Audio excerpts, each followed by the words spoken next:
Snapshot, brought to you by Miller Lite. When it's game time, it's Miller time.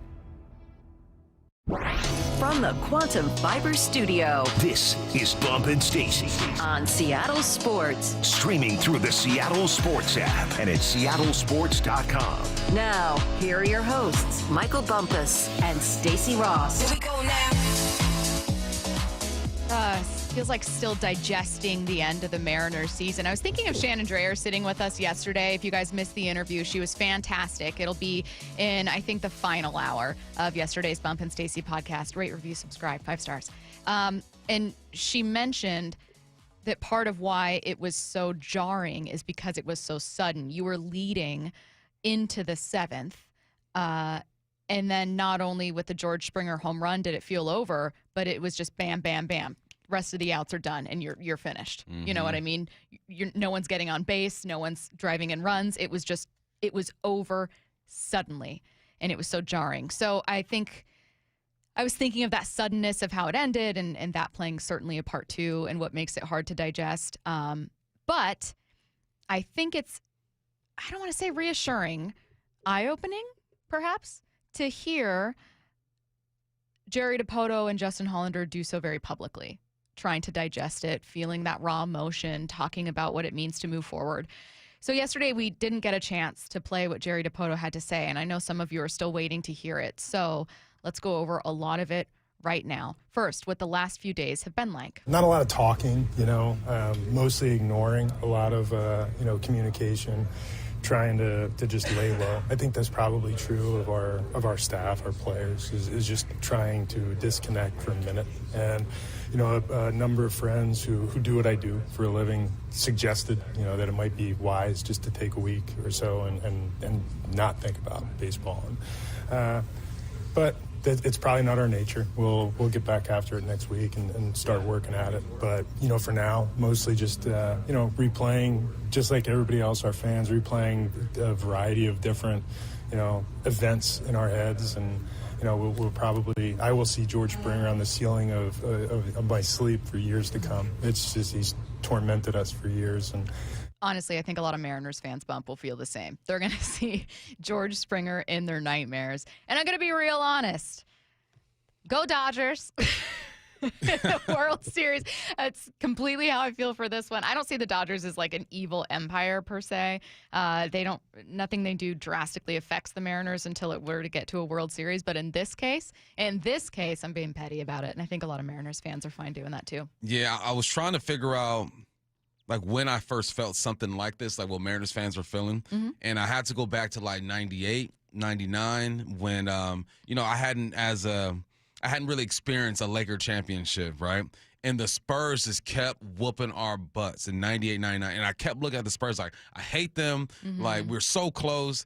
How do we get over the hump? And I think that is where Mariners fans are right now. One, because you've never been this close, right? You're literally, when Shannon was describing how quickly it happened, that's when I realized how quickly it happened. I go, you're right. We were up for the majority of that game. One swing happens, you're down, and then boom, boom, boom, boom, the game is over. And you went from these emotions of, oh, my God, these guys are going to do it, to within maybe 45 minutes, like, yeah. Bam, it's a wrap, yeah, just like that. I was at Ticketmaster Tailgate doing a pregame show. Fans are there watching, high-fiving strangers. Vibes were good. Yeah. And then it ended so suddenly. So, I think that's what it was. If this were something that happened quickly, like you lose the series 4-2 or something like that, you know what I mean? Or if you were blown out, if you were trailing the whole time and it was a repeat of Game 6, and you go, it was just always, it was hours just so to think sudden. About it. So because it's so sudden, people are still reacting. People are still trying to digest this whole thing, and it's a lonely feeling.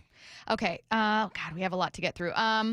Let's talk about what Jerry Dipoto had to say about some of the pieces they have moving forward. We've got a great foundation. We have, I think, universally one of the best farm systems in baseball, in terms of top-end prospects, preparedness of those prospects, guys who are near and ready. We're excited by that. And I look at the core of our team, and, most of them are in their mid-late 20s. Most of them are having what should be the best years of their career. our starting rotation returns in full. We've got core players like Cal and Julio and JP through the middle, and young players that populate other spots on the field, productive veterans all over the field that return, and we're right in the prime of what we should be doing. So it's exciting, and I can't say the only thing that makes that different is that this year we go in being the divisional champions, and that means something to us. It was part of our goal. I will say, Bump, that if anyone wanted to look to a silver lining from this season, you can actually find quite a few, but one of them is going to be in terms of roster constructions, you are in a pretty good place. I know everyone's going to be calling for this team to spend and invest and really take a step forward, as will I. But part of the spending and investing will be just making sure that you remain as complete as you can. Now, there are some interesting decisions to be done about, like, would you keep Polanco? Would you keep Gino Suarez? What do you do with Randy Arozarena? Like, those are really interesting questions. Undoubtedly, people want to hang on to Naylor. And yeah, Cal and Julio. Cal's not going to hit 60 bombs, but they're not going anywhere, and they're still both in their 20s. Yeah, there are some decisions that need to be made, but at least you're making these decisions surrounding a team that almost made the World Series, right? It's not like we're talking about, okay, end of the year, didn't make the playoffs, didn't win the division. Man, you know what's crazy? That I feel like that's been lost too, that they actually won the division. Like, there will be a legit banner. No wild card appearance, banner being hanged. Yeah. A real banner is going to be hung over there. But you're making these decisions, or having to make these decisions with a team that has been successful. So it's a weird place to be, because fans haven't been here in a long time. And it's very crucial that you get this right, because you can't go from a potential World Series team to a team that doesn't sniff the playoffs. I'm not saying that's going to be the case, but that's worst case scenario, right? Is that you make the wrong decisions, you make the wrong moves, and this team doesn't get better, they get worse. Yeah. Okay, let's talk about, let's see, we've got more from Jerry Dipoto. I've got a couple that are broken up here. I might combine a few. Jerry was asked about the commitment from ownership. The commitment that we get from ownership is real. And this year, the uniqueness was that we added 2 of those types of players, and I think it shocked people. But, we have the support of our ownership group, and they've always been open to us pushing in. And, we did push this summer in a way that maybe we didn't quite push before. But we think that's, again, part of our roster building model, is to really lean into what we can access in July and lean on our city, our ballpark, our fan base, and our atmosphere to really help seal the deal, because it's the best recruiting tool we have. Bump, I am not necessarily upset with a team that uses the mid-season trade deadline also as a time to be aggressive, especially when you can tip of the cap say that they've been pretty aggressive there for the last couple seasons. However, I would like to see a little bit more risk-taking in winter. And I know that part of what they want to be able to do is take, 4 months to figure out where the team is and figure out what they need, and, be able to acquire pretty good stars, for prospects as opposed to a ton of money. I get that. I understand the benefits of the trade deadline. You know what those stars look like and how they might help you. But that first chunk of the season is also hugely important. It is. It is. So this is how you support that first chunk of the season, right? And I think he said something that's important. If the Mariners are to land a free agent, right, a big name free agent, it's going to be partly because of what the nation was able to see. Shannon was here yesterday. She said, there's not a lot of room for a big name as of now, because of the names you can potentially bring back. You might bring back Suarez. You might bring back Naylor, Polanco. They're looking at the outfield. They like the way the outfield is constructed. Like, where are you going to put this guy?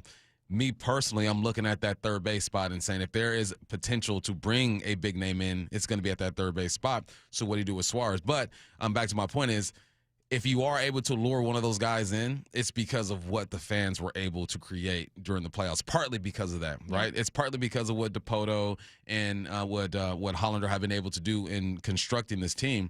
But atmosphere matters, and I want to commend the Mariners fans for showing up and showing out. Man, it was electric. It was a different type of feel, a feel that I haven't had. I've never been to a Lakers playoff game before. I have been to a Seahawks playoff game. We were on the road. But that was something special. That was my first time being around the home team during the playoffs. Yeah. Someone texted in and said, Stacy, Dipoto said he will not increase payroll. Dipoto doesn't have control over that, but secondly, that is not what he said. The quote is that paraphrasing, that he expects payroll to start where it is at the end of 2025, which includes the addition of some contracts. So that's with the assumption that they're able to retain Naylor. Also, Dipoto and Justin have made it explicitly clear that they're going to prioritize keeping Naylor. Good. I know what it sounds like when they dance around something. Yeah. And I will let you know if it starts to sound like that. Do I think they're going to drastically increase payroll and be in the top 5 baseball? No, I do not. Nah. I absolutely do not. I don't think they need to do that either. I don't think they need to. I mean, I'd like to see them increase it, but I do want to clarify that I listened to all the audio we have from yesterday and did not hear him say we're not increasing payroll. That's not something I heard. So unless someone else, I don't know, Curtis, you also edited all of it. Unless I'm missing something important, I did not hear him say anything. And part of it was him saying, hey, that's not really my purview. Like, that isn't a decision I have to make. What I will say is that, we're able to work with some good resources. We were able to add at the deadline. We anticipate starting at least here. That's what I heard. So, all right. Well, speaking of Naylor, here's what Jerry said about him. Obviously, it's a priority. And, we will take a step back from where we are before we truly assess. And we'll communicate with the players before we say anything publicly. But, we're still, like I said, in grief mode. And so are they. But loved every minute with those guys and with others who are pending free agents or potentially pending free agents. And, we've obviously been in planning mode and competitive mode and trying to put together plans and rosters to win games. And, we've discussed 2026 and beyond, and we do that fairly regularly. So it's not going to sneak up on us, but it is appropriate to communicate with those guys before we do it publicly. Yeah, that makes sense. And please do it. I know he says, hey, we want to take a step back. Like, you need to grieve for just a second and breathe, but then sign him, right? Yeah. Go through your process, but let's not prolong this thing. Yeah. Let's do what you're supposed to do, what everyone expects you and wants you to do, which is get that done. Yeah. All right, let's continue to talk about sustainability, a word that some people loathe to hear, but it is something Jerry Dipoto still talked about. We've talked for years about wanting to build a sustainable team, getting here, being at in this position every year. I'd like to win more than 90 games and not have to squeak through. But, this year we charged through. And, to do it with players that we've known since they were 16, 17, 20 years old, it's an amazing feeling, when you're walking around the clubhouse and they feel like family. Every player, I said this near year's end. Justin and I have been together here 9 years. Dan has been here for his baseball life, at least. I wanted to focus on the middle part of that. Hey, we talk a lot about building a sustainable team, but then says, and sometimes it feels like we've squeaked through and it's like, okay, you're lucky to be here. We want to do more than just win 90 games. Yeah. I thought that was a slightly different tone. Yeah, he's learning. He's learning from past mistakes. At the very least, who knows what Jerry Dipoto believes? At the very least, I think Jerry Dipoto and Justin were careful to speak to what they know fans want. Yeah, they're learning. I think Justin is a fan favorite. I think Dipoto is Justin's one great. That's have to make some adjustments, and that's all part of public relations. You want to keep the fans on your side, especially now when you've put together a team that was so close to making the World Series. Now's not the time to jack it up with a crazy quote like 54%. Yeah. Someone said, can we get like top 10 in payrolls? I mean, I think it depends who they want to add, right? Shannon yesterday, Bump with Us, was saying, look, I don't know how much you're going to see them really spend in winter. It's going to be more about believing in the group they have and trying to retain as much of it as possible. But she is looking at and she mentioned, they mentioned bullpen very specifically. Mm-hmm. Jerry mentioned bullpen in a way that he hasn't before. I do think they're going to spend. I do think they're going to make trades, do something to improve those things. But a lot of the focus is going to be, oh, my God, we love this group. Yeah, and they got some guys coming up, right? Colt Emerson, Montez, Ford, who we saw, Arroyo. There's some names that they are anticipating their arrival. the thing is, I think fans still want to see moves be made outside of the farm system. I think it's important that you do develop these guys and promote them when you feel necessary. But the good teams, the championship teams, always look elsewhere and add a piece that hasn't been developed here that you go out and pay for. That's the thing, is enhance the vehicle. Go get a part that is not stock and add it to your situation. Yeah, I think it's much of that is possible. The Cal, Julio, Naylor, or at the very least, the offensive production Polanco was giving you. And then I want to add to like the 7, 8, 9. Like that's where I want to see improvements. Yeah. And what I worry is that you'll lose power from Polanco and then not necessarily add it. It's my question with Polanco is, can he do it again? Do you have that in you? Probably not. That's the scary part. Is, we got a year of some suspect play. We got a year of some great play. Who are you for real, Polanco? Like, can you keep this going? So that's the thing about Polanco that just scares me a little bit. But I'm with you 100%. 7, 8, 9. We need some slappers out there, man. Put the ball into play and let the top of the order bring you in. That was the biggest difference between Toronto and the Mariners, is that they're bottom of the order, put the ball in play, top of the order, drove them in. That's the way the game is played. Should the Hawks make this move at the trade deadline? That's coming up in less than 15 minutes. It's a Football Friday powered by the Snoqualmie Casino and Hotel. Let's get to headline rewrites. Your Dodgers. I'm going to sacrifice for the greater good of this show. I will watch the World Series. Thank you. For you guys. Thank you. I got you. That's sweet of you. Okay? I'll give you updates every day if you want. Yeah. Not too much, but I got you. Can I say something about this World Series? Now, if the Mariners were to advance, it absolutely would be fair to be a kind of a David and Goliath narrative. I appreciated the John Boy Products, Talking Baseball, all his podcasts, having a conversation about this matchup in particular, going for as much as people point to the Dodgers as being an evil empire because of how much they spend. This is the number 1 and number 5 payrolls in baseball. Like, this is not a big market versus small market. These are two teams with a lot of thumpers and a lot of cash. Yeah, it's money talks, especially in baseball. Headline rewrites. Headline number 2, Dan Wilson was named the Sporting News' 2025 AL Manager of the Year. What's the real headline? I think it's pretty clear votes were submitted before Monday. Oh, Dan, just kidding. No, Dan has, you know what, I again, pointing to that interview with Shannon, and Shannon pointing out, sitting with us, that over the course of the season, while there was some critiquing of Dan as a rookie manager and some of the bullpen decisions he would make, or maybe thinking more with his gut than with analytics or what have you, that he meant a lot to that clubhouse, and that a lot of his relationship building skill was overlooked. So I will say that is an incredibly important part to managing that you don't get to see when you're on the outside looking in. No, For all the jokes that I have about it. That part can't be quantified. That comes from people like Shannon, who are around the team, comes from the players, and a lot of that stuff is in-house. That's family business. You don't hit the streets and talk about what's going on in the clubhouse. So to hear Shannon talk about that is important. I think that is absolutely necessary when it comes to leading a team to the heights that they got to.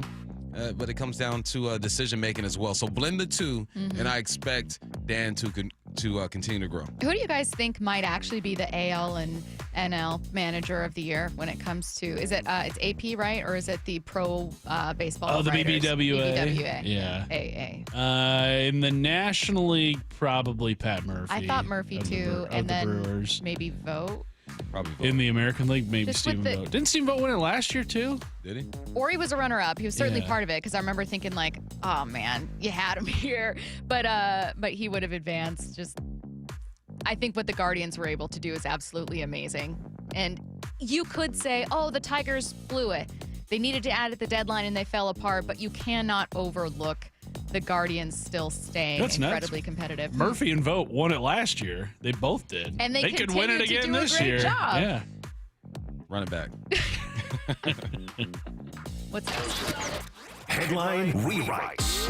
Headline 3, the Chargers absolutely demolished the Vikings 37-10 on Thursday Night Football. What is the real headline? And Kevin O'Connell added new meaning to beating a dead horse. I don't know if you guys were watching this one, but Carson Wentz rolling out there with a custom harness on his left arm, getting sacked, 5, 6 times, looking 5 times. absolutely beat up. Looked like he was about to cry on the sidelines. He looked devastated. He looked in pain. He talked about being in pain after the game. just a tough one. Meanwhile, the Chargers get their tackle, Joe Alt, back and look like an entirely new team. Suddenly the run game's effective. Yeah, well, they rushed for 207 yards yesterday. That will help a quarterback out. Herbert only had to throw it 25 times, 3 touchdowns, 227 yards.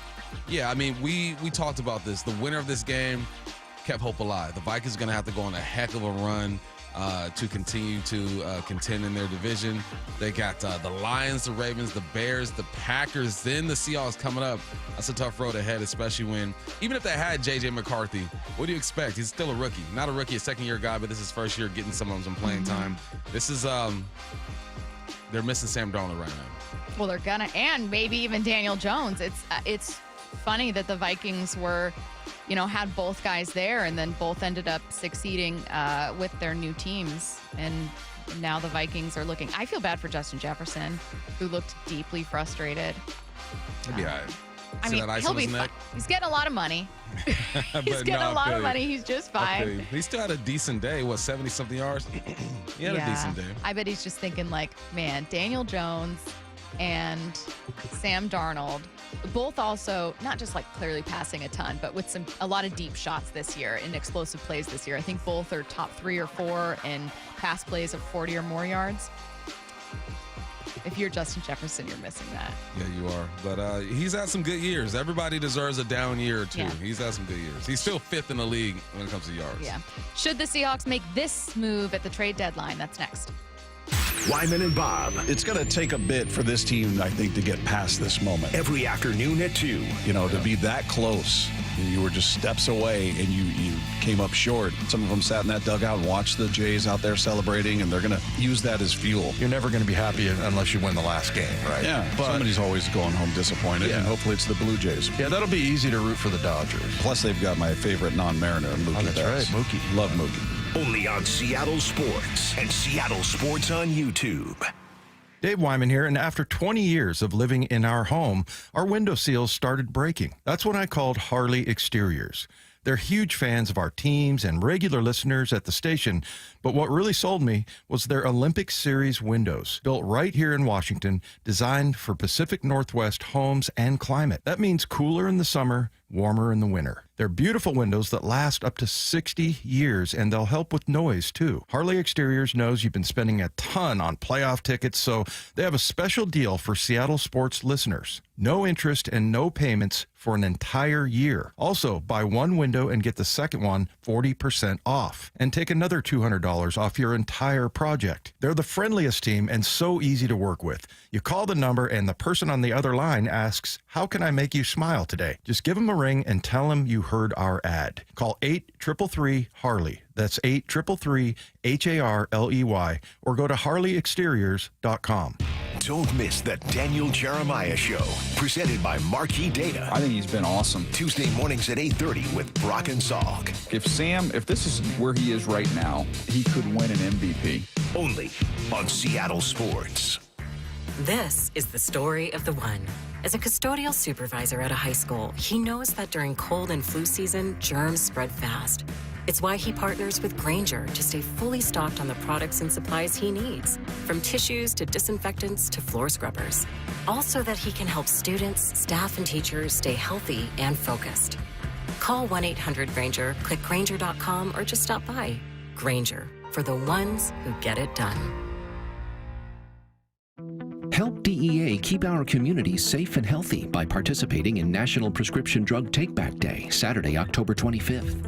Take action right in your own home by cleaning out your medicine cabinet of unneeded medications. Keep them safe, clean them out, take them back. Find a collection site near you at DEATakeback.com. Do your part to lower overdose deaths and prevent prescription drug misuse before it starts. That's DEATakeback.com. Every time I turn around, my friends at Pure Talk give me one more reason to feel good about switching. This month, for instance, they're supporting Canines for Warriors, a terrific organization that trains rescue dogs and then pairs them up with combat veterans struggling with PTSD. The result? They're saving lives on both ends of the leash. This is why I switched to Pure Talk. I like being in business with an American wireless company who shares my values. Yeah, I appreciate unlimited talk, text, and plenty of 5G data for just $25 a month, and I bet you will too. But I think you'll really appreciate doing business with a company who gives back to the men and women who volunteered to defend our country. Just dial pound 250, say micro. With Pure Talk's U.S. customer service team, you can switch in as little as 10 minutes. Again, dial pound 250, say micro, to switch to an American wireless company who actually stands for something. Pure Talk. Emerald Queen Casino, the entertainment capital of the Northwest. The best place to watch all your favorite sports. Featuring wall-to-wall viewing screens, 6 windows, and 30 kiosks. Be there at emeraldqueen.com. Emerald Queen Casino, the entertainment capital of the Northwest. Want more Seahawks content? Join me, G. Scott, on The Reset. New episodes of the podcast every Monday and Thursday on YouTube or on the Seattle Sports app. Luxury has arrived at Snoqualmie Casino and Hotel. It's Mike Salk here. You can book now for an unforgettable experience. Let's talk about Hawks Peak. It is the place to be for game days this football season. With over 66 TVs, indoor-outdoor concept, the deck is covered and it's heated as well. And the food, oh man, it was excellent. All with breathtaking views of the Cascades and the Snoqualmie Valley. Yep, you can go to snocasino.com. Seattle's closest is now Snoqualmie Casino and Hotel. Cancer impacts so many families, including mine. Former Washington Husky Mario Bailey here. My mother was treated for cancer at UW Medicine. As devastating as cancer is, there is hope because the Cancer Vaccine Institute is developing vaccines to treat and prevent the deadliest cancers. Patients who received vaccines over 20 years ago are still alive today. Please join me and make a donation to the Cancer Vaccine Institute at local Safeway stores. Learn more at uwcvi.org. When the heat's in 11, cool AC would be heaven. dayandnight.net. It's the final month to save 30% off an air conditioner or heat pump while supplies last at Day and Night. Hi, I'm Bruce with Day and Night Plumbing and Heating. Call us about installing a high-efficiency cooling system or servicing your existing one so you're cool when you need it. Save 30% off an air conditioner or heat pump, plus no payments or interest for a year OAC. Call for details. dayandnight.net.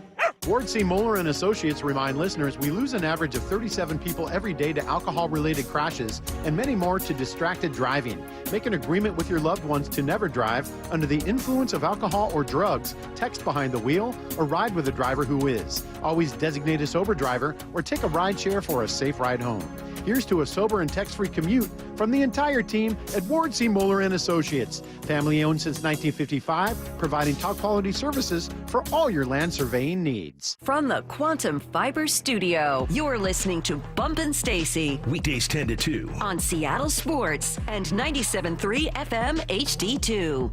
Benjamin Solak of ESPN was on with us yesterday and says that the Seahawks' run game issues won't be fixed until they improve up front. So that's the first thing we got to consider before we jump into this conversation. In fact, take a listen to Ben from yesterday. They want to be able to run off that left side of the offensive line because they have some issues on the right side. But the problem is defenses know this, and you see that. You get the run blitzes coming off the left, and sometimes it's hard to get to the edge over there because they set a tough edge that way. There's difficulties right now in the running game that I'm not sure get solved unless the right guard position gets solved. And even then, I think it's going to take some time because they have to figure out how they really want to divide up the carries between Walker and Charbonnet. So the running game is where you're going to need the improvement. Okay, so with the running game, you improve if your guard play improves, especially your right guard.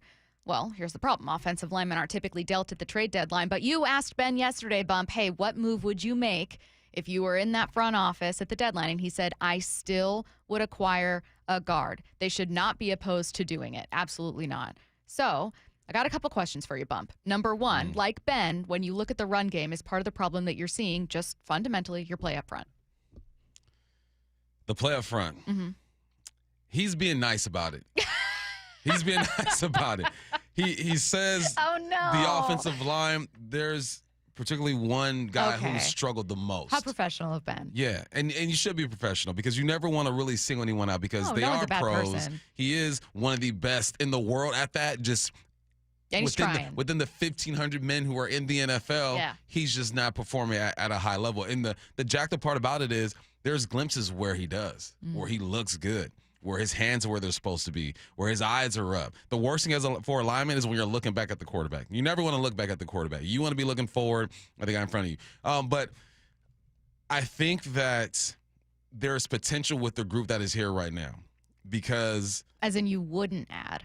I would add. Okay. But I think that if they were not to add, they can still improve. Okay. I'm not looking at the group and saying it's a lost cause. Okay. I'm looking at the group and saying you just got to find some consistency at a certain spot, and the run game will enhance immensely. And really, for me, too, when I look at the run game, it's always the backside, man. When they're running their wide zone, it's hard to set the edge because of the angles. And then when they do set the edge, the backside, the unblocked either safety or weak side linebackers flying to the football. Wait, pause. Why is he so often I know why he's unblocked, right? You have to like pick and choose, but why are they struggling so consistently with that? Well, I mean, he's unblocked, one. Right. He's just sniffing it out and getting downhill and making plays. I mean, it's just maybe they're becoming a bit predictable. But at the same time, that guy who's flying downhill when they're doing this outside zone is also getting taken out of the pass game when they fake it and boot that way. Okay. That's partly why we're seeing some of these big plays, because they're committing to the run and these guys are flowing. So when Sam Darnold does that little fake and he's out there, bam, there's a lot of space. So I don't know what is the fix. Me personally, I would run to the weak side and have the tight end take care of that dude. Okay, so why don't they do that more often? I mean, they do it. Yeah, they do it. But you would just do it a little bit more, try it out, just to try to make the run, rather than just the threat of the run to make that unblocked defender bite and then have it pay off on the pass. You'd say, well, wait a minute, let's actually make the run more effective. Yeah. And let's try this a little bit more. But they do it. Let me make this clear. Yeah. There's nothing I'm saying that they're not doing. Right. Right. Kubiak knows more football than me. He's in there with the guys. They're running to the weak side. They're trying zone. They're doing inside. They're running gap. They're doing all of that. Yeah. It's not for lack of trying. Here's Ben talking more about why the Seahawks, in his mind, and I know Bump is like, look, I would trade for it, but if you don't, you can still get this done. Why, in Ben's mind, they should improve that offensive line. To me, this is clearly NFC playoff caliber team. And it starts with the defense and the fact that defense is going to be able to win them games against elite offenses, period. If the offense can keep up this heat, like I said, it's going to regress to some degree, but if it stays at a 80%, 90% of this level, then you've got a serious football team here. I don't want to be bringing Anthony Bradford in the current right guard situation into a January run. We saw what it looked like for Sam playing behind a beat-up Vikings line when they ran into the Rams in the playoffs last year, right? You're going to run into some good pass rushes. So I would still be willing to do it, even though there are issues with trading for an offensive lineman at the deadline, because it might bear fruit for me a couple months down the road. Let me throw you something else, says Ben. In addition to helping your run game in theory, you're also going to be running into some really good defenses when you get to the playoffs, which the Seahawks team should. And we saw kind of a worst-case scenario last year for the Minnesota Vikings, whose weakness offensively was the interior of their offensive line. Yeah. But you've gotten, I mean, your center play has been good in Sundell. Your left guard play has been good in Gray's Abel. But it's all about the bigs, man. End of the day, we focus on the quarterback. We focus on the wideouts, the running back, defensively, linebackers who are making a whole bunch of plays. Why is this defense playing at a high level right now? Because of the bigs. Like if you can have a solid group, they don't have to be A+ students. You can get some B- students on that offensive line. Good things can happen. So, yeah, everything is amplified and exposed once you get to the playoffs. Mm-hmm. The hope is that you have done enough teaching and correcting with that offensive line that once you get into the playoffs, you're going to lose some battles, but you win more than you lose. From Patrick in Tacoma, Ben didn't look at the age of the offensive line. It's the youngest in the NFL and has made significant improvement every single year. I'll say this, though, to Patrick, while you make a very good point, I think what Ben is mostly arguing here is not one of Anthony Bradford can never improve, but one of, hey, you've got a window. Do you consider putting a veteran there for, 1, 2, 3 years? And then, give chance for Anthony Bradford to be your backup. You're not getting rid of Bradford, but is this a point where the Seahawks suddenly find themselves as one of the better teams in the NFC? I don't think many bettors, certainly not Vegas odds makers, had them doing that. Mm-hmm. But now suddenly they are. Your defense is pretty good, really good. Your pass game is really good. Jackson Smith-Njigba was on pace for 1,900 yards.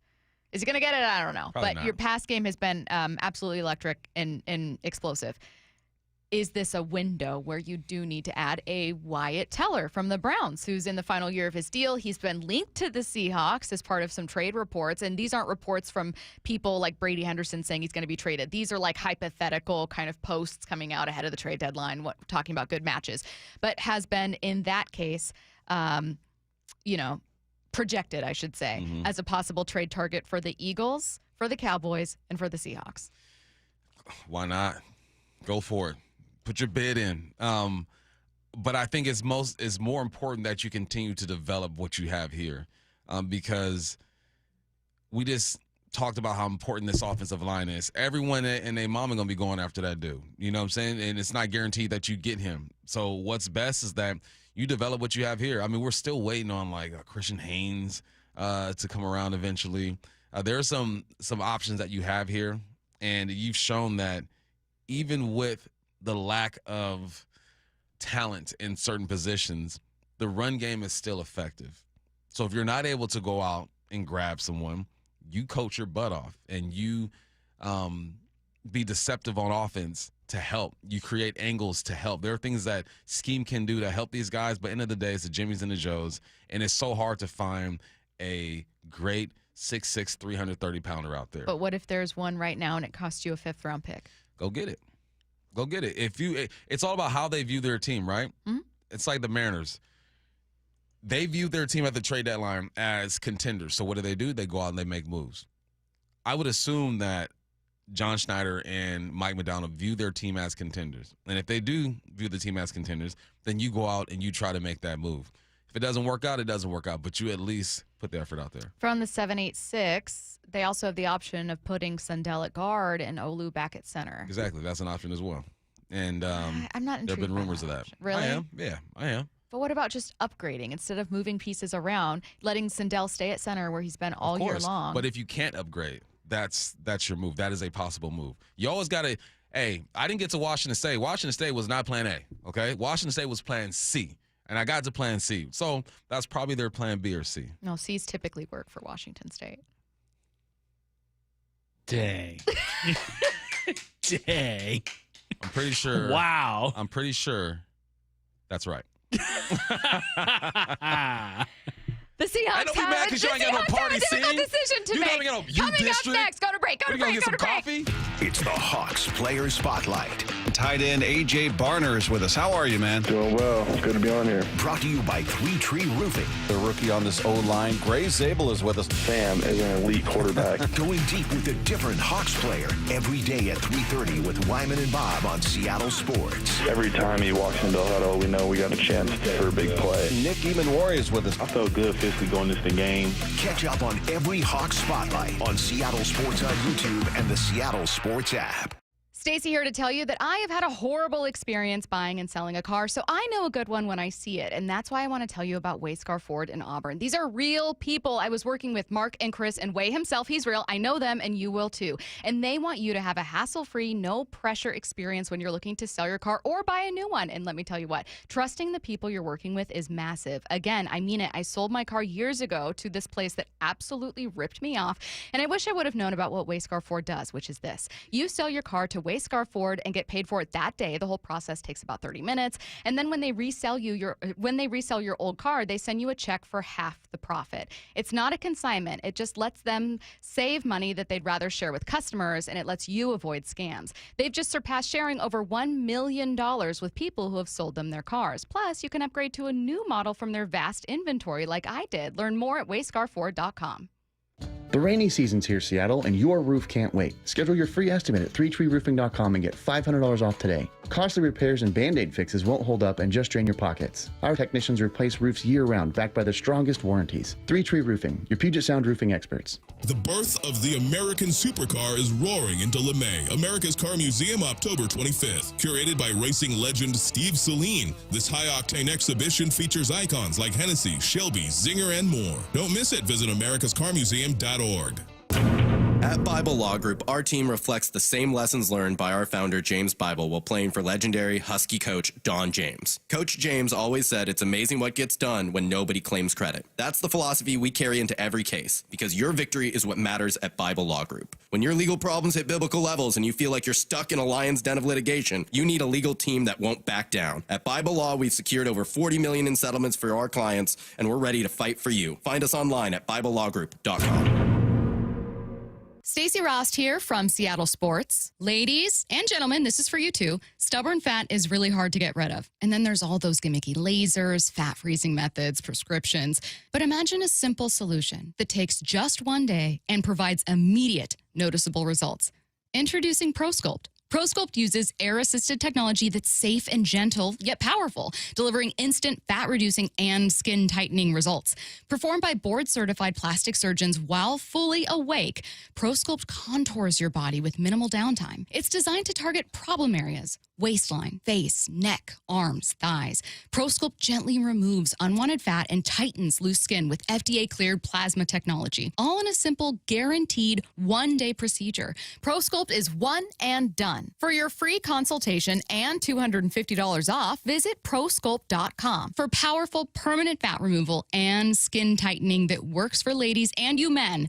It's ProSculpt.com. Bonneville International radio station contests are open to participants 18 years of age or older that are residents of Washington State unless otherwise specified. Employees or agents of the station, Bonneville International Corporation, other area radio stations, or any entity associated with the contests are not eligible to win unless the station otherwise specifies at its own discretion. Persons who have won in the last 60 days from a station contest or event may not be eligible. Full general contest rules are available on seattlesports.com or in person at the station during regular business hours. The home of the Seahawks, Seattle Sports. Touchdown! Seahawks! Ken Walker III! Get everything Seahawks at seattlesports.com.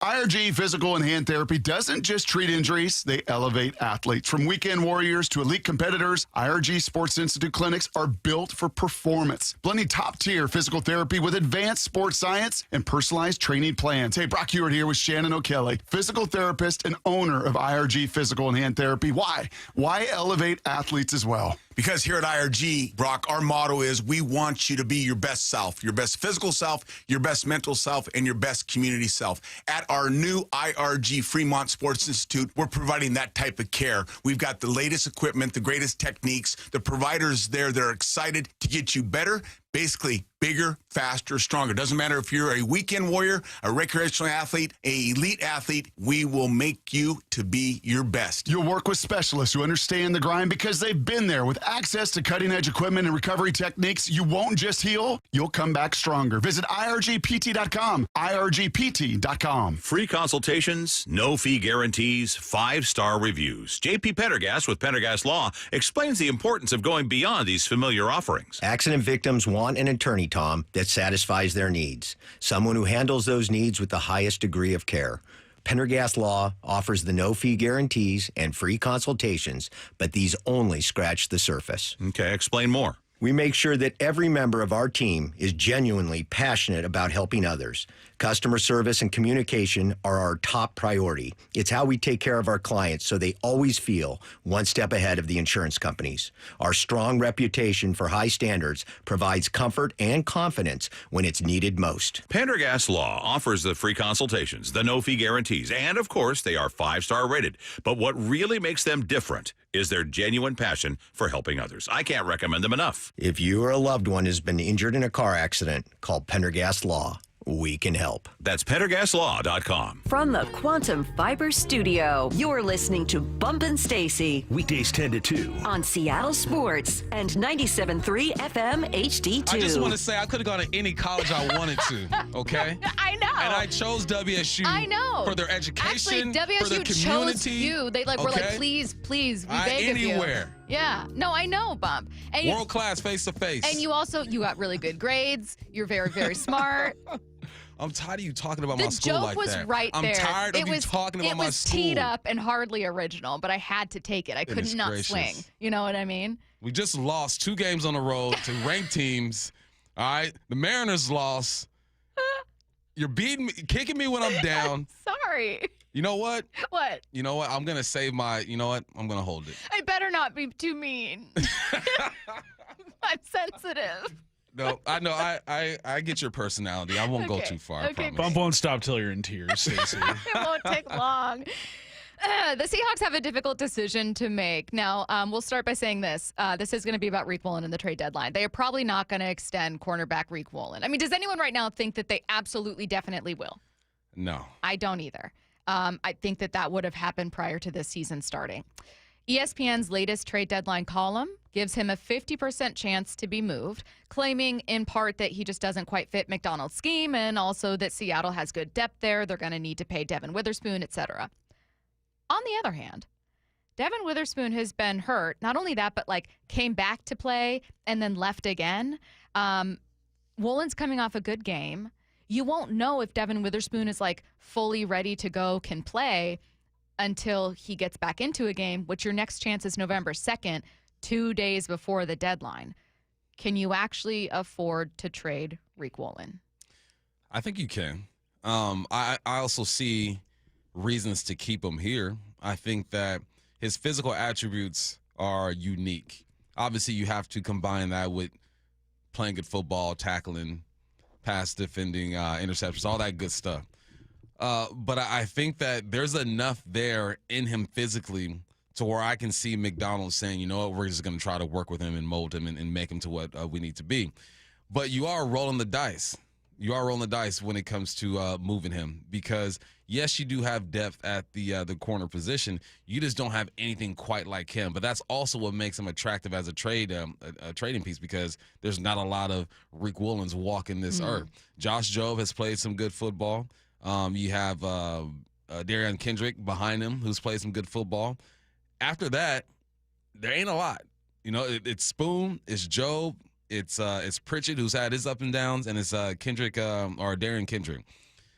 Me personally, I'd hold on to him. And if you're going to make a move at the end of the season because there's still time for him to turn this thing around. It's not like he's playing horrible football. He ain't playing bad football. He set the bar so high with that rookie season that anything below that, people are ready to ask him to kick rocks. But I don't think they're as deep as they make it out to be at the corner position. Well, but so I think the idea would be if Reek Woolen's going to become a free agent in March and may not want to sign with you, this is the most you'll possibly get for him. Yeah. Daniel Jeremiah doesn't know if he'd do it. I've seen his name bandied about a bunch. People have talked about, teams are in the corner market that he could be had. I always go back to conversations at cut down day every single year around the league. If you talk to every GM, they'll tell you the same thing. We just need one more tackle and one more corner. If we could just find a tackle and a corner, and there's going to be attrition. So to me, if I have any depth on the offensive line or in the secondary, I don't know that I'm willing to deal from that at this point in time. If you got a team that's capable of going on a run, it's I get where he is, and you got guys coming back, and he hasn't been what you hoped he would be. But I don't know, what are you going to get? You're going to get a 5th or 6th round pick. So is it worth it? Is it worth it to get a 5th round pick? Even if you are, let's say you use a 5th rounder to add offensive line help, which again probably isn't super likely. Ben Solak telling us yesterday, offensive linemen typically are not dealt at the deadline. We know there's a famous example of Seattle doing it for Dwayne Brown, but it's typically not common. But let's say hypothetically you do, and then you get a 5th for Reek Woolen. Okay, so you broke even, but bump. You know how valuable that depth is, especially for a secondary that's been banged up and a defense that wants to be elite. Yeah, you mentioned depth. They're not that deep at the corner spot. Yeah, okay. They're not that deep. As far as talent, you might have some numbers out there, some names, some bodies that you can fill in, but I'm not ready to give up on Reek Woolen. And I understand why some people are frustrated with some of the plays he doesn't make, but I feel like because of your situation, I trust him. I would prefer him over several names that are behind him right now. And I'll deal with his flaws at this point because he's liable to make a really big play. And talent-wise, he's probably one of the more talented corners that you have or DBs that you have. It's just he hasn't reached his full potential yet. So, no, I don't want to break even. I'm riding it out with Reek Woolen. And it's also because I believe in what John Schneider can do in the draft too. I think he can find another corner to develop. So I'm riding it out if I'm John Schneider. Yeah. I think I'm with you. I wish I had a spicier take about how, like, oh, this is the only way you can get value. But I think I look at it as it will not. You don't have to necessarily, at least the way I'm seeing it, unless I'm fundamentally wrong here, choose between, like, giving up Reek Woolen for offensive line help. Like, that's not truly the trade you'd be making. So if you want to add offensive line help or help somewhere else, you can use some draft picks to do it. And that does mean that, Reek could walk in free agency. Mm-hmm. And you didn't get a draft pick while you could, but it could also mean going further this year. Yeah. And maybe that's worth it. He's going to make a play or two, I believe. I mean, he did. Against the 49ers, everyone wants to look at giving up, a touchdown pass, giving up a big completion to Ricky Pearsall, and that was costly. There was also a touchdown that would have been had by Christian McCaffrey were it not for Reek Woolen. Yeah. And I don't know who else on this team makes that play. He has that in him. I think he's going to be fine for the rest of the year. Off season, you have your conversations that you have and figure out if you can match an offer or not. But no, I'm riding out with Reek. Spoon hasn't been healthy. That's what scares me too, is that because Spoon hasn't been healthy this year, you're going to need Reek out there. Do you think they do make a move at the deadline? It's November 4th. I mean, in my mind, the trade deadline is so much further away. It's less than 2 weeks away. I think if they make a move, obviously they're going to try to go or address the offensive line. And I think that they're going to look for some depth at linebacker. Those are the two moves that I'll be looking at. Yeah. I think a lot of wide receivers get moved. It's not going to involve Seattle, but I wonder if we see Waddle.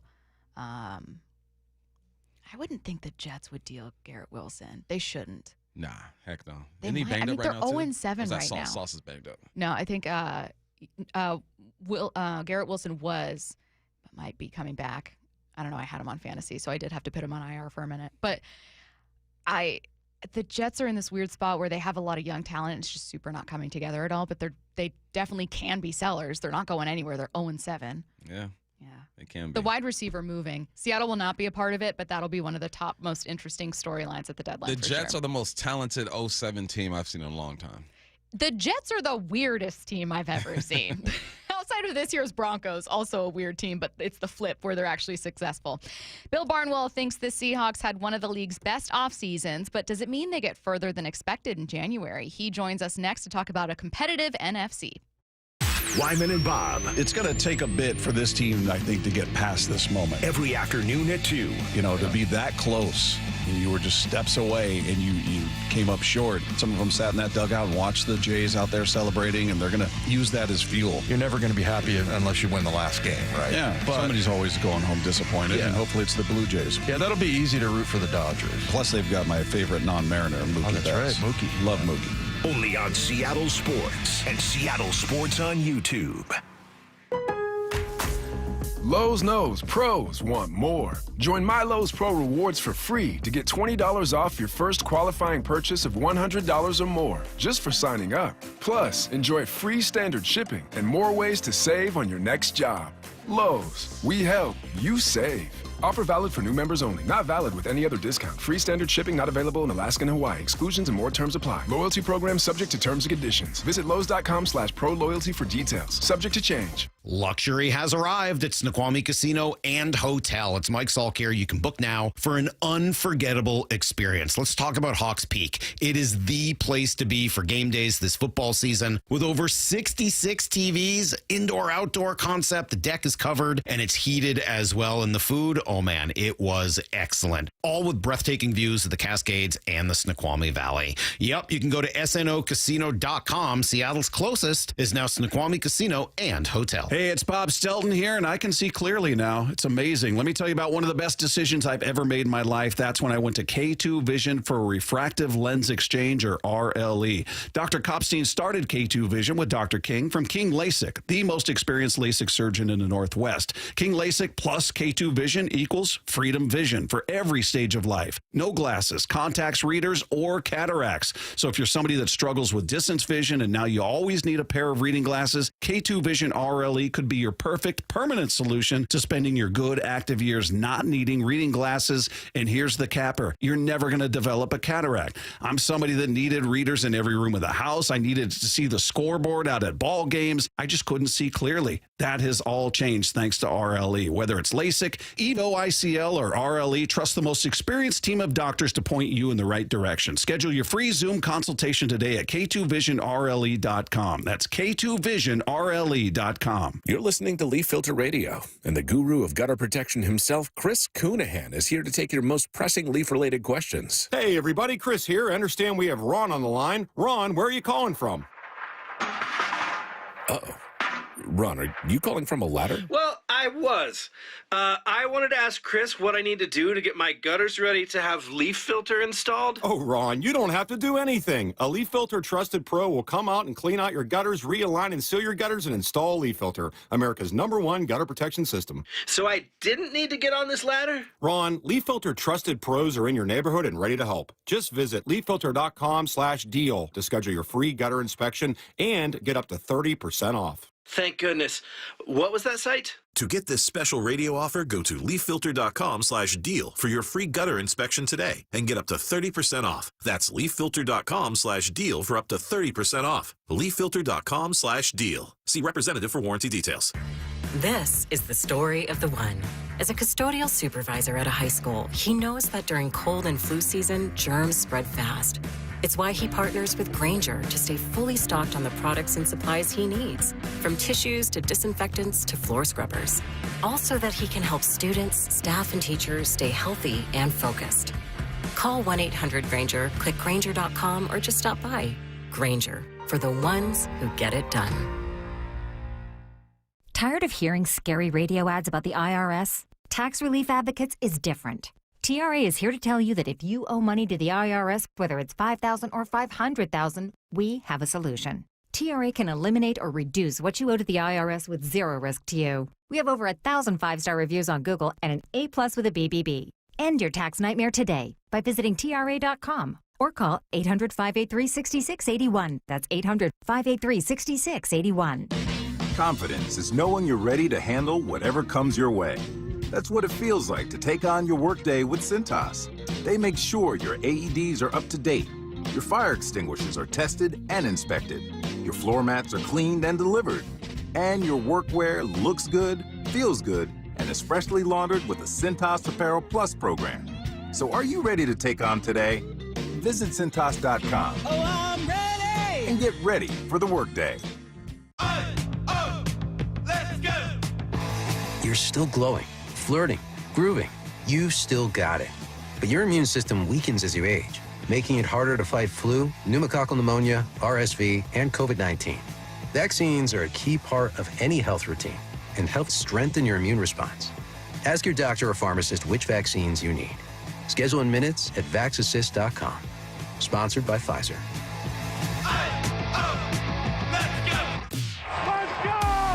This is Seattle Sports. Streaming through the Seattle Sports app. KIRO AM Seattle. KIRO FM HD2 Tacoma. Home of the Seahawks, Mariners, and everything Seattle sports. Seattle Sports Snapshot. The Chargers beat the Vikings on Thursday Night Football 37-10, but the viral image from the night was Vikings quarterback Carson Wentz wincing on the sideline, visibly frustrated and visibly in pain. He started 5 games for an injured J.J. McCarthy that included last night playing through a left shoulder injury that required a harness. He didn't leave the game until under 2 minutes remaining. The Vikings are expecting a return of McCarthy for Week 9.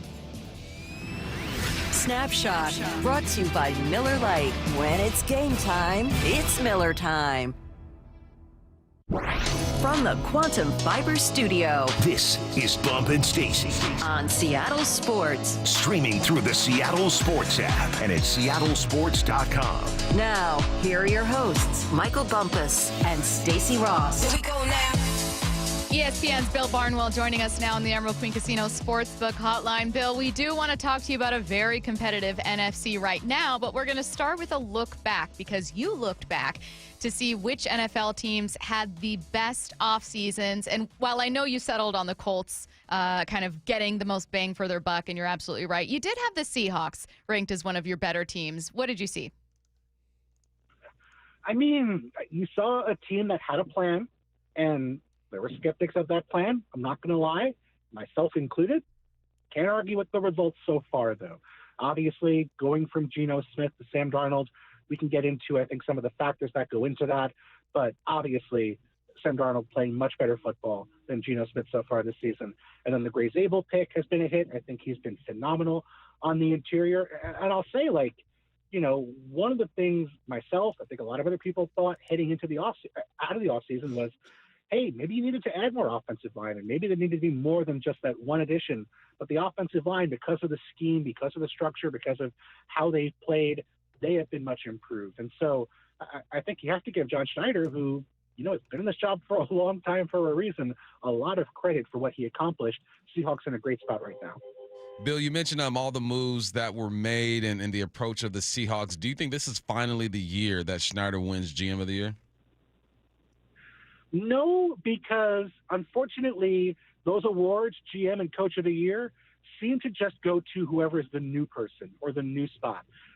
You know, I think about guys like Mike Tomlin and Andy Reid and even Bill Belichick back in the day, and like how rarely those guys actually were in, you know, sort of in the spot for those awards. So I think John Schneider, unfortunately, has like weirdly aged out of that award, even though I think he deserves consideration given what he did during the offseason. Yeah, I think I agree with you. We've talked about it before, how sometimes it's like maybe a worst to first, but most especially like who's the hot new name or an exciting person, barring Howie Roseman or something like that, obviously. The NFC is just kind of crazy right now with, I think, 6 teams. Oh, now you have the Vikings, but 6 teams at 5-2, and it feels like every week talked about a different team being able to pull away. Right now, the focus is on Detroit for absolutely fair reasons. But I think for me, Bill, the Seahawks are so much better than I thought they'd be, even if there are flaws that you can point to. What about you? How do you see them in terms of just the NFC picture? Yeah, I totally agree with you. And I think it's really, I look at even the Lions, I look at some of the teams that are in this 5-2 tier, and I just sort of think, okay, like, what are the reasons to think they might get better? What are the reasons to think that they have something they can add here? And with the Seahawks, I sort of look at the Devon Witherspoon case, right? I mean, if you were going to think about, okay, why is this defense going to be really good? Who's going to be standing out? Devon Witherspoon would be one of the very first names you would mention, and deservedly so. He is a phenomenal football player, but he's now missed pretty much the entire season outside of, you know, I think 1.5 games or so. And that is not, to me, you know, a reason to think they're going to not take a step backwards. To me, I think that's an opportunity to get better. I think that's a spot where you're going to be sitting here maybe a few weeks from now and saying, man, the defense even got to another level because they got Devon back. And I think about all these players that have improved with Mike McDonald in his second season. I think about the range of things they've been able to accomplish. I mean, there's just not that many teams you can say, we throw the ball well, we defend the pass well, we defend the run well, and then haven't run the ball consistently every week, but we've seen them run the ball effectively for stretches. And so I just think that range of things they can call upon is rare, even among these teams at the top of the NFC. Hey, going back to some of the moves that John Schneider has made, how do you view Nick Mawari and how he's been acclimated to this defense? What do you think of his play? Yeah, I mean, obviously he's still kind of getting in the swing of things after the injuries early in the year. But it was very clear they drafted him for a very specific role, right? Like, I think they really saw him as that big safety, that guy who could be a physical force. And he's still kind of figuring things out a little bit, but I do think that's the best sort of version of this defense. And again, I think getting Witherspoon back is going to impact things because he can play in the slot, he can play outside. I think they're going to have to find the right role for him. But I do think that's going to make Mawari's life easier as well. So I just want to see these, you know, the 5 guys who they were clearly counting on before the season actually play a snap together, because it's going to be really exciting. I think they're going to open up a lot of possibilities, not just in the secondary, but now it opens up so many opportunities for you in terms of whether you want to blitz, whether you want to rush. You know, you can do a lot more stuff if you trust the 5 guys you have back there at defensive back. Hey, Bill, I'm not going to hold you to this specific answer about the NFC West, because I think all of our opinions are going to change as the year goes on with the 3 top teams, Rams, 49ers, Seahawks at 5-2. The 49ers beat the Rams in a tight Thursday night game. You had the Rams just overwhelm the Jags, and then the Seahawks beat them, not quite as dominantly, but but still the Seahawks have, I think, the best defense of the three. I have a hard time filtering through, even with some bias of just knowing Seattle more. I have a hard time kind of organizing these three and figuring out who comes on top. And I know that the Rams were favored heading into the season and that the 49ers were kind of a sexy pick, but I have so many questions about all three of these teams. Right now, pause in time at heading into kind of getting out of week 8. How do you organize or look at them? I think I would still have kind of the Niners in a tier below the Rams and the Seahawks. Obviously, the Niners, I think, deserve a lot of credit for what they've accomplished. They were a team I picked to make the playoffs before the year, so I'm a little biased maybe from that perspective. But I do think just the sheer number of injuries they have, I know they've done a great job of overcoming it, but it's just going to be hard to do over an entire season. You're talking about, so many of your top defensive players to pull off. It's just going to be tough to keep that up. And then I think I have the Rams and Seahawks kind of right neck and neck. And I think it's honestly been a little surprising to me because of who the quarterbacks are, but it feels like the Seahawks are more consistent than the Rams are.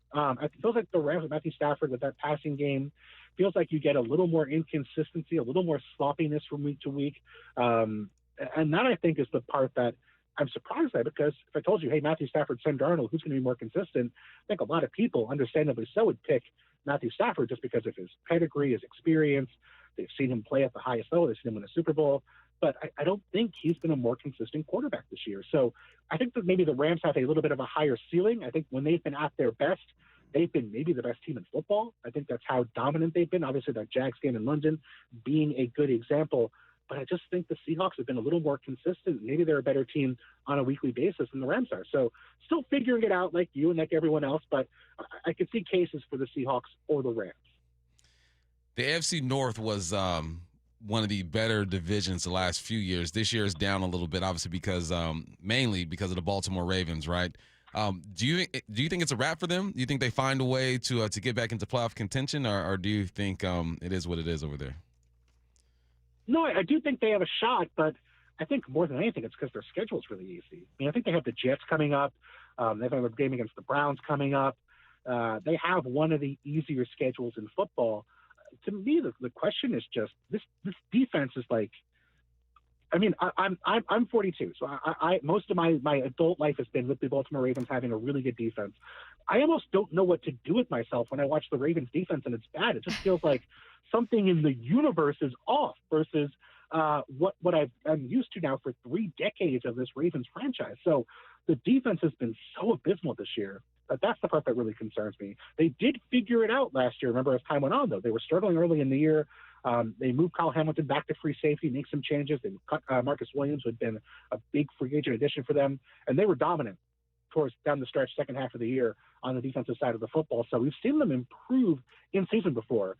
I just think they're going to get a little better on defense. I totally buy that the offense was great with Lamar Jackson, and he's coming back. So that week schedule, and I don't know, I'm still skeptical of the Steelers. If they're going to win their 9 games, they're going to make it as a wild card at the very least. Maybe they'll win the division, but I just don't think there's a great football team in there. So I do think the Ravens have a viable shot. Okay, very related to your point about the Steelers, and something that I've been thinking about when it comes to the Colts, who I do see is fundamentally differently, but something you've probably had to decide every year. When do you decide that a team that has surprised you is actually good? Yes, that's a great question. And so I think because I'm a natural skeptic and I'd rather be late on a team than too early maybe, I sort of like come up with these questions in my head. I'm like the Seahawks, the Colts week 1, they played the Dolphins. Dolphins defense was terrible. That was very clear on tape, and obviously it's proved to be true. Daniel Jones hit a bunch of deep shots. It's like, okay, well, that's not how Daniel Jones is going to play football. They played a weak defense. They played from ahead. I don't buy that. Then the next week they play the Broncos. Next week or the week later, within the next couple of weeks, they play the Broncos. Great defense. They score a bunch of points. They win the game in the last second. They hold their own. Daniel Jones doesn't turn the football over. Okay, well, that gives me a reason to believe in your offense. If you're doing it week after week and you're kind of answering those questions, maybe it's not, a bunch of fluke long plays. Maybe it's not that you're just dominating the turnover battle. Maybe it's not that you're always playing from ahead. You're not always playing weak defenses. If you have a resume that kind of survives those questions, that's when things change. And so we've seen the Colts do this now for 7 weeks of football. I actually went and looked and said, okay, like if you're the best offense in football after 7 weeks, do those teams fall apart? And the answer is no. Every one of those offenses going back through, I think, 2000, finished the year in the top 10. So I think the Colts are going to slip a bit, and obviously there's the Daniel Jones injury risk, but he's taking hits way less often than in years past. He has I think the lowest sack rate in all of football after running one of the highest sack rates during his time with the Giants. So I really buy what the offense is doing. You're seeing them create a lot of easy, smart, thoughtful completions. They're getting the most out of their talent. I just, everything about it screams at this point sustainable. So it took me a couple weeks, maybe after the Broncos game was the moment where I thought, okay, this is an offense we have to respect and appreciate. And they've done nothing since then to make me think otherwise. How legit are the Bears? I like this story. I love seeing the development of Caleb Williams. You got Rome over there, a UW guy. 4 wins in a row, but the opponents haven't been great. What are your thoughts on the Bears? Still a work in progress. That's not an insult. Like, that's a kind depiction. Like, I'm not trying to say that to diminish what Caleb Williams has done. You see some really impressive moments. Like, and it's not even like the big plays; it's more the little things. I watched a play this week where they had a free rusher on him coming through the A gap, and that's a moment where, as a quarterback, you might panic, you might take a sack, you might freeze, you might try to run for your life. And Caleb just very quickly got to his check down, got to his hot route, threw an accurate pass to DJ Moore, and it created like a 30-yard completion because it was, it was a big blitz, and so he was 1-on-1 against a cornerback. And I want to see more of that. I want to see more consistency with that stuff. He's running, I think, the lowest completion percentage over expected of any quarterback in football, which tells me, number one, the Bears are creating a lot of viable, safe completions for him. And number two, he's not always getting to those options. And so I believe in the talent, and I believe in what I've seen so far, but it's still a work in progress. The big thing for me, the thing that really stands out is, okay, if this is real, then I buy the offense, is the run game. Let's go back to Detroit. Ben Johnson and that Detroit Lions rushing attack, that's what really sort of underpinned that entire team. It was Jared Goff and play action off of that. And so last couple of weeks, DeAndre Swift has been a much, much better running back. Kyle Monangai has looked impressive for them as kind of their, 1-2 punch at running back. If they can reliably run the football, I do think Caleb Williams is going to be in great spots to, play well, work off of play action, and hit some shots downfield. And I think that's a viable plan for that offense.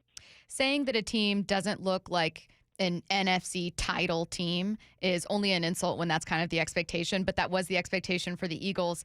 And man, did I think that the Packers and Eagles, like, these are the two teams. This is like our preview of the NFC Championship game. This is going to be the bar. And it's not that either isn't fine. The Eagles are 5-2, Packers 4-1-1, but they're also not quite as, solid or steadfast. I don't know, as I thought they would be. What are you seeing?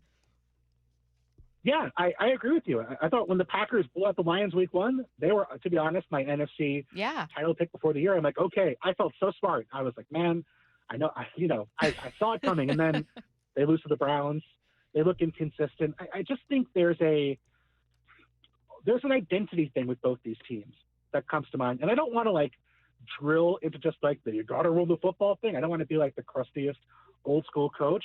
But those two teams last year, the Packers and the Eagles, were really, their identity was running the football. The Packers ran the ball at the highest rate in football on early downs. The Eagles, of course, with Saquon Barkley, that was their explosive play. They didn't care what your front was. They didn't care what you showed them. They were going to run the ball, and they did it effectively.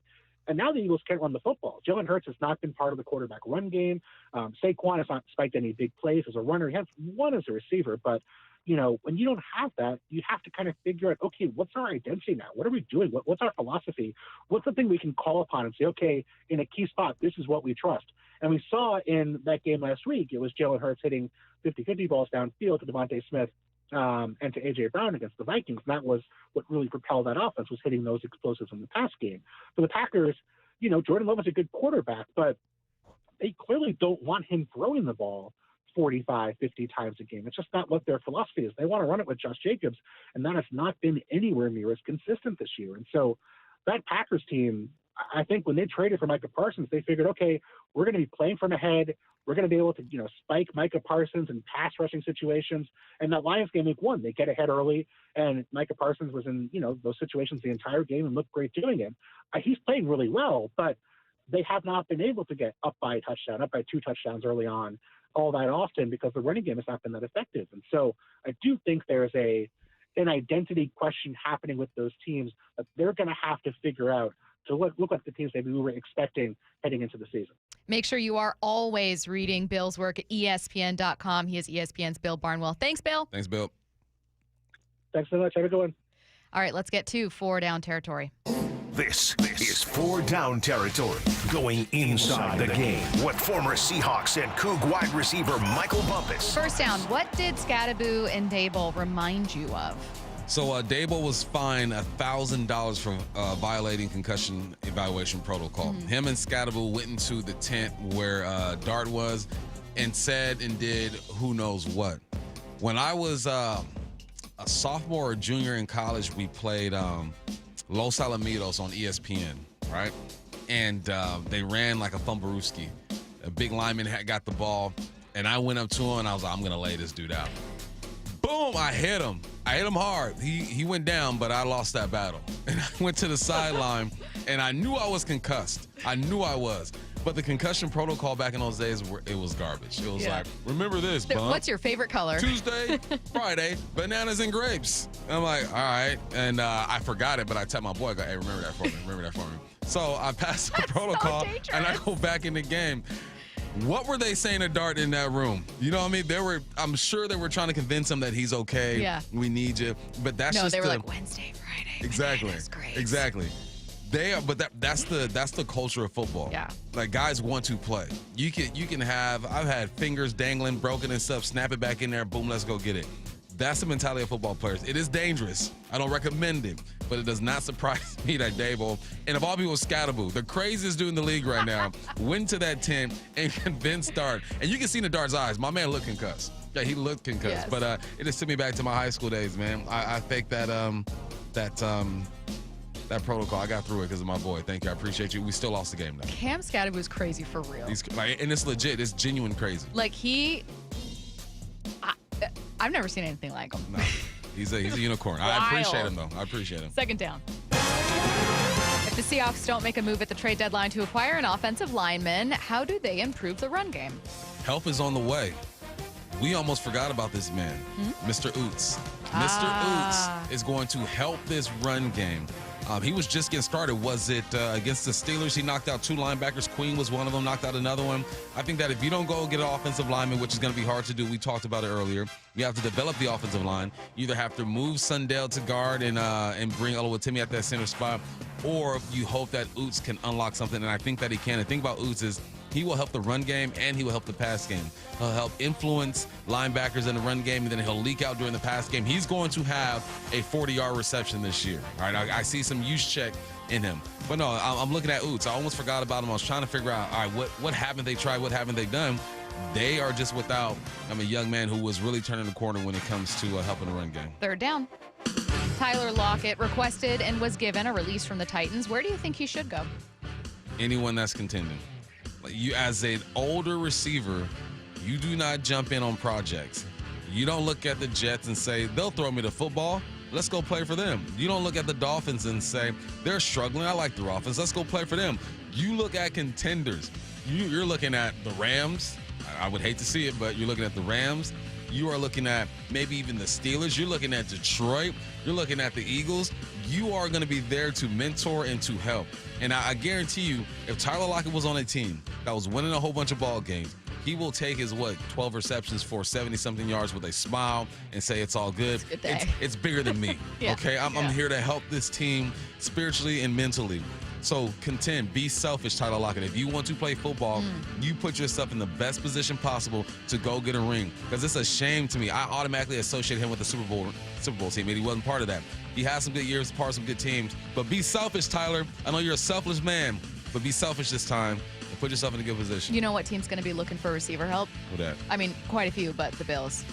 They're just not getting enough from their wideouts right now. I mean, but how much are you going to get from Tyler? I don't think a lot. And that's no slight to Tyler, who was at one point like the most reliable and forever the most underrated receiver. Yeah. But maybe they have more than one. Maybe they look for a veteran, and maybe they look for a bigger trade acquisition. Maybe they're in the market for like, hey, can we get Waddle? Are you guys going to deal Chris Olave? Like, what's going on with all these different teams? But the Bills for sure. You don't bring Tyler Lockett in to help on the football field. You bring him in to help in the locker room. I wouldn't think you need help in the locker room for the Bills. Maybe not. But if you're a contender, how often are you going to need help in a locker room? Eagles need help in that locker room. That's actually a really good point. Yeah, you bring in Tyler to be like, listen, Hey, guys. AJ, Jalen, we're going to lunch together. Yo, guys, calm down, guys. We're going to figure this out. 4th down. We just spoke with ESPN's Bill Barnwell. Anything stand out from our conversation with Bill? He's an ageist. Oh, wow. He said John Schneider has aged out of the GM of the Year award, and I didn't appreciate that, Bill. But he's probably right, though. He's being honest. He's probably right. He's right. That's for the new guys or the teams that are just so bad that you made a great turnaround. But it hurt me to hear that because I was like, man, that's messed up. And I started thinking about it. I'm like, you are probably right. Who's Those not days an are older probably GM, gone. by the way. He's like 51 or something like I that. thought he was still in his 40s. Really? I don't know. I think he might just. Oh, maybe just turned 50. early 50s because Yeah. he was late 30s Yeah. when he got started. So, no, that hurt my feelings a little bit. My feelings are hurt for John Schneider because I think that he's done a great job this year. The draft, he's done a great job over the last couple of drafts, honestly. You look at the football or you look at the team on the football field, it's like there's a draft pick, there's a young guy, second-year guy, first-year guy. He's done a great job, and I think he deserves more recognition. So the ageism is killing me right now. Yeah, you know what's maybe Pete Carroll, rightfully, but also in a way that kind of made Schneider get overlooked, got a lot of credit during that entire run. But when you think about it, John Schneider's teams, and I've been critical of drafts before, like there was a period where like 2013, which is kind of a bad class overall, you got Lockett and Frank Clark in 15, but like 16, 17, 18, 19, like there was a while where you were like, man, you're really not getting a lot of return on these picks, and especially on your first round picks, Rashad Penny. Well, 19 was a cool. miss. Was that DK? LJ Collier was a miss. 19 was DK, but you also took Marquise Blair ahead of him. That didn't work out. So there's a period of time where you just weren't striking, hitting on your draft picks. That being said, even more important than that is what happens with quarterback, and he not only getting Russ here, but then flipping that, having Geno, which even let's say that's even Pete Carroll. Okay, well Sam Darnold wasn't, and that's worked out. So I mean, it's just they have not had, in all the time he's been here, a season that you're seeing right now in Minnesota, where it's like they took a young guy who's hurt, it's not working out, some backup is just not giving them what they need. You're looking at like, do they even get to double-digit wins? Do they get to 9? Do they get to a winning season? So credit them for that. All right. Did an MLB team get caught trying to nickel and dime their own players? That's coming up next on Bump and Stacy on Seattle Sports and the Seattle Sports app. Wyman and Bob. It's going to take a bit for this team, I think, to get past this moment. Every afternoon at 2. You know, to be that close, and you were just steps away, and you came up short. Some of them sat in that dugout and watched the Jays out there celebrating, and they're going to use that as fuel. You're never going to be happy unless you win the last game, right? Yeah, but somebody's always going home disappointed, and hopefully it's the Blue Jays. Yeah, that'll be easy to root for the Dodgers. Plus, they've got my favorite non-Mariner, Mookie Betts. Right, Mookie. Love Mookie. Only on Seattle Sports and Seattle Sports on YouTube.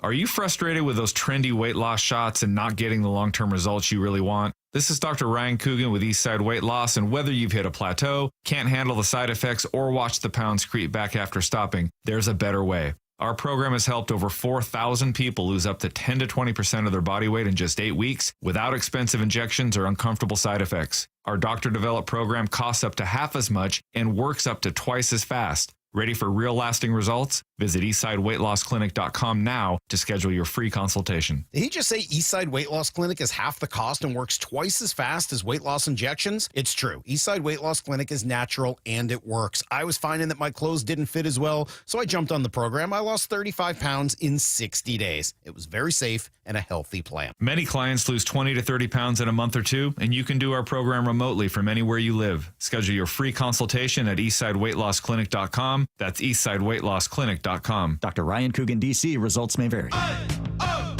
Let's go! You're still glowing, flirting, grooving. You still got it. But your immune system weakens as you age, making it harder to fight flu, pneumococcal pneumonia, RSV, and COVID-19. Vaccines are a key part of any health routine and help strengthen your immune response. Ask your doctor or pharmacist which vaccines you need. Schedule in minutes at vaxassist.com. Sponsored by Pfizer. This is the story of the one. As a custodial supervisor at a high school, he knows that during cold and flu season, germs spread fast. It's why he partners with Grainger to stay fully stocked on the products and supplies he needs, from tissues to disinfectants to floor scrubbers. All so that he can help students, staff, and teachers stay healthy and focused. Call 1-800-GRAINGER, click Grainger.com, or just stop by. Grainger, for the ones who get it done. Ryan Roland Smith here. For more than 35 years, the NBA Health Insurance Trust has been helping local builders, contractors, and their employees save money and gain peace of mind. They offer customized group health plans from the state's leading insurance providers. Small and mid-sized businesses deserve big healthcare access. The NBA Health Trust brings you the coverage you want at a price you can trust. Find out more at MBAHealthTrust.com. That's MBAHealthTrust.com. Let's talk about your hair. Well, maybe after we talk about my hair. I've got great hair, as you know, and it's because of Advanced Hair. Yep, Advanced Hair Restoration. Their simple one-day treatment offers life-changing results that I can attest to. Guys, it's not magic, but it's close to it. They put hair where you need it most, and bam, it grows. It's actual science. Advanced Hair has top-rated physicians, modern technology, and best of all, you get your very own natural hair that begins to regrow the very next day. It's even guaranteed to grow for life. So schedule your free consultation now at 425-449-8185. Mention Curly to qualify for $250 off and $250 free hair grafts. It's a limited time offer. Advanced Hair, the winner of the 425 Business of the Year, and the team that gave me my hair back. More importantly, they'll do the same for you, guaranteed. 425-449-8185 or advancedhair.com. This is the home of the Seahawks. Gonna let one fly deep. Got a man out there. Ball is caught down at the 10-yard line, and it's JSN. Seattle Sports. Front Row Card Show is returning to Tacoma. Join them at the Greater Tacoma Convention Center October 25th and 26th. Baseball, football, basketball, and hockey cards, plus collectibles such as Pokemon, Marvel, Star Wars, and comic books. Beckett, CGC, and JSA will be there, so bring your cards, comics, and autographs to sell, trade, or get them graded. More than 400 tables, thousands of dollars in free prizes. Front Row Card Show, Greater Tacoma Convention Center, Saturday and Sunday, October 25th and 26th, 11 to 5. For more info, go to frontrowcardshow.com. Endless hours of research, seeking referrals, dozens of calls. Hiring the right attorney can be a challenging process during an already difficult time. J.P. Pendergast with Pendergast Law explains. In Washington State, Tom, there are thousands of attorneys to choose from. Referrals and online research can be helpful, but discovering the right attorney requires a conversation. It can be hard to identify integrity and authenticity without that interaction. So, what do you recommend? We encourage anyone looking for personal injury representation to call for a free consultation with our team before making a decision simply based on referrals or online research. Accident victims need an attorney that listens, demonstrates honesty, and is genuinely understanding of their unique circumstances. The care, attention, and preparation that our firm provides throughout the case mirrors the effort involved when taking on the insurance companies. Save time and avoid mistakes after an injury. Contact the caring and compassionate team at Pendergast Law. If you or a loved one has been injured in a car accident, call Pendergast Law. We can help. Hey, it's Tim Hunter, former Seattle radio goofball here with two words that aren't funny. Prostate cancer. Get your annual checkup. Keep an eye on that PSA number. And if you hear those two words like I did, talk to the folks at Swedish Cyberknife. 5 treatments, minimally invasive and technologically advanced over the other options. If you were a friend and I consider you one, I'd highly recommend Swedish Cyberknife. We are so lucky to have them right here in town. Do your research, but definitely visit swedish.org/cyberknife prostate. Brought to you by Integrated Rehabilitation Group. This is The Timeline with Bump and Stacy. Brought to you by 1-800-DUI-AWAY. It is The Timeline on Bump and Stacy, and we are heading to an MLB scandal for this one. Did the LA Angels get caught red-handed trying to nickel and dime their own players? Yusei Kikuchi told Japanese reporters that he left his final start due to cramping because the AC went out in the Angels' workout room in the middle of the year and then never got fixed. Then former Angels outfielder Kevin Pillar went on foul territory and backed up Yusei's claims. of LA owner Arte Moreno cutting corners on basic amenities. I was there. The AC was working there, but the inner workings of like the clubhouse, the weight room, the hot tub always had problems too. Artie definitely needs to spend some money and fix that internal workings of the clubhouse, the weight room, the locker room. I mean, it's a big selling point to get players, and the Angels is very, very far behind from a lot of places I've been. So Arte Moreno didn't comment on this, but Angels GM Perry, is it Curtis, what's his last name? Manassian, thank you. Had a back and forth with media members, and he denied that the AC was never fixed. So it sounded like this. I'm going to do a dramatic reading. So he was asked by a reporter, hey, there was an interview that Yusei did the last part of the season where he said someone wasn't fixing the air conditioning in the weight room. Then Kevin Pillar came out and said the same thing. Do you guys view this as an issue? And he said, the air conditioning is great, very cold. So then they said it didn't break. He said no. The reporter said, so he was lying about that? And then the GM said, I'm not saying he was lying. I don't know what he said. The air conditioning is fine. We take care of our players. So then the reporter said, well, there are multiple players now saying this publicly. He says, who else said that? They said, well, Kevin Pillar went out and said it just the other day. Said the air conditioning is broken. Said it was below on amenities. And then he pressed, so he said the air conditioning didn't work. And they said, well, no, he didn't say specifically the air conditioning. He said that many amenities are below standard. The GM says, so what's your question? It's getting a little hostile. Gracious. The reporter says, well, do you feel like it's an area that you need to address? And he said, the amenities? The reporter said, yes. And he said, no. So then, fast forward to Thursday. So again, there's a back and forth clearly that got a little hostile between a reporter and the GM, where the GM is just not even denying it, but also aggressively dodging. Yeah, gaslighting, being like, so what did he say? He said the AC specifically was broken, and it's like, well, no, but he basically acknowledged that and then said amenities aren't great, and it's just, you're dodging this. So on Thursday, Angels beat writer Sam Bloom noticed a job listing on the team's website for an HVAC technician. Nice.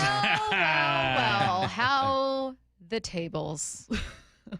HVAC. So the Angels are valued at $2.7 to $2.75 billion, right? A commercial HVAC system costs $40K. You can easily get that done. You can easily get that done. Take care of your players. That's not going to be great for recruiting. Where's Mike Trout when you need him? He needs to speak up. Mike Trout's making like $400 million over his. Yeah, I mean, he needs to speak up. He's the big boy in the room. Speak up for your dog. Also, did you see how much they're only paying this HVAC technician? Yeah, it's $39 an hour. I don't know what a standard HVAC. I don't know either, but that feels under market. It's part-time. Well, here's the thing: it's a part-time job. I also would absolutely believe if it was under market value, considering that the Angels. It's just anytime we see. The NFL will sometimes have these where they do the players union will send out their surveys and they'll be like, okay, the Arizona Cardinals had the lowest score in weight rooms or in facilities, or they didn't have enough hot and cold tubs or whatever. And what always gets me is it's one thing when it's something a team has absolutely no control over. You're going to travel a lot when you play for Seattle. No control over that. Yeah.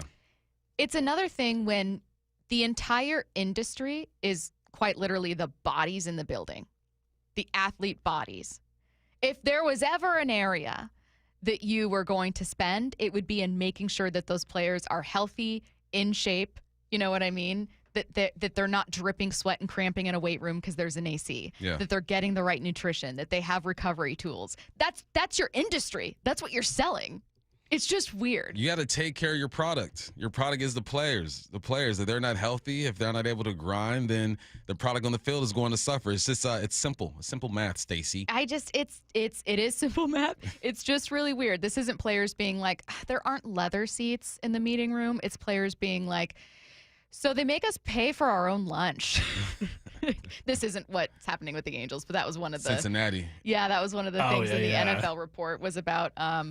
One thing, the Seahawks who added more tubs. I will give the Mariners front office credit. Justin Hollander came on with us. I think it was either before the season or in the early portion of the season. He had mentioned on air that the Mariners front office looks at that NFLPA player survey, and they're like, okay, this is where those players say teams are lacking in amenities. Yeah. We need to improve in those areas. And like you see it, in the clubhouse and stuff, it looks a lot different now than it did probably 10 to 15 years ago. That stuff matters. Yeah, and I'm credit to the Mariners for making sure that these players are taken care of, because these are your investments, these are your assets. Like, there's nothing more important to a pro sports franchise than the athletes that they're paying. Take care of them. Well said. Tomorrow will be the first Saturday without one of college football's weirdest traditions after Texas Tech announced they were banning their fans from tossing tortillas into the air. It's nothing sacred anymore. Nothing. Well, the tradition of tossing tortillas at Texas Tech goes back to the 90s. What a time. Tech was assessed a 15-yard penalty after fans threw them onto the field back on October 11th. So then Tech's AD had to give a press conference about the decision. That's how serious this is. The stakes are too high, and we need to help, not risk penalizing our team again for throwing tortillas. Simply, let's not do it. The situation is on me. I leaned into this of throwing tortillas at the beginning of the football season. Now I must ask everyone to stop. I must ask our staff to enforce it on game days. Like a political press. I know. Yeah. I close and we'll turn it over to Coach McGuire by asking our students and our fans to continue to make Jones AT&T Stadium the best environment in college football. And I don't know how they will do it, but I am confident that our fans and our students are about to make the Jones even louder than it's ever been before. And tortilla free. I feel like this was the president talking on Independence Day when he was telling us aliens were about to come invade us. It's so serious. He should have been loose, like, hey, guys, stop throwing the tortillas. We're trying to win ball games here. We don't want to get penalized. But it sounded like he had a really written statement for that thing. He sure did. A very famous alum, the most famous perhaps, Patrick Mahomes, was asked about the tortilla toss. Non-Chiefs question. The tortillas out of Tech, I know you're a proud Red Raider. It was a bit of a kerfuffle at the end of the KU game. The coaches were kind of talking about that. There's a rule in place now. What are your thoughts about trying to figure out what they're supposed to do with that? I'll stay in line with Coach McGuire. I mean, I love the tortillas and throwing the tortillas, and doing that at the first kickoff is awesome. But whenever it hurts the team, you don't want to do that. But I love the passionate fan base that the Red Raiders have, and I love how the Red Raiders are playing football right now. And so just keep it to not getting penalties on game day that could hurt the team, and then go out there and continue to win football games. This is devastating. What are we going to do? Eat the tortillas? You have no choice but to eat the tortilla. We're making tacos. Exactly. No choice. So the tailgate should be composed of nothing but tacos and burritos. Yeah. Do it for the tortilla. Yeah, to save the tortillas and stop throwing the tortillas onto the field, I guess. But it's devastating. And Curtis, you're right. Nothing is sacred anymore. This is a perfect college football tradition. Like, it's just college kids being weird. Yep. And that's the beauty of it. Yep. Not anymore. An underrated storyline in this year's World Series is the Blue Jays were Shohei Ohtani's second choice during his free agency before the 2024 season. Remember the infamous tweet, Shohei on his way to Toronto. Toronto manager John Schneider says he wants a few things back from Shohei. You know, I think when we met with him, you felt good about it, you know, and you felt good about the feedback he was giving about our organization and opportunity here. But you never really know what a player's feeling in free agency, and there's a lot of things that have to line up for them personally too. So you can't really think about what if. You know, you think about the 26 that we have. He's a great player. I'll say it again. I hope he brought his hat, the Blue Jay hat that he took from us in our meeting. I hope he brought it back finally. But and the jacket for decoy. You know, it's like, give us our stuff back already. But John Schneider just going through a breakup now. Give me my stuff back. I like that. Bring the hat. Bring the jacket. That's mine. I saw Shohei actually responded to it, and he laughed about it too. He said it's in his garage. Yeah, that's good stuff, man. Yeah. That's good stuff. IRG Injury Report brought to you by IRG Physical and Hand Therapy. Jerry Dipoto told reporters he's not anticipating many off-season surgeries for Mariners players, if any at all, which is good news. Coming up next, is there a sports betting bubble waiting to burst? Wyman and Bob. It's going to take a bit for this team, I think, to get past this moment. Every afternoon at 2. You know, to be that close, and you were just steps away, and you came up short. Some of them sat in that dugout and watched the Jays out there celebrating, and they're going to use that as fuel. You're never going to be happy unless you win the last game, right? Yeah, but somebody's always going home disappointed, and hopefully it's the Blue Jays. Yeah, that'll be easy to root for the Dodgers. Plus, they've got my favorite non-Mariner, Mookie. Oh, that's right, Mookie. Love Mookie. Only on Seattle Sports and Seattle Sports on YouTube. Welcome to IRG Sports Injury Update. We're with Shannon O'Kelly, physical therapist and president of IRG Physical and Hand Therapy. And our guest, Dr. Sid Bola, orthopedic surgeon with Everett Bone and Joint.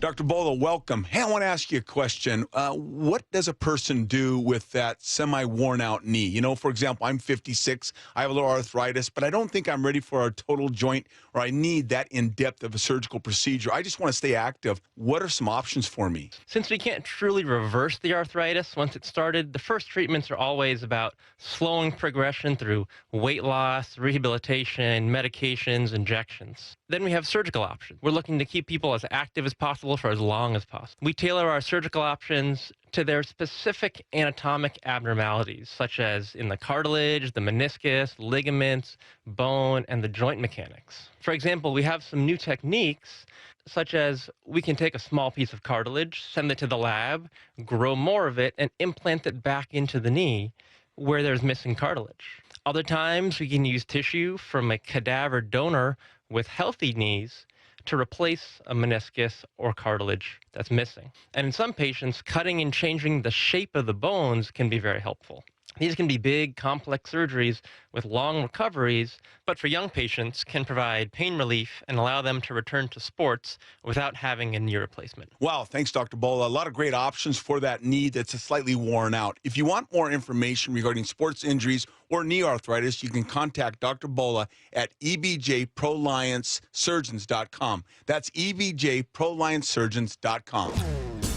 With over 40 neighborhood clinics around Washington, IRG has you covered. Let IRG be your family's physical therapist. Find the location nearest you at irgpt.com. That's irgpt.com. New siding doesn't have to break the bank. We offer affordable options that add value and protection to your home. This is Justin Shirley, CEO of State Roofing and Exteriors. And while we're at it, ask about our roofing, windows, decking, and gutter services for even more savings. Call 866-ROOF-ROOF or visit stateroofing.com today to schedule your free siding inspection. State Roofing and Exteriors, held to a higher standard since 1968. State Roofing, the best roof you'll ever need. Luxury has arrived at Snoqualmie Casino and Hotel. It's Mike Salk here. You can book now for an unforgettable experience. Let's talk about Hawks Peak. It is the place to be for game days this football season. With over 66 TVs, indoor-outdoor concept, the deck is covered and it's heated as well. And the food, oh man, it was excellent. All with breathtaking views of the Cascades and the Snoqualmie Valley. Yep, you can go to snocasino.com. Seattle's closest is now Snoqualmie Casino and Hotel. Cancer impacts so many families, including mine. Former Washington Husky Mario Bailey here. My mother was treated for cancer at UW Medicine. As devastating as cancer is, there is hope because the Cancer Vaccine Institute is developing vaccines to treat and prevent the deadliest cancers. Patients who received vaccines over 20 years ago are still alive today. Please join me and make a donation to the Cancer Vaccine Institute at local Safeway stores. Learn more at uwcvi.org. Headed outdoors or on the water this weekend? Check in with Joey and Nellie on the Outdoor Line from 6 to 8 a.m. every Saturday on seattlesports.com. It's game time, and Toyota of Kirkland and Toyota of Renton are lining up with a roster that's built to dominate the field. The gas-powered RAV4, built to power through every drive, rain or shine. Or switch up the play with the hybrid RAV4, versatile, efficient, and always moving the chains. The Tacoma, tough, dependable, and clutch when it counts. And now, taking the field, the all-new 2026 Toyota Tundra, redesigned, powerful, and built for the big moments. Whether you're in the north or the south, Toyota of Kirkland and Toyota of Renton have your winning ride. Visit toyotaofkirkland.com and toyotaofrenton.com. O'Brien. Hey, Hey, it's Bob Stelton here, and let me tell you about one of the best decisions I've ever made in my life. That's when I went to K2 Vision for RLE. That's refractive lens exchange. Now, Dr. Kopstein started K2 Vision with Dr. King from King LASIK, the most experienced LASIK surgeon in the Northwest. King LASIK plus K2 Vision equals freedom vision for every stage of life. No glasses, no contacts, readers, or cataracts. Now, if you're somebody that struggles with distance vision and now you always need a pair of reading glasses, K2 Vision RLE could be your perfect permanent solution to spending your good active years not needing reading glasses. And here's the cherry on top: you never develop a cataract. Now, if you're somebody like me that had a pair of readers in every room of the home, in your car, you had to bring them into the restaurant with you. Otherwise, like me, you couldn't read the menu. That has all been rectified thanks to RLE. So whether it's LASIK, EVO ICL, or RLE, trust the most experienced team of doctors to recommend what's best for you. Schedule your free Zoom consultation today at K2VisionRLE.com. That's K2VisionRLE.com. When the heat's in 11, cool AC would be heaven. Dayandnight.net. It's the final month to save 30% off an air conditioner or heat pump while supplies last at Day and Night. Hi, I'm Bruce with Day and Night Plumbing and Heating. Call us about installing a high-efficiency cooling system or servicing your existing one so you're cool when you need it. Save 30% off an air conditioner or heat pump, plus no payments or interest for a year OAC. Call for details. Dayandnight.net. From the Quantum Fiber Studio, This is Bumpin' Stacy. Weekdays 10 to 2. On Seattle Sports and 97.3 FM HD2. Gambling and betting has always been a part of sports, and not only that, but has always been kind of linked in the underbelly of sports. There's a Black Sox scandal. There's been rigging at games before, questions about refs, etc. Like, it's always been there. It's not new. But is both legalized sports betting in more states and sports betting on apps and ease of access changing it? That's something that ESPN columnist Dan Wetzel is wondering this morning. He posted to ESPN a column about how the next betting scandal is coming. Like, it's just kind of inevitable. He says, look, gambling scandals are not new in sports, but the proliferation of legalized sports wagering, putting betting in everyone's face, if not on their phone, almost assuredly makes the games more susceptible. I agree. Yes, most definitely. You have access to it. I'm not a gambler. I see DraftKings. I'm like, oh, that might be fun. You can't do it in the state of Washington, I believe, right? I think did that already change? I don't know. I'm not a gambler either. I think you still only gamble on casino properties. I'll waste money on lots of things, but for some reason, sports betting to me feels like a bigger waste of money. I know a lot of people do it, so I'm not like hating on it, but it's prolific. It is. It's kids are growing up in this culture now too. You know, like their whole lives they've been able to gamble and bet on these games and do it easily, right? Just like we look at our kids and they grow up on TikTok and IG and all that stuff. Same thing with gambling. Like, it's ingrained in their culture, their everyday. So I think this is going to continue to be a problem. It's never going to go away. And as long as humans are playing sports, people are going to get caught up. People are always going to get caught up, but why is it happening more often? Is it the technology? Is it that betting is addictive? Is it that like you said, there's a culture shift where more and more people are doing it at younger ages? I mean, they just legalized betting on professional sports for college students, for college athletes. That's massive. And it's hard for me not to think that there's still insider information there. And what's weird to me, it's one thing for college students who aren't necessarily, at least most of them, not getting millions and millions of dollars. Yeah. What's weird to me is someone like Rozier. What did you say his contract was? Like, how much Rozier? $26 million a year. You're getting $26 million a year, and you're still getting wrapped up in a betting scandal to make money? You got a problem. That's what I'm saying. I don't quite get it. Shaq having an issue with it. I'm ashamed that those guys will put their families and their careers in jeopardy. There's an old saying in the hood: all money ain't good money. So if you're making $9 million and you're dealing in certain things, like how much more do you need? Especially if you know you get caught, you can do jail time, lose your career, put a bad image on yourself or your family or on the NBA. I agree with you, Chuck. They dropped the ball. It's very, very important how the NBA handles this right now, because you're going to see more of it. Yeah, it's you got to set the tone. You got to try to strike some fear into these guys. I saw a clip of Gary Payton Jr. on the bench. The spread was like 11.5, and his team was up forgot exactly the scenario, but he's covering his mouth as he's nervous because the team isn't going to cover the spread. His team covered the spread. He's celebrating as if they won a championship. It's all throughout the league, all leagues. I think it's going to be a problem, going to continue to be a problem. It's never going to get fixed, but hopefully you minimize the impact by cracking down on guys. Well, and it makes you question the integrity of any sport you're watching. And it's not the best comparison, but whenever we talk about like PED usage in baseball, one of the things that has always come up is like, well, the steroid era in baseball, even if it's not as prolific, has kind of left a stain where you're always wondering, right? Mm-hmm. You're always going to look at it and go, I mean, man, that guy's really good.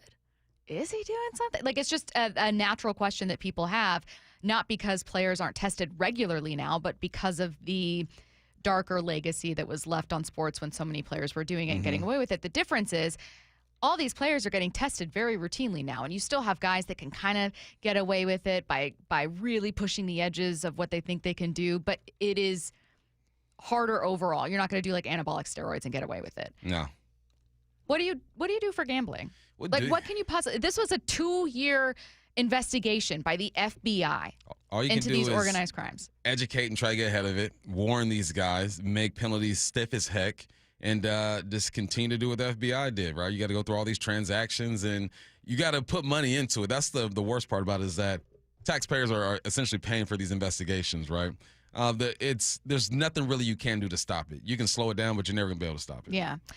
Someone said it's the changing laws, tech, and acceptance/promotion by otherwise legitimate journalists. I don't know what journalists have to do with it, but I think that here's what's really complicated. Why? This is how I feel about it. Tell me if I'm wrong, either of you guys. You should just follow a rule if that's the contract that you signed. I cannot be mad at the NBA for having DraftKings as a partner that they're getting money from for promoting whatever. How is that hypocritical if the contract I signed is that I'm not allowed to participate? The contract I signed, this is a horrible analogy, but the contract I signed with my company at this radio station is that I cannot win tickets to games. Dang. I cannot enter to win, or I cannot like work with a family member to try to get money or tickets or any of those things.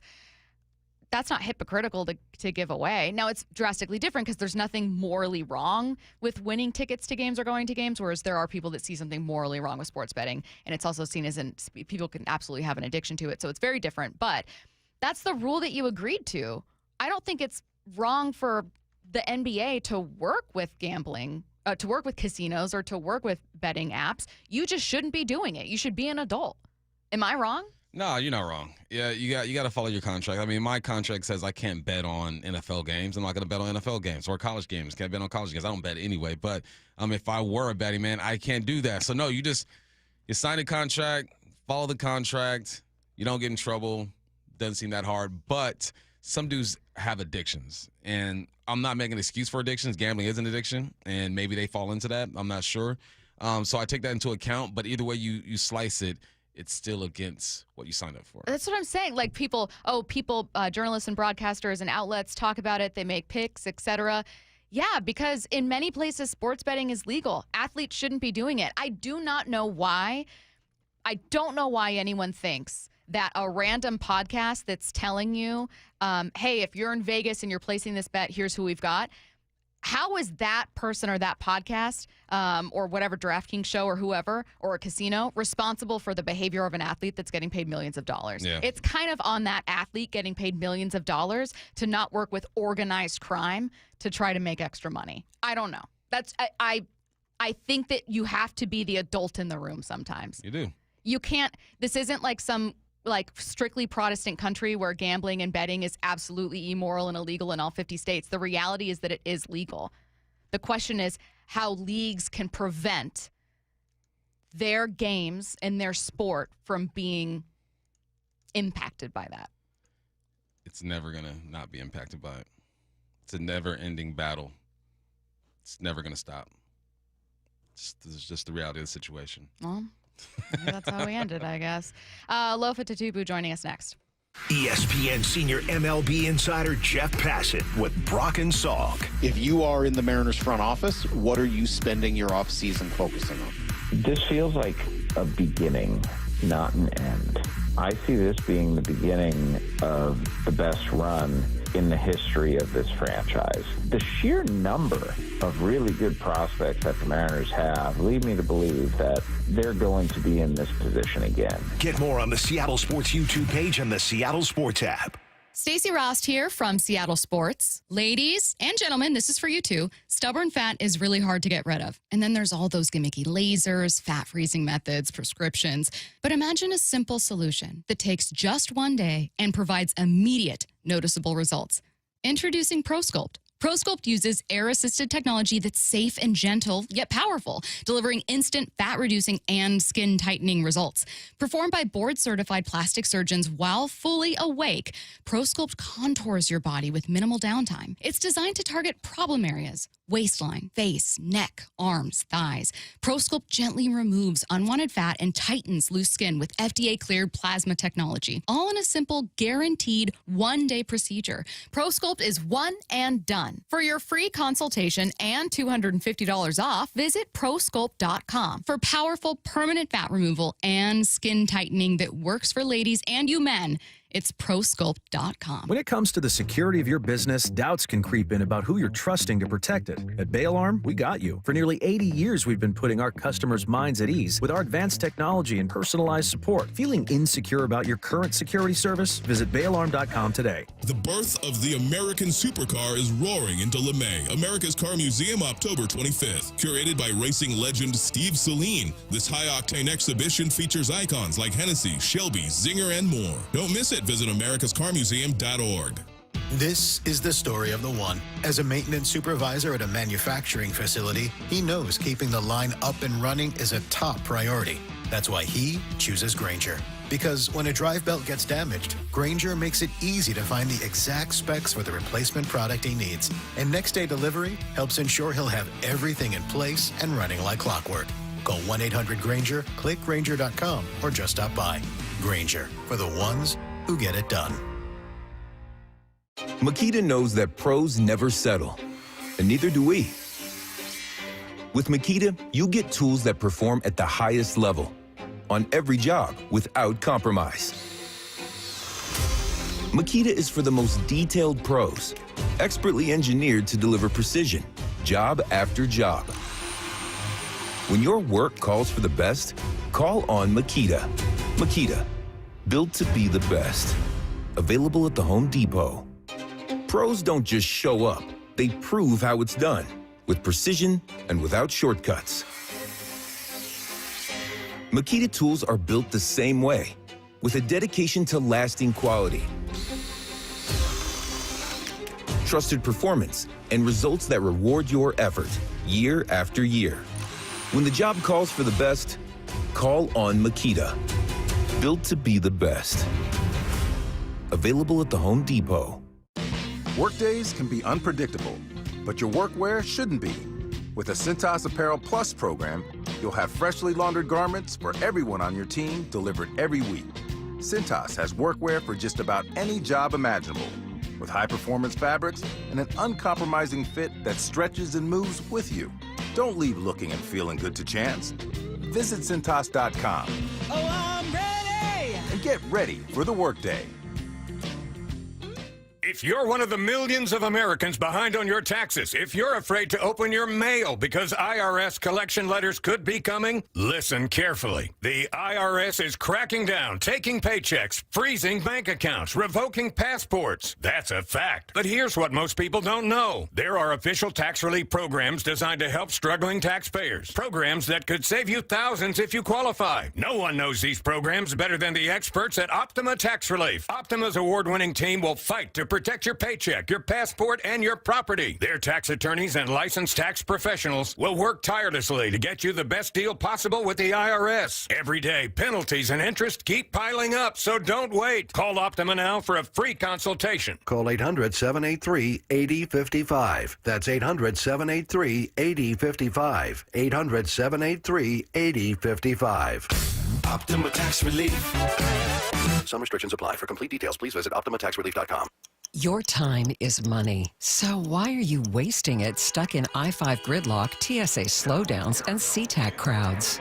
Isn't it time to travel smarter? Seaport Airlines offers high-frequency commuter shuttle service from Seattle's Boeing Field to Portland. Park for free next to our terminals. Check in 20 minutes before your departure. Get there faster without the hassles. Seaport Airlines. It's about time. Book today at flyseaportair.com. This is Seattle Sports. Streaming through the Seattle Sports app. KIRO AM Seattle. KIRO FM HD2 Tacoma. Home of the Seahawks, Mariners, and everything Seattle sports.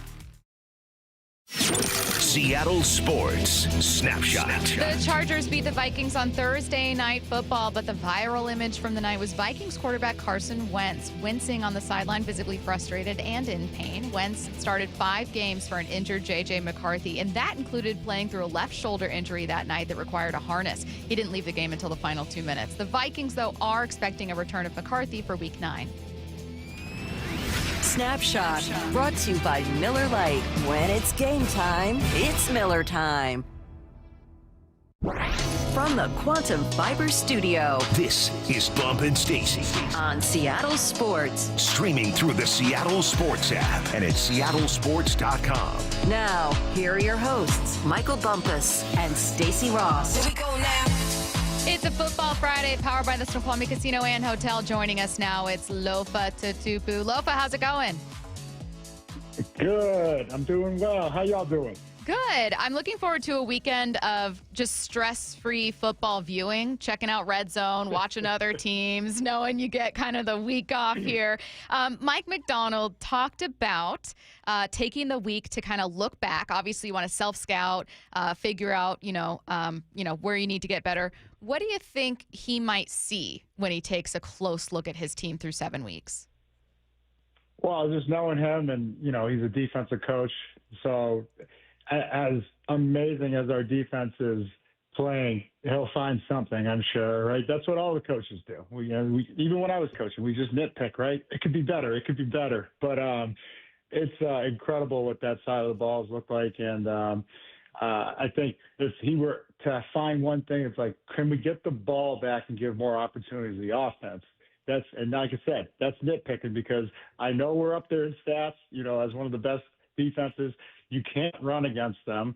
And coincidentally, they're also phenomenal pass rushers. Like it's rare to have like that much at the D line position, just stacked all across the board and deep too. So it's like just a fresh one's coming off the bench and like, here we go. It's been awesome to watch. Loaf, what did you do during bye weeks? What didn't I do, bro? Where's the furthest place you've gone during a bye week? Actually, I didn't take too many trips. I really stayed low key. And I did actually watch like a ton of film, like self scout, right?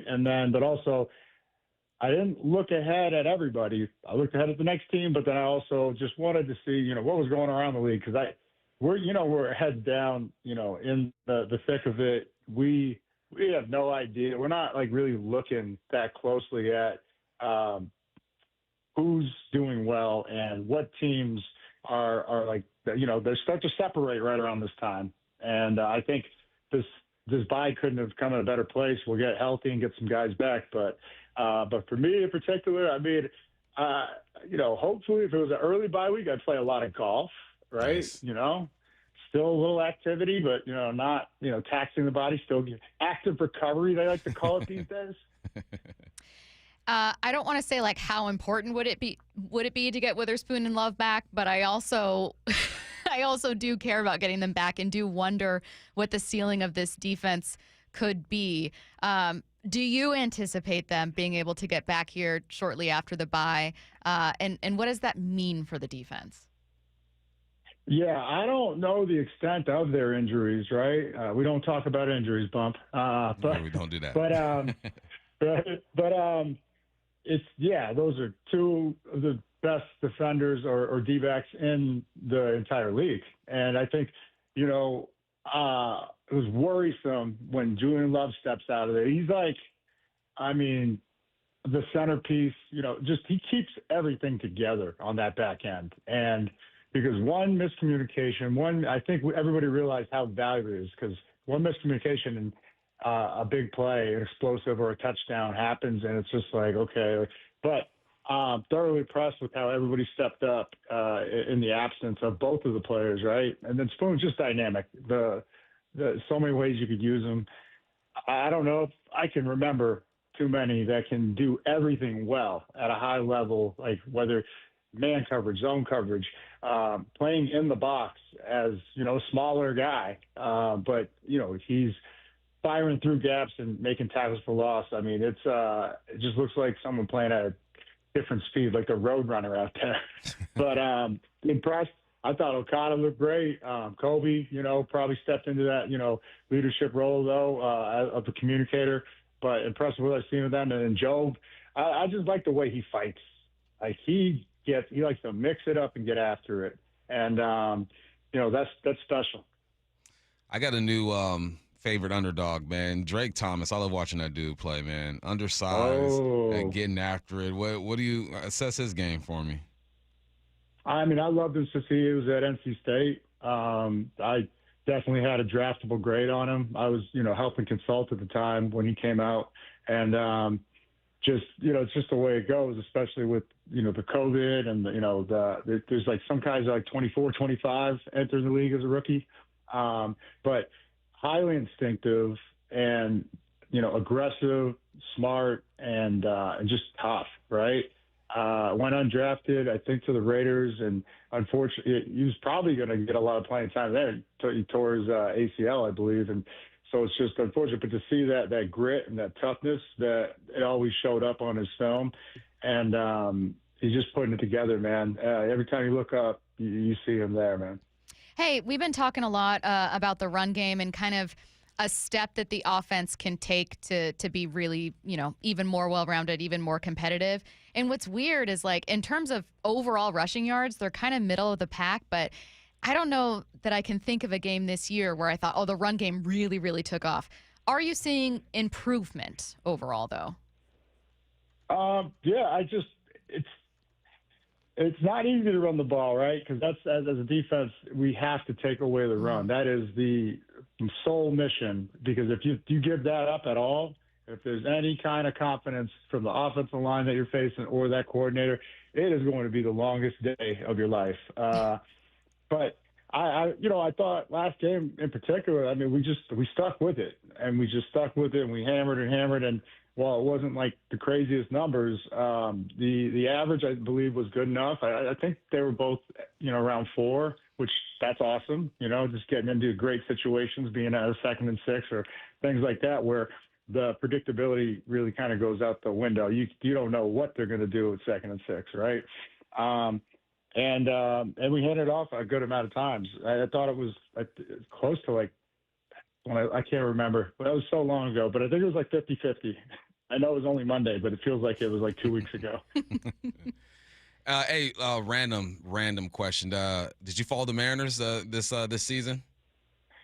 I absolutely did, and Cal Raleigh better be the MVP. I'm with you. That was going to be my question. You with Cal as MVP, or going to be hot when Judge gets it? Sorry, I read your mind. I jumped the question. You guys are connected. You absolutely. You have to give it to Raleigh. The season we had, right? Everything. It was just insane. And 62 or whatever it was as a catcher. Okay, look, I don't want any baseball guys out there to be like DMing me and coming at me for this. But the catcher's basically the only guy that has a full day's work every time he gets out there, right? Right. Pitchers get, days off, like they pitch and then probably go see 4 or 5 days later, and then, I can stand in the outfield. I can stand it, I'm not saying I'm going to be good, but I'm just saying if we keep it in comparison to what Judge was asked to do defensively, there's no question who had the heart attack. And then all these pitchers he's got to call, the pitches for. Like, I'm sure like that takes a lot of mental capacity and energy. It's draining, and so that's me being the attorney and stating my case for your defendant, for your client. Yeah. Give him the MVP. Come on, what are we talking about? I know we found ourselves being driven crazy by what felt like intentionally dumb arguments. So like, that you're not making a smart argument if all you're saying is, but his average is low, because you're very intentionally missing the nuances of his job. Like, that's very intentional. You're also saying, well, take out the home runs. What do you mean take out the home runs? It's the most valuable thing you can produce in baseball. It drove me absolutely insane, and I hate it. And maybe you have a pet peeve or two that you hear in football sometimes that drives you crazy. But what are just some of those arguments, or an argument people have made with you where you're just thinking, like, if I hear this again, my head's going to explode, because you just don't get it?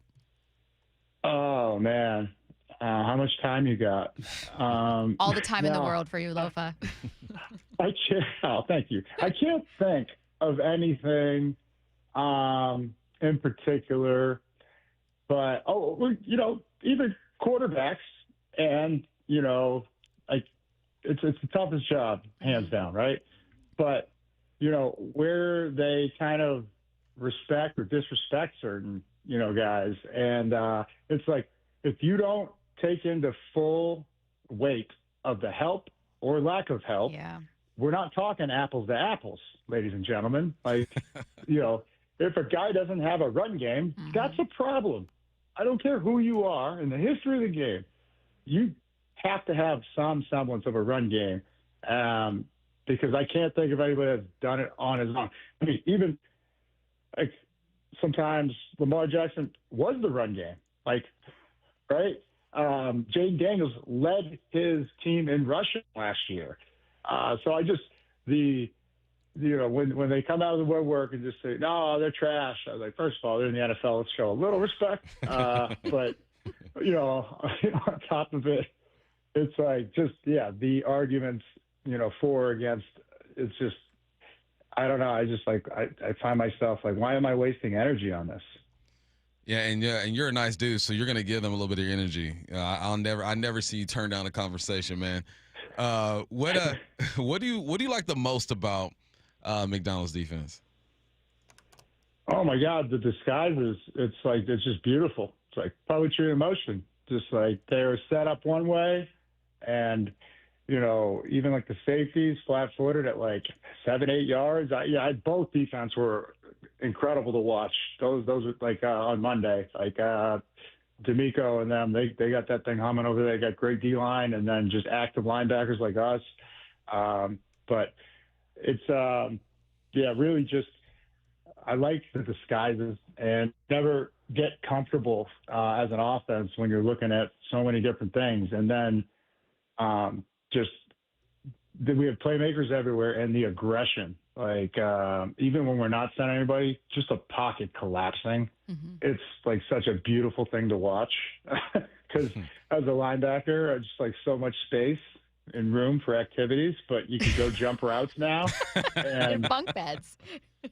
Yeah, absolutely. You could do that. I could build an IKEA bunk bed if I wanted to, and then still go pick off a pass. That's how much time you got back there. I have kind of a weird question. So I wanted to ask, like, is what Mike Macdonald does unconventional? But I think what I want to know is, like, when there's like a really smart offensive coordinator, it's just easier for average fans to see, like, oh, that looks cool, just because there's more movement, or because it's just easier for them to spot. Do you think it's harder for people who don't understand the details of defense to see what Mike Macdonald is doing? And what do you see? Yeah, because it happens fast. No, that's a great question. And so, sometimes I do find myself rewinding to make sure, like, my eyes didn't lie to me. And so I can only imagine being a quarterback back there, like, wait, where the hell did that guy come from? Like, there's like a free runner every time, and like that's very rare. And it's hard to see and pick up. And so if you go back and watch, right, I'll probably go back, and unless there's like a great game on Sunday, and go back and watch all of the Hawks games just for fun, and just really look at that and everything that we do. But it all starts with that D-line, like the trenches, ladies and gentlemen. On the offensive defensive line, even like back in 2005 when we had that great trip, to the Super Bowl, you win in the trenches and everything else falls into place. So it's been a joy to watch that defense go, and hopefully just get cut more turnovers, and it's just a matter of time. These games are not going to be close. All right, Lof, we're going to let you get out of here, but before we do, just let you know I got the invite to the Dart League on Monday. I'll see you there, homie. Oh, you bring your A game, man. We don't want no scrubs. Ain't no scrubs. Are you good at darts? I'm good at everything I do, Stacy. Oh, okay. I'm just playing. Right. My mistake. I'm decent. This is what happens when I work with former athletes. You gotta get in there. I'll see you then, homie. I appreciate y'all. Take care. Take care. Make sure you guys are listening to All Day for the latest from Lofa. He's got one from 2 days ago, a good listen, recapping the Texans game with lots of details in there about what he's seeing, something we're all kind of marinating on as we head into a bye week. It's a Football Friday, powered by the Snoqualmie Casino and Hotel. Do athletes think they're good at everything? You have to. Even things you've never done? To compete. I go in thinking, I got a chance. Have you ever played pickleball? Yeah. I was garbage at first, but by the end, I was doing elite. it. Have you ever wakeboarded? No, I haven't. You think you'd be good at it? Probably. Let's get to I'll get up. Let's get to headline rewrites. Extra, read all about it. Headline rewrites. We must make headlines. The real story behind the headlines in today's news with Bump and Stacy. Could you beat Chauncey Billups at poker? I definitely couldn't. No one can. No, that's the one thing I can't do. No one can beat him. Can I just say, I have been going, I feel passionate about, I have been going back and forth with a listener, thank you for listening and participating, about the role of the existence of sports betting, the existence of casinos, the existence of covering it. Like, let's say that I say, Seahawks are favored by 7, that somehow is leading to this. It's not. The existence of gambling itself or betting is not going away. Right. And all you're saying in those moments are like, hey, these are the odds. These are what odds makers have. Mm-hmm. To me, at the core, the root of this, the poison fruit, is greed and addiction. That's what this is about to me. Yeah. You get paid $26 million? Exactly. And you gambling like this that? This is not just about people's, like, you can't, what are you going to outlaw casinos? You're going to outlaw sports betting? No, you're not. And I frankly don't think you should, because then you're getting into lots of conversations about, freedom of religion and freedom, whatever. I think the onus is on someone like Chauncey Billups to not violate a contract. Someone like Scary Terry, to not violate a contract, especially when you're getting paid millions of dollars. Albanian George. For me, I simply think, maybe it's a hot take, that you got to be an adult. Stacy, just say you're a goody two-shoes, okay? I am a goody two-shoes. I absolutely am. And as an avid rule follower and a fan of rules, it is always baffling to me when people don't follow them. Never in my entire life. I have never in my life cheated on a test. You don't go through college without cheating at least once or twice. Never. Stacy's going to get investigated by the FBI for losing so many donut bets. I did one time. I've never seen this many donut bets lost. I never cheated on a test, but I did just like 1, 2, maybe 3 times tops read a basically Wikipedia of a book that I was supposed to read, and then just kind of like be like, yes, I read it, and here's what I remember about it. But that's not cheating. Like, I never ever. Never plagiarized in college? Never. What? No, you'll get caught for that. In today's world, you will. Never in a million years would I do that. You had to go to the photocopy machine and open the encyclopedia. Yeah, back in my day. We do things a bit different. Do you? Yeah. No, you don't. No, you don't. You walked into it again. I owe you 2 now. I owe you 2. Okay, what's the first headline, Curtis? Headline 1, Game 1 of the World Series. You headline yet? No. We've not, no. I had to rant and rave. I was hooting and hollering. Headline number 1, Game 1 of the World Series is tonight. What's the real headline? Exactly how you feel. I don't know if I can stomach more baseball right now, I'm going to be honest. Let's go Doyers! Yeah, congratulations. I can finally let it loose. I've been respectful, you know what I mean? I've held back my fandom for the sake of Seattle, because just in case the Mariners win, I would have to flip on my home team and ride with the Mariners.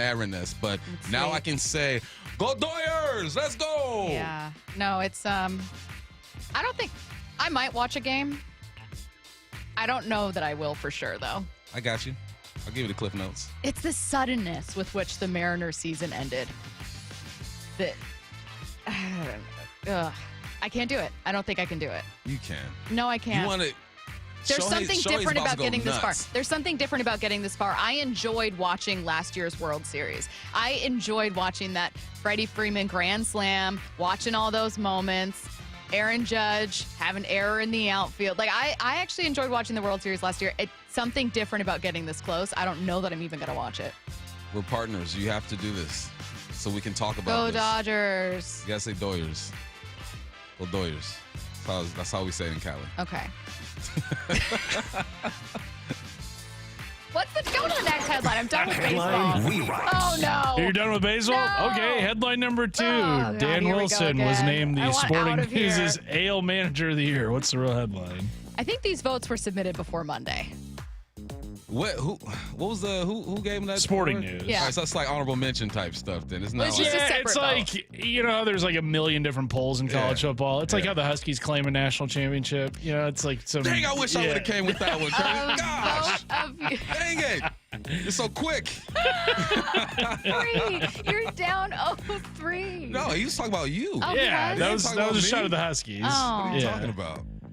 You know, it's really impressive that Dan, that it's been submitted by his peers. And I will say about Dan, easy joke to make right now. Everyone's hurting from that one. But from everything we heard, especially from Shannon in here yesterday, talking about like some of the most important things that he brought to this role were not things that were obvious in games for fans. They were more obvious in a Unseen. clubhouse with players. Exactly. And that's important. Yeah, that is important. Everyone loves him from what we hear, from what we see. And I can't wait just to see how he grows as a manager, right? The decision-making or the decisions that he makes next year, his demeanor. I want him to loosen up just a little bit. It always seems like tight-lipped and arms folded at all times. I want to see him blossom a little bit, but if that's who he is, that's who he is. Now I'm done with baseball. Headline rewrites. Headline 3, the Chargers blew out the Vikings 37-10 on Thursday Night Football. What's the real I headline? think Carson Wentz might have blown out his arm. Walking around in a harness. He looked in pain. Like devastated and in pain. I actually felt bad. I felt who was it? Was it Herb Street? Who was giving him a hard time? God, I'm totally blanking right now. On who was color commentary. Who was giving him a hard Herb time? Street was. Thank you. Yeah. Being like, hey, you've got to be a leader. You've got to be a model of stability. You've got to be more in control of your emotions. And while I do agree with all of those statements, I still felt horrible for Carson Wentz in that moment. Yeah, it's tough out there, man, especially when they're still having offensive line issues over there with the Vikings. Bit them in the butt last year with Sam Darnold, and now quarterback issues. Have they found their guy in J.J. McCarthy? We won't find out this year, or because even if he does come back there this year, when he does, I'm still giving him a watch. Like, just develop this year and see what happens. But they changed quickly for the Vikings, and we got your guy over here. Yeah. All right. Still to come, taking a look around the NFL. We're going to talk about our picks, which teams we think are going to win these Week 8 games. I think there could be some fun upsets this week, and I cannot wait to sit and watch all of these games. Coming up at 1 p.m., the single biggest challenge for the Mariners clubhouse as they enter 2026. You're listening to Bump and Stacy on Seattle Sports and the Seattle Sports app. It's the Hawks Player Spotlight. Tight end A.J. Barner is with us. How are you, man? Doing well. It's good to be on here. Brought to you by Three Tree Roofing. The rookie on this O-line, Gray Zabel, is with us. Sam is an elite quarterback. Going deep with a different Hawks player every day at 3:30 with Wyman and Bob on Seattle Sports. Every time he walks into a huddle, we know we got a chance for a big play. Nick Emanwari is with us. I felt good physically going into the game. Catch up on every Hawks Spotlight on Seattle Sports on YouTube and the Seattle Sports app. You gave years, maybe decades to your job. You showed up, worked hard, and planned for retirement. But now the company's changed. Or maybe you've taken a buyout or been forced into early retirement. So what happens next? I'm Jeff Jr., founder of Trajan Wealth. And if you've built up a 401k or thrift savings plan, now is the time to ask, is that money really working for you? Many workplace retirement plans offer limited options and even less guidance. At Trajan Wealth, we help people just like you roll over their accounts into IRAs with more flexibility and personalized investment strategies built around your goals. For households with $500,000 or more, let us build you a personalized plan. We operate on veteran values, service, trust, and doing what's right. Your next chapter starts now. Call Trajan Wealth, 206-466-3300. That's 206-466-3300. Advisory services offered through Trajan Wealth, LLC, an SEC-registered investment advisor. This is for all you guys on Viagra. ED pills are no longer needed. The brutal side effects like 4-hour headaches, blurred vision, and that flush feeling can all be put behind you with our treatment. Here at West Coast Men's Health, we have a better approach to ED.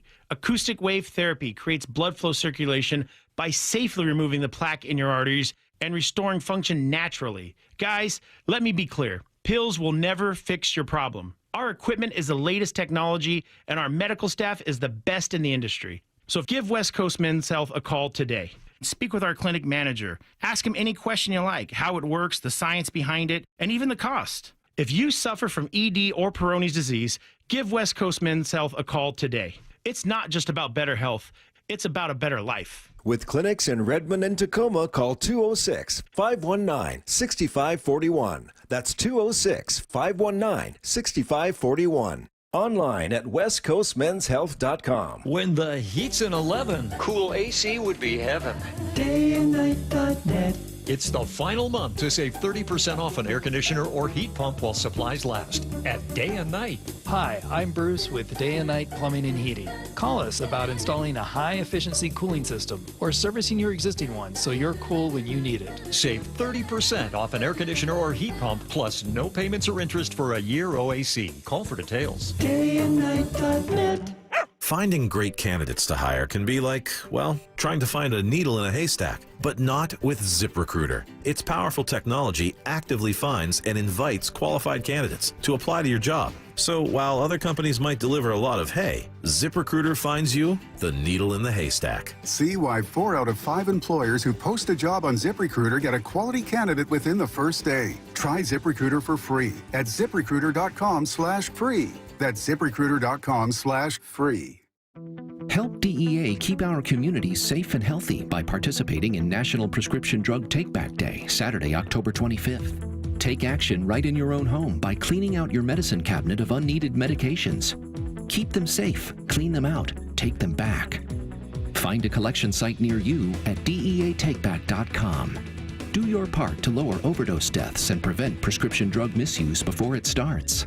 That's DEATakeback.com. Want more Seahawks content? Join me, G. Scott, on The Reset. New episodes of the podcast every Monday and Thursday on YouTube or on the Seattle Sports app. This might be the most surprising statistic I've shared in decades of doing local news. More than 75% of commuters will be involved in a car accident at some point. JP Pendergast of Pendergast Law with more. What makes it more surprising? The average person will be involved in 3 to 4 collisions in their lifetime. With accidents unbelievably prevalent, what are some safety tips if it happens to you? Safety first. Secondary collisions are not uncommon while awaiting help. Turn on those hazards and remain in a safe place. If a bystander witnessed the accident, capture their information and encourage them to remain at the scene. Seek medical attention immediately if needed, as delaying can be a costly mistake. Lastly, remember that statements made to police and insurance adjusters can affect your case. Collisions are more common than we'd like to think. If you find yourself in one, follow these helpful tips and then call my friends at Pendergast Law. If you or a loved one's injured in a car accident, call Pendergast Law. We can help. PendergastLaw.com. Are you in pain? This is Dave Wyman, and if you're experiencing pain in your shoulder, elbow, wrist, hip, or knee, do what my friend and co-host Bob Stelton did and go see Dr. Mark Wagner, MD, at Seattle Sports and Regenerative Medicine for stem cell therapy. It's been a huge game changer. After 13 years of jiu-jitsu, I had a lot of issues with my hip. It was bad, so I'd heard a ton of patients raving about the results from their 90-minute outpatient stem cell procedure with Dr. Wagner, so I had to check it out. Dr. Wagner is a board-certified Seattle physician with over 30 years of experience performing more than 20,000 stem cell procedures using a person's own stem cells to regenerate cartilage in their own joints. Now, people with severe osteoarthritis, even bone on bone, are back to doing what they enjoy doing without pain and without surgery. Whether it's a hip like Bob had, a shoulder, a knee, a wrist, an ankle, before you choose surgery, consider stem cell therapy with Dr. Mark Wagner, MD, at Seattle Sports and Regenerative Medicine. Schedule your consultation at drmarkwagnermd.com. From the Quantum Fiber Studio. This is Bump and Stacy. Weekdays 10 to 2. On Seattle Sports and 97.3 FM HD2. Taking a look around the NFL, Eagles head coach Nick Sirianni declined to give a status update on A.J. Brown, who's been dealing with a hamstring injury. This is going into their Week 8 matchup against the Giants. Can the Giants beat them twice? Here's Nick Sirianni. Is he a player that you think could play on Sunday, even if he doesn't take any practice rounds this week?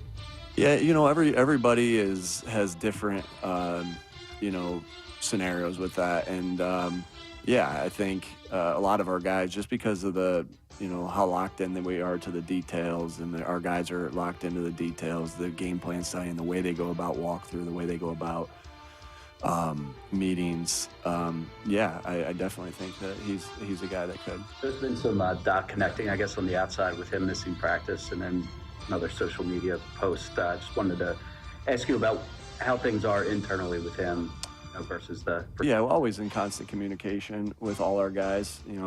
AJ's no different. And, he, business as usual. I have a real question. Do you think, genuinely, this is a borderline sports conspiracy, do you think A.J. Brown now just randomly posts stuff, even though he had a good game in the Eagles? Do you think that he randomly posts stuff now just to see what happens? Because he's like, people will report on it. No. You think it's real? I think it's real. You think real. he's still unhappy? I think he just has something to say. He doesn't necessarily mean he's unhappy. He's just pointing things out. Quote, using me but not using me. So I interpreted that as, all right, you used me this week, but you haven't used me other weeks to see if you do it again. Can't go back in time, AJ. I don't know. Hey, he's saying do it again. I guess. I don't know, man. Like, could A.J. Brown, has he found himself open? Should he be targeted more? Have the Eagles struggled offensively in weird ways? Mm-hmm. Yes. They are not playing up to the talent level they have. I just think it's always a bad look. See, Bump, this is why the Diva White. A.J. Brown's going on the Diva list this week. He's been on the Diva list. Yeah, but shockingly, he wasn't. No, you were the first person on it. No, Jackson Smith and Jigba got on it. Then you got on it. Then G. Scott got on it. Then unfortunately, why did I get on it? Then I found myself on it because you showed up with sunglasses. Oh. You were wearing sunglasses. All right, so Matt's on it too then. Matt just has regular glasses. No, but he showed up with shades on like a week ago. Yeah, Matt's on it too. I wore sunglasses on a sunny day, and that makes me a diva? Yes, it made me a diva. I can't have too many people with the same offense. G's on it because of sunglasses. G's on it for lots of... G's a diva, and he knows it. And I, unfortunately, found myself on it. Whatever. AJ's on it now.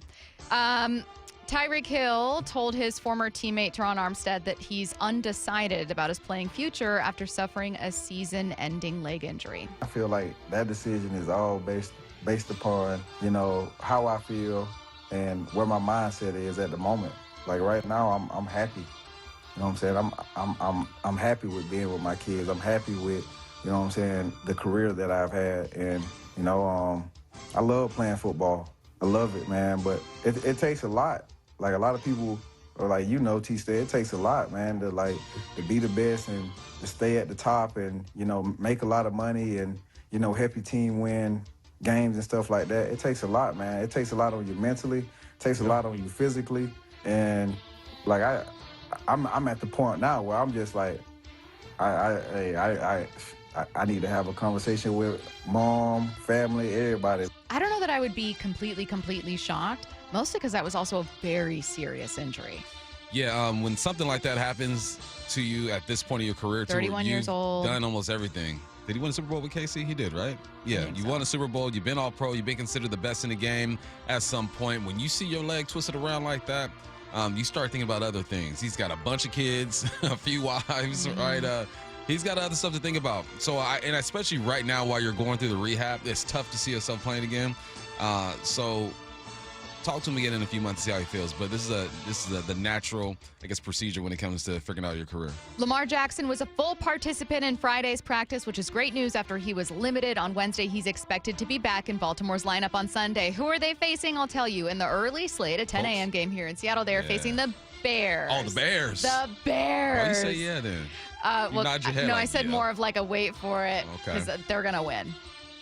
The Ravens are going to win? Yes. Think so? Yes. You don't? Let's bet. I think the Bears are going to take them down. No, we can't bet. We can't gamble. I mean, like donuts. You know how we do. Here we were just talking about gambling. We'll bet donuts. But no, I here's what I'm wondering. I don't think that the Ravens are going to get to a Super Bowl. I think maybe that part of their run is a little too far gone. They'd have to just like win out to like take any chance at like maybe a number 1 seed. They're not going to do it. However, they are a drastically different team with Lamar. Drastically different. Yeah, they are. They're facing an NFC team that, while it has lots of fun pieces and it did go on a win streak, is just not as good as a healthy Ravens team. The Bears are going to beat the Ravens. Why? Caleb is playing some good football. Swift is coming off a great game. I don't think Lamar is going to get loose the way that he typically does. He's going to be a little timid. They're going to call the game differently. When Lamar the runs Bears for his second touchdown, win. Bears are going to win. You're going to feel like a fool. Bears are going to win. I look forward to texting you at halftime when they're up 35-3 and saying, 35. Look what you did. You're getting a little crazy now. Okay, I'm getting a little. Now I'm getting a. You're like my kids before they go to sleep. Getting a little loose. Get a little wild. Control it. One team still not naming a starting quarterback. That would be the Jets. Aaron Glenn continues to play coy about it. I cannot tell you that. But is it because you don't want to, or because... That's exactly it. But with Tyrod's situation questionable, doesn't that play into this potentially? That's exactly why I'm not telling you, because I don't want to. No, but I understand that, but I mean, is it partly because of the injury? That's exactly why I'm saying it, because I don't want to. Does the I don't know how many times I got to answer you that. It's not going to change. Do the players know who the quarterback is? That's going to be between me and the players. At this point, I don't get it. I don't get it. Yeah. What are you protecting? What are you hiding? What kind of competitive advantage is it going to give you? I mean, just kidding. We got Tyrod. Right. I mean, they're okay. They're both mobile quarterbacks. They're both quarterbacks who don't really scare you. You know, Tyrod has had some good games with the Bills. He has some really good games, but yeah, I don't understand what he's doing here. Maybe it has something to do with bringing the team together. I don't know. I hope when this is all said and done, he lets someone know what his thinking was behind this, because it doesn't make sense to me. I find Aaron Glenn to be likable, and I was curious about his tenure with the Jets to see, what would happen there. I don't think an 07 start is entirely on him. This team was bad last year and the year before, but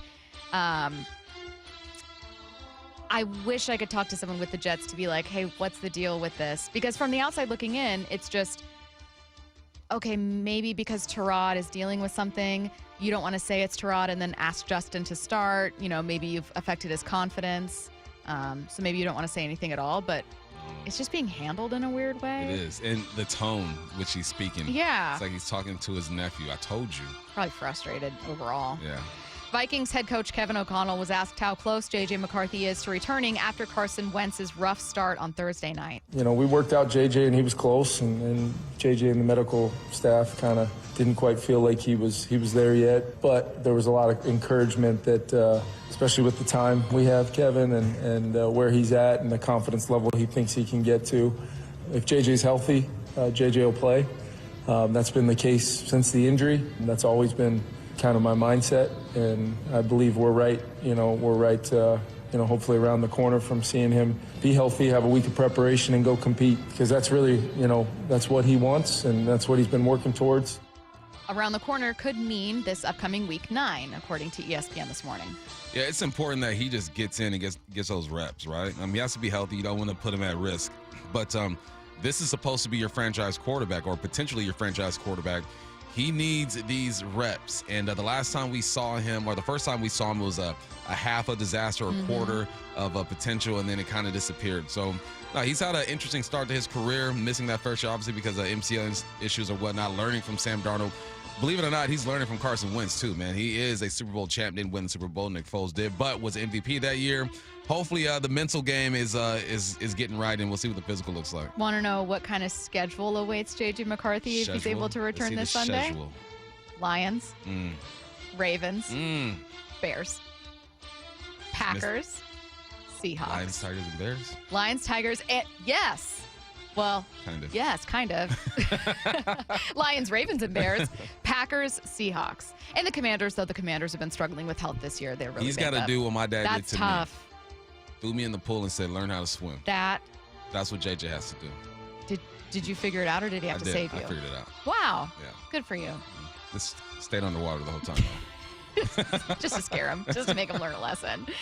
All right, well, we're going to take a closer look at the upcoming Week 8 games and make our picks. Coming your way next. Wyman and Bob. It's going to take a bit for this team, I think, to get past this moment. Every afternoon at 2. You know, to be that close, and you were just steps away, and you came up short. Some of them sat in that dugout and watched the Jays out there celebrating, and they're going to use that as fuel. You're never going to be happy unless you win the last game, right? Yeah, but somebody's always going home disappointed, and hopefully it's the Blue Jays. Yeah, that'll be easy to root for the Dodgers. Plus, they've got my favorite non-Mariner, Mookie Betts. Betts. Right, Mookie. Love Mookie. Only on Seattle Sports and Seattle Sports on YouTube.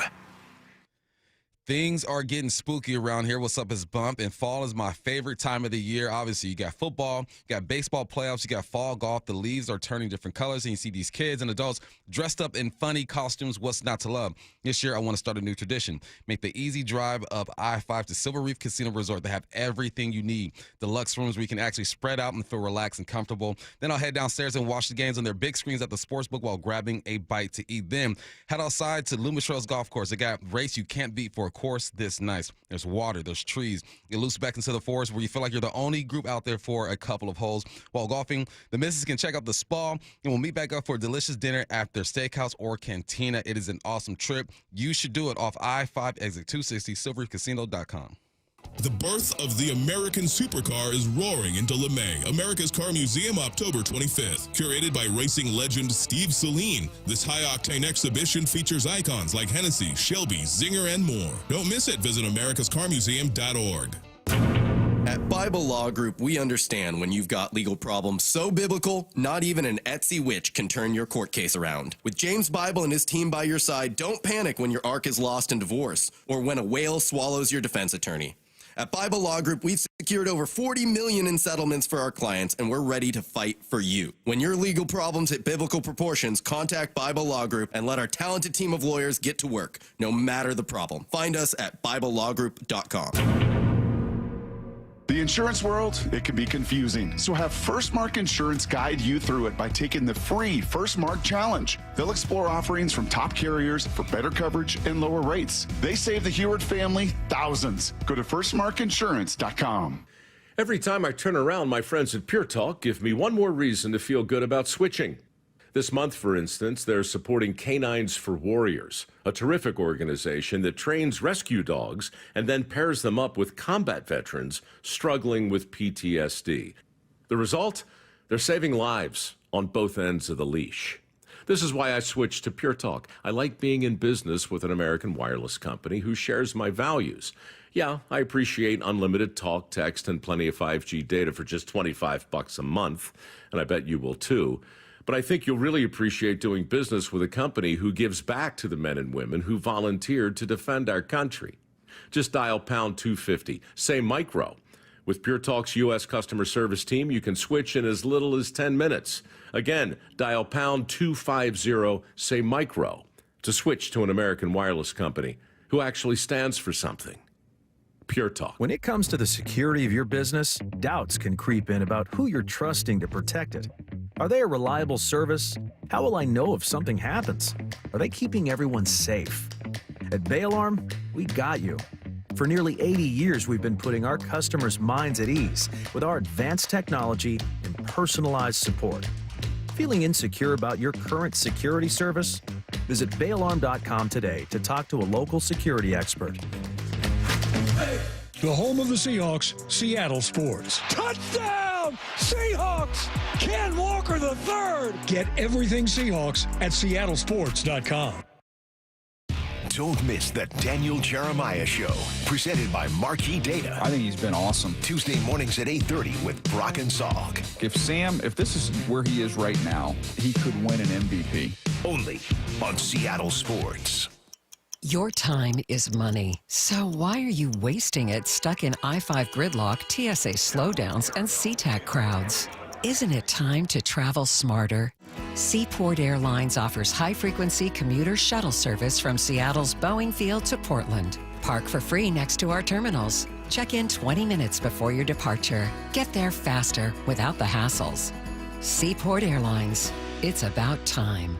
Book today at flyseaportair.com. This is a special alert to all Americans who own a vehicle with less than 200,000 miles with an auto warranty about to expire or with no warranty coverage at all. Due to a decline in the economy, CarShield is announcing a low-cost month-to-month vehicle protection plan that is now available to the public to save any driver out-of-pocket expenses on future auto repairs. Call now to find out how you can pay almost nothing for covered auto repairs. Yes, you heard that correctly. Pay almost nothing for covered auto repairs. An open phone line has been established for all drivers to call for a free quick quote. Call 800-292-4541 now. Drivers who are covered will not have to pay for covered repairs again. This protection plan is at an all-time low. Additionally, drivers who activate this vehicle protection today will also receive free roadside assistance, free towing, and car rental options at no additional cost. Call us for your free quick quote today. 800-292-4541. That's 800-292-4541. What do you have to lose? Call 800-292-4541. Again, 800-292-4541.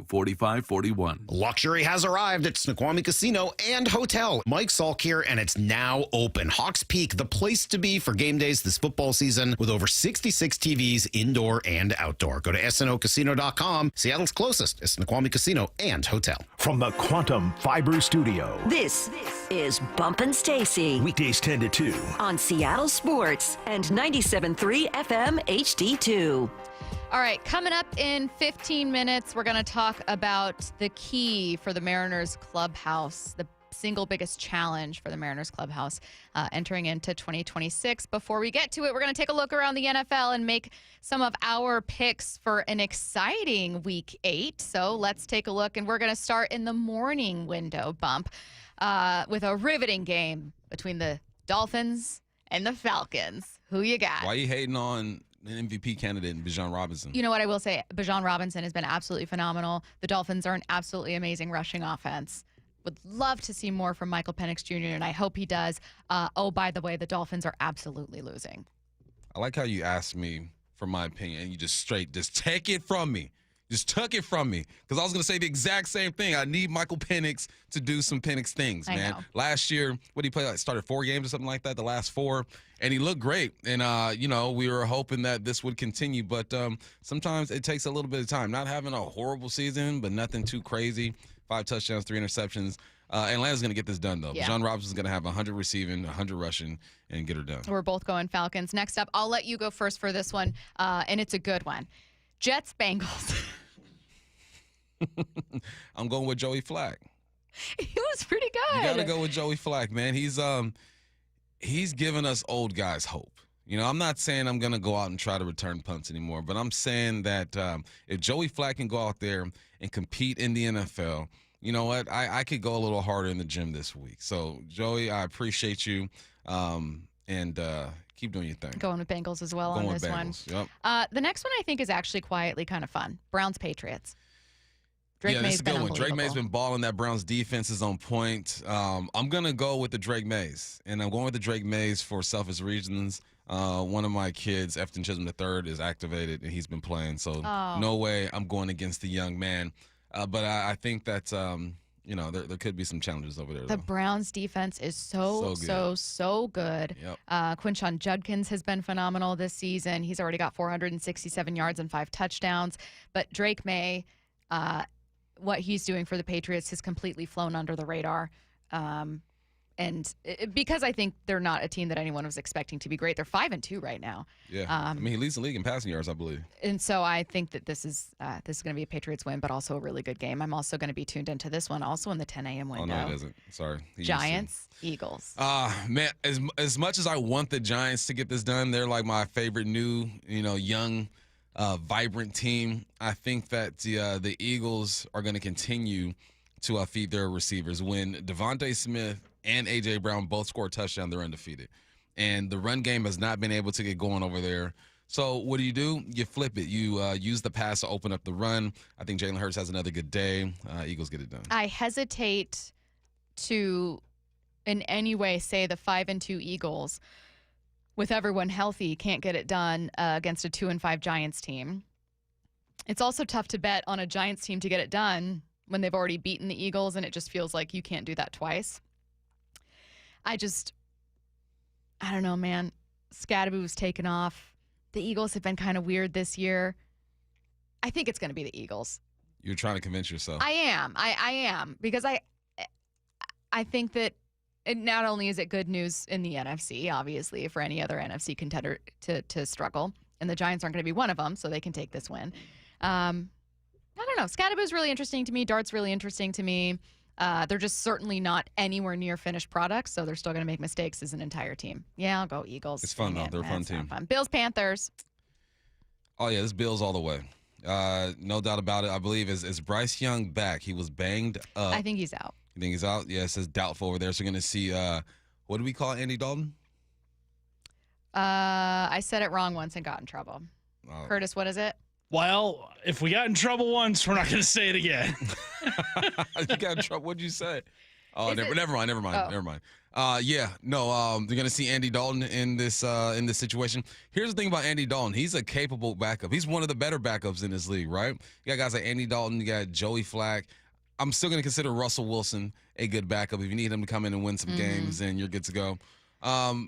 But the Bills are gonna get it done. You're taking the Bears over the Ravens. I'm taking the Ravens, so we'll skip that one. Next up, last up in the morning window, 49ers, Texans. Texans are going to get it done. Upset. Are you willing yourself into that, or are you expecting regression for an injured team? My brain says San Francisco because they're going to be well coached, even though they're missing some pieces. I believe there's a chance Purdy is back this week. I read there's a chance he's back this week. But I think Houston is going to bounce back from a loss to the Seahawks. The defense is going to do their thing, hold them under 20 points. C.J. Stroud's going to bounce back. Nick Chubb's going to have his best game of the year. Texans. Also looking to bounce back after a loss to the Lions, Tampa Bay, Baker Mayfield and the Bucs taking on the Saints. Bucs are 5-2, Saints 1-6. Can they get win number 2? No. Yeah, I don't think so. No. Let's talk a bit more about this one. I think this might be the best game of the day. Packers-Steelers is going to be really fun. That's going to get a lot of the spotlight with Aaron Rodgers' return, obviously, to playing Green Bay. I think this one's actually in Pittsburgh. It is. But Cowboys-Broncos in that afternoon slot, I think, is going to be a really fascinating challenge. I keep waiting for the Dallas defense to try to improve just a little bit, but you've got a very good defense against a very good offense that's cooking right now. This is a tough one because it's weird. I want Dallas to win. Kind of. Yeah, this is for Dak. I think Dak is playing at a high level. George Pickens is playing at a high level. CeeDee Lamb, it's all about that defense, which Denver has. Denver coming off a scare against the Giants last week, scored 33 points in one quarter. Bo Nix is the only player in football history in the NFL to have 2 throwing touchdowns and 2 rushing touchdowns in the same quarter. Does that magic continue? I think it does because their defense is going to step up. Well, the Broncos are such a weird team. Like, they'll let a game get away from them and then win. And I know that I'm speaking a little bit to some recency bias with the win over the Giants, but they're also a team that's a little chaotic, but still an absolutely stellar defense with an offense that can do enough. I think they take it. Yeah? Yeah, I mean, the Cowboys score a ton of points, but I like that Broncos defense. All right. I'm going Broncos for this one. Okay, one more. Titans-Colts. Is this potentially a hand in the forehead upset for Indy? Yep. Cam's going to get it done. No, it's not. You don't believe that. He's going to have his best game of the year. You can't You're looking for a fun take. You can't just take the easy pick all the time, Stacy. This is the easiest pick of It doesn't them happen all. every week. The Titans are not winning. Some upsets. Okay, you could take another easy pick. Don't take this easy pick. Good thing you're not a bettor because your parlays will be all jacked up because you're going to go the easy pick every time. This is not the easy pick. It's the right pick. I love Cam Ward. Watch. I really want Cam to get this done. I really want him to have a good season. It's just not going to happen. The Colts are unequivocally now the best offense. The Michael Lefkos are winning this weekend. I hope for Lefko's sake on his birthday week that happens, but it won't. My birthday week. But it won't. I heard a girl say it's my birthday month. All month? Yeah, duh. I mean, like, we celebrate all month? That's the rule. No, it's not. That's absolutely what happens. Well, I think it depends when your birthday is. Like, my birthday is the last day of the month. So they're heretofore, it's a birthday month. But if but if your birthday, what's wrong with that? If your birthday's on, let's say your birthday's on the 12th. Okay. So after the 12th, it's not about you anymore. But my birthday's on the 31st. Wearing sunglasses gets you on the diva list, but having a birthday month doesn't? Because it's not my birthday until the end of the month. That works. So the theme of the month is We're making me. our own diva list. No. Stacy just got on it. Diva list 2.0. This makes sense to me. I don't know what you guys aren't getting. You guys are just jealous because all of your birthdays are near the beginning Matt, of just the go month. to break. Wyman and Bob. It's going to take a bit for this team, I think, to get past this moment. Every afternoon at 2. You know, to be that close. You were just steps away, and you came up short. Some of them sat in that dugout and watched the Jays out there celebrating, and they're going to use that as fuel. You're never going to be happy unless you win the last game, right? Yeah, but somebody's always going home disappointed, and hopefully it's the Blue Jays. Yeah, that'll be easy to root for the Dodgers. Plus, they've got my favorite non-Mariner, Mookie. Oh, that's Betts. right, Mookie. Love Mookie. Only on Seattle Sports and Seattle Sports on YouTube. Change is always happening. It's part of life. And when it comes to music, change is all around us. Songs are rewritten. Classics are remixed. Bands and artists come and go. Even our taste in music changes. Here at Xfinity, we know there's still good in keeping some things the same. That's why we want to do our part with a 5-year price guarantee on our internet. It means no matter what changes, you get 5 years of the most reliable Wi-Fi with our best equipment included for a price that stays exactly the same. Surprised? Life is full of them.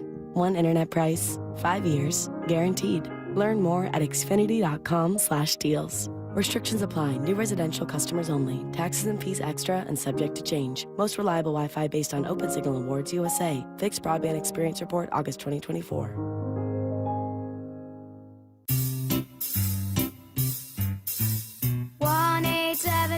Cards for Kids. KARS Cards for Kids. 1-877 Cards for Kids. Donate your card today. 1-877 Cars for Kids. KARS Cars for Kids. 1-877 Cars for Kids.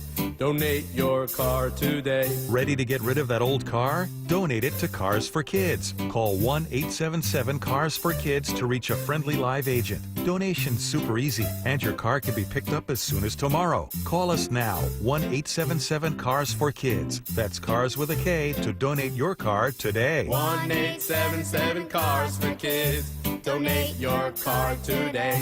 Did you know you can donate real estate too? Go to carsforkids.org. That's carsforkids.org. Front Row Card Show is returning to Tacoma. Join them at the Greater Tacoma Convention Center October 25th and 26th. Baseball, football, basketball, and hockey cards, plus collectibles such as Pokemon, Marvel, Star Wars, and comic books. Beckett, CGC, and JSA will be there, so bring your cards, comics, and autographs to sell, trade, or get them graded. More than 400 tables, thousands of dollars in free prizes. Front Row Card Show, Greater Tacoma Convention Center, Saturday and Sunday, October 25th and 26th, 11 to 5. For more info, go to frontrowcardshow.com. You're losing your hair and you simply need a solution that works. You want the best. Modern technology, top-rated physicians, something that's guaranteed to work. Guys, you need world-class Dr. Perungo and his team at Advanced Hair. Advanced Hair has completely redefined hair restoration. From the experience itself to their unmatched results. Receding hairline, bald spot, thinning hair, maybe all three like I had. Get your hair back with Advanced Hair's simple one-day treatment that begins to regrow your own natural hair the very next day. Advanced Hair has changed tens of thousands of lives, including mine. And get this, Advanced Hair is once again the winner of the 425 Business of the Year. For your free consultation, call 425-449-8185. Right now, you'll get $250 off and 250 free hair grafts. Refine your hairline with the team that redefined hair restoration. That's 425-449-8185. Or for the before and afters, visit advancedhair.com.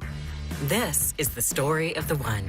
As a custodial supervisor at a high school, he knows that during cold and flu season, germs spread fast. It's why he partners with Grainger to stay fully stocked on the products and supplies he needs, from tissues to disinfectants to floor scrubbers. Also that he can help students, staff, and teachers stay healthy and focused. Call 1-800-GRAINGER, click Grainger.com, or just stop by. Grainger, for the ones who get it done. Hey, Mike Salk here. Who's got family coming to town this holiday season? I know I do. My parents will be staying at my house for a few days over Thanksgiving. And obviously, you want to make sure your home is prepared. You want to present a warm environment. And that starts with a well-heated, properly insulated home. Make sure your insulation is ready for that challenge this year by calling Crawl Pros. They'll come to your house, just like they did at mine, do a free corner-to-corner inspection of your crawl space and your attic. If your home has damaged insulation or no insulation in the attic or crawl space, get it fixed before the cold weather really shows up. If you're a PSE customer and your home was built before 1990, you could qualify to receive a rebate on up to 95% of the cost to properly insulate your crawl space and attic. Yeah, 95%. But you got to act now because many of these rebates are ending at the end of the year, including federal incentives. Call Crawl Pros. They're the crawl space experts, and learn what's going on behind that crawl space and attic hatch for free. Then see what energy rebates you're eligible for. Go to crawlpros.com. Let's go! This is Seattle Sports. Streaming through the Seattle Sports app. KIRO AM Seattle. KIRO FM HD2 Tacoma. Home of the Seahawks, Mariners, and everything Seattle sports. Seattle Sports Snapshot. From ESPN this afternoon, the New York Giants, coach Brian Daboll and running back Cam Skattebo have all been fined stemming from violations of the concussion protocol surrounding an evaluation of quarterback Jackson Dart. This was during their Week 6 game. The NFL and NFL Players Association announced that earlier today. Daboll was fined $100,000, Skattebo $15,000. Both entered the blue medical tent when Dart was being evaluated for a concussion. Snapshot, brought to you by Miller Lite. When it's game time, it's Miller time. This hour is brought to you by Mazda of Everett. From the Quantum Fiber Studio. This is Bump and Stacy on Seattle Sports. Streaming through the Seattle Sports app and at seattlesports.com. Now, here are your hosts, Michael Bumpus and Stacy Ross. Here we go now. There's a lot, Bump, that's really interesting to me when it comes to the Mariners as they move forward. First and foremost, bring back Josh Naylor. What's it going to cost? You're going to be able to get it done. Secondly, what else are you going to shore up with your roster? Are you going to look at the bottom of your lineup? Are you going to add more contact? Are you going to potentially even like move a starter and add to your bullpen? So the roster construction part of it is really fascinating to me, and I feel very passionately about it. But the other part of it that's interesting that no one except for players has any control over is how they move on, up, through this. I'm not quite sure how to phrase it. And I think that the reason it's fascinating for me, I have no idea how these players feel right now. I'm guessing heartbroken, right? Given like the footage that we saw from the clubhouse. We heard Julio, we saw Cal. We heard Shannon talk about players just being looking devastated. Mm-hmm. But it was hard for me, I'm not saying this is the same, not to think about my own experience covering the Seahawks. And this is not about me, but it's why I'm fascinated.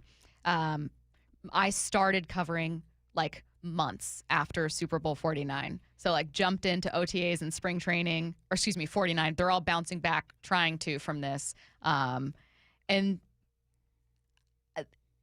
they never got back. And my theory has always been, a part of it is, most of it even, because it's exceptionally difficult to get to and win championship games, Super Bowls. But also because I think there was just a fracture that never fully healed in that locker room. Mm-hmm. And I think it was like the rupture was Super Bowl 49 in that decision.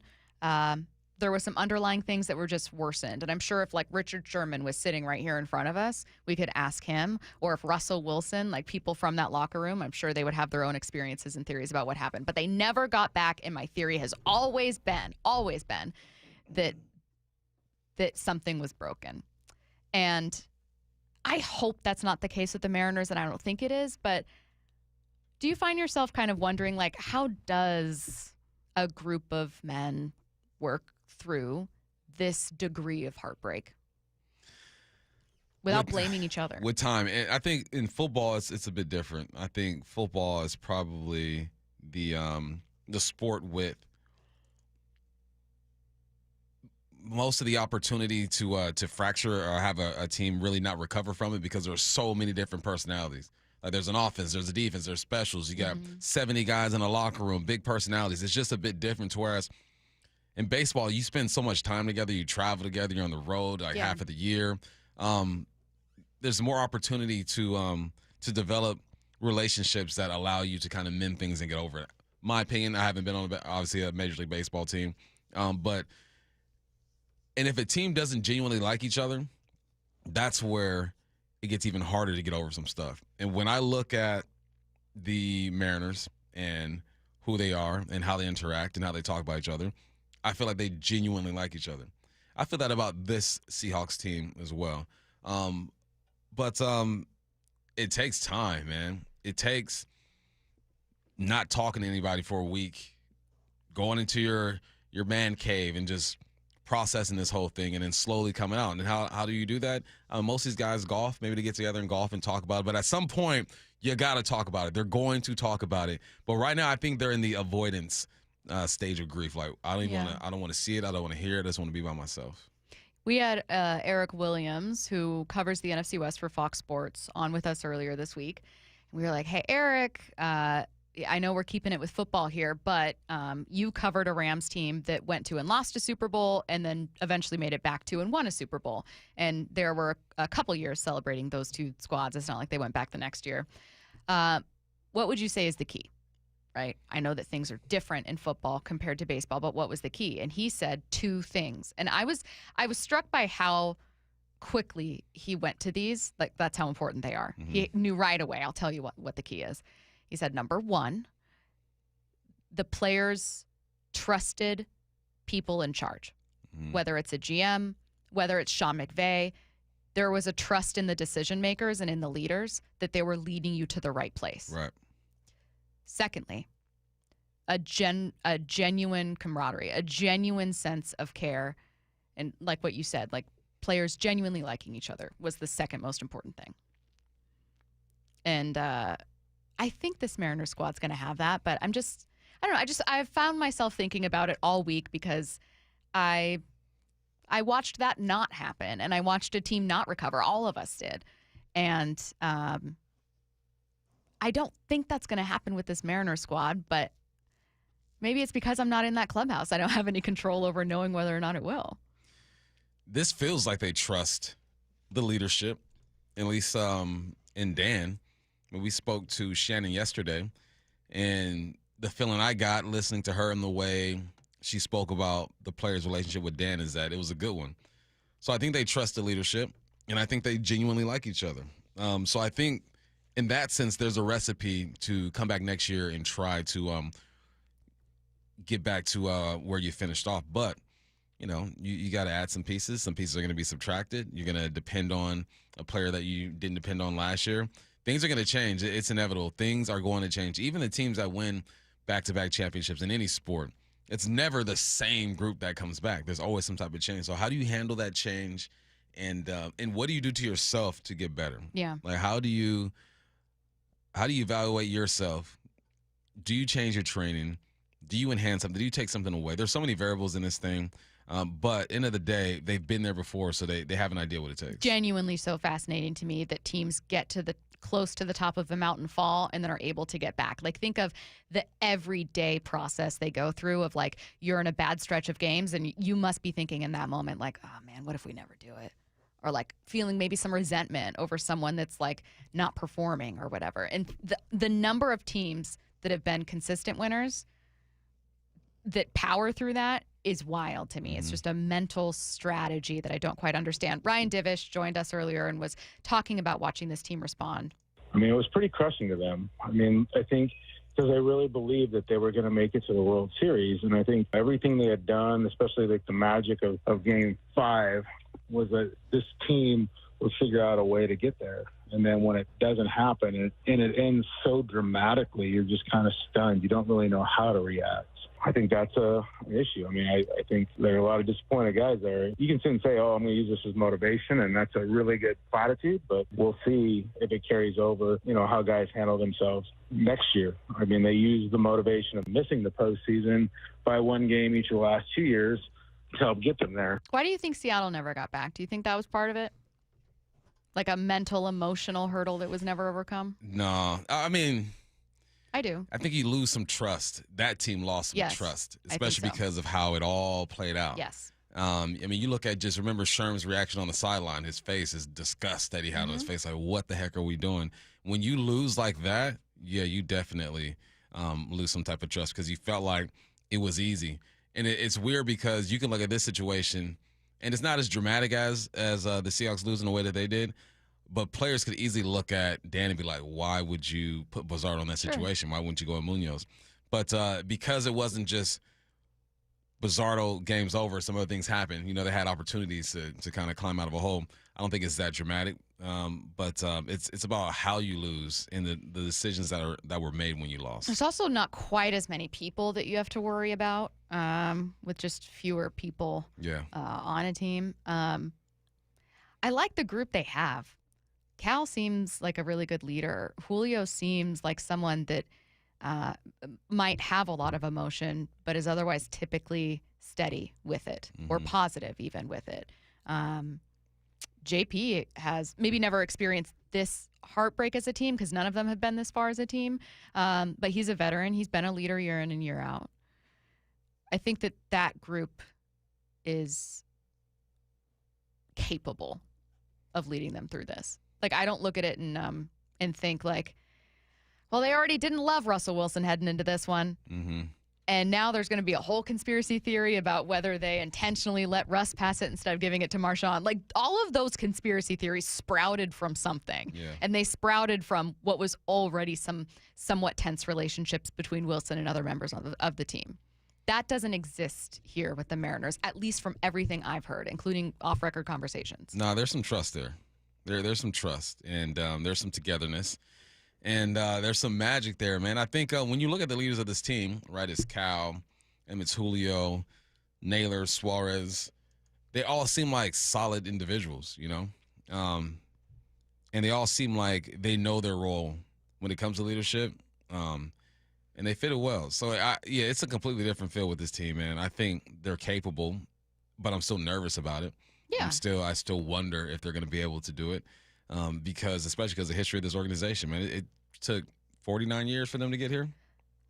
I think the front office can supercharge some of that belief.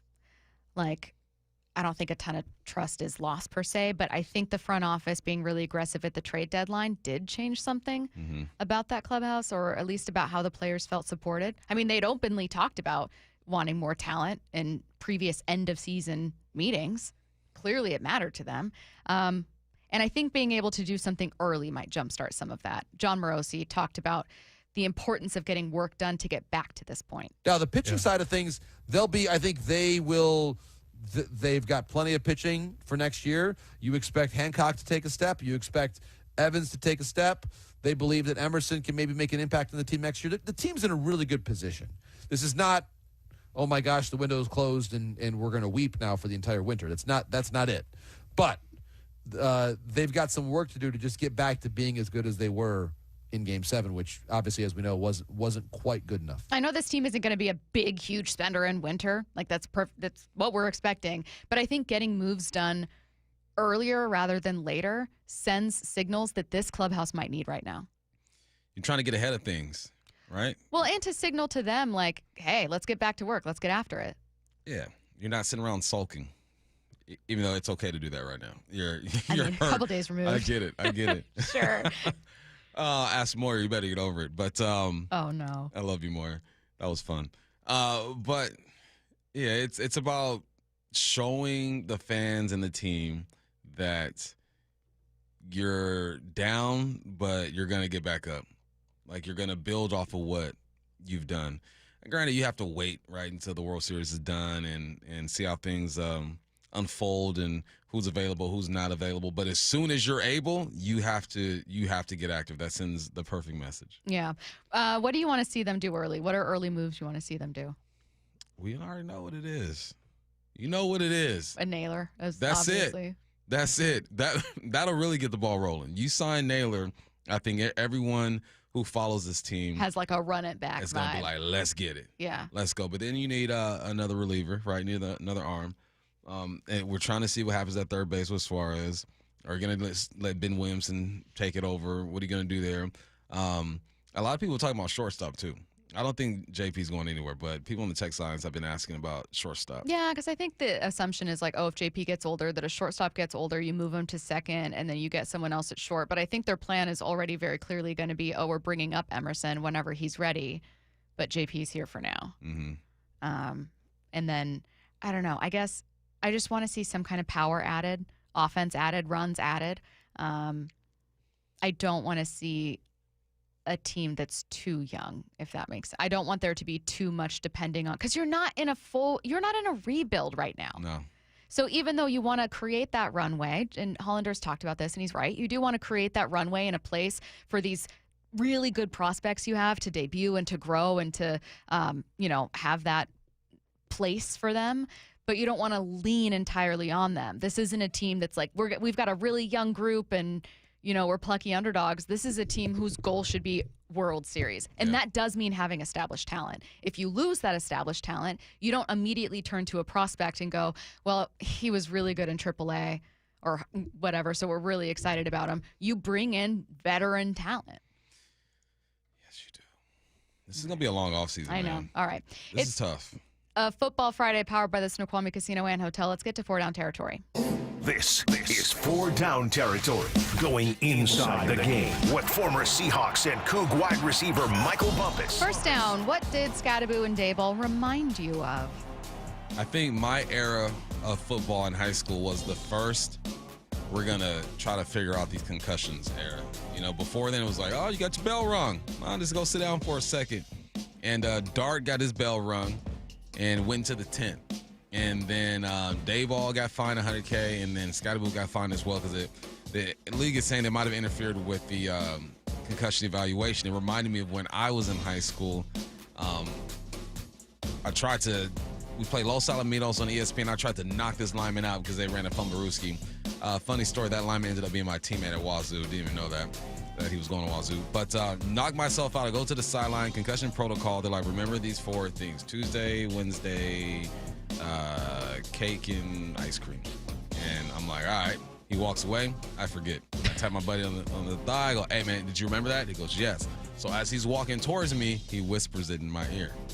And that was the concussion test, and I got back on the field. Wouldn't recommend it, kids. If you have a concussion, you go ahead and sit out. That's what that reminded me of. I could imagine Scadaboo's crazy self going into that tent and saying something to jack up the process. And Daboll knowing that I need this quarterback because I don't want to roll with Russell. Mm-hmm. Like, let's get him out there. So concussions are nothing to play with.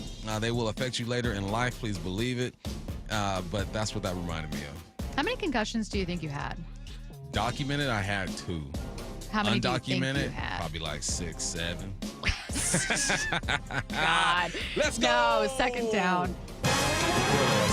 If the Seahawks don't make a move at the trade deadline to acquire an offensive lineman, then how do they improve the run game? Help is on the way. He's 275 pounds. Thunder thighs. Boy, it's thick. Mm-hmm. Oots is going to save the day. I think he's going to help out for sure. When before he got banged up, he was creating those lanes, and we were getting used to seeing a fullback back there. Russell has done a decent job back there, but he ain't built for that. He's not a true fullback. So that's going to help the run game, I think. I also think that if you still are struggling with this offensive line at a certain position, you got to move Sundell to a guard spot, bring in Oluwatimi at center.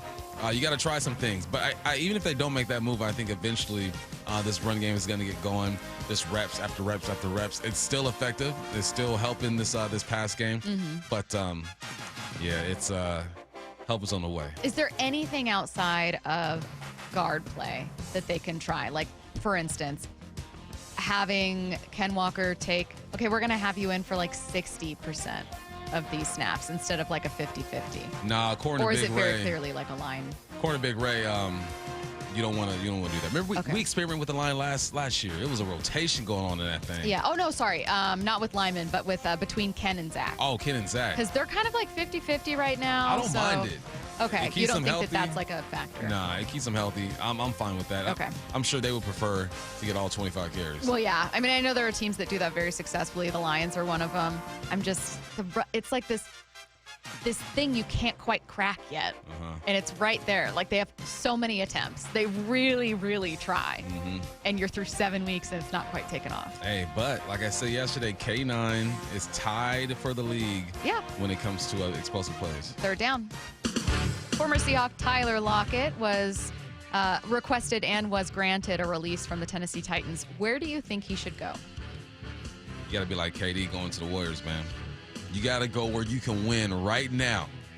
There's no old receivers don't go to developing teams. You don't do that. You don't go to a team that's rebuilding. So we had some listeners text in the first time around, and one mentioned a couple places, or two different places I like. The Patriots and the Colts. I like the Colts for them. I don't think the Colts are going to win a Super Bowl. I don't think it's going to happen. I think eventually they're going to come back to reality.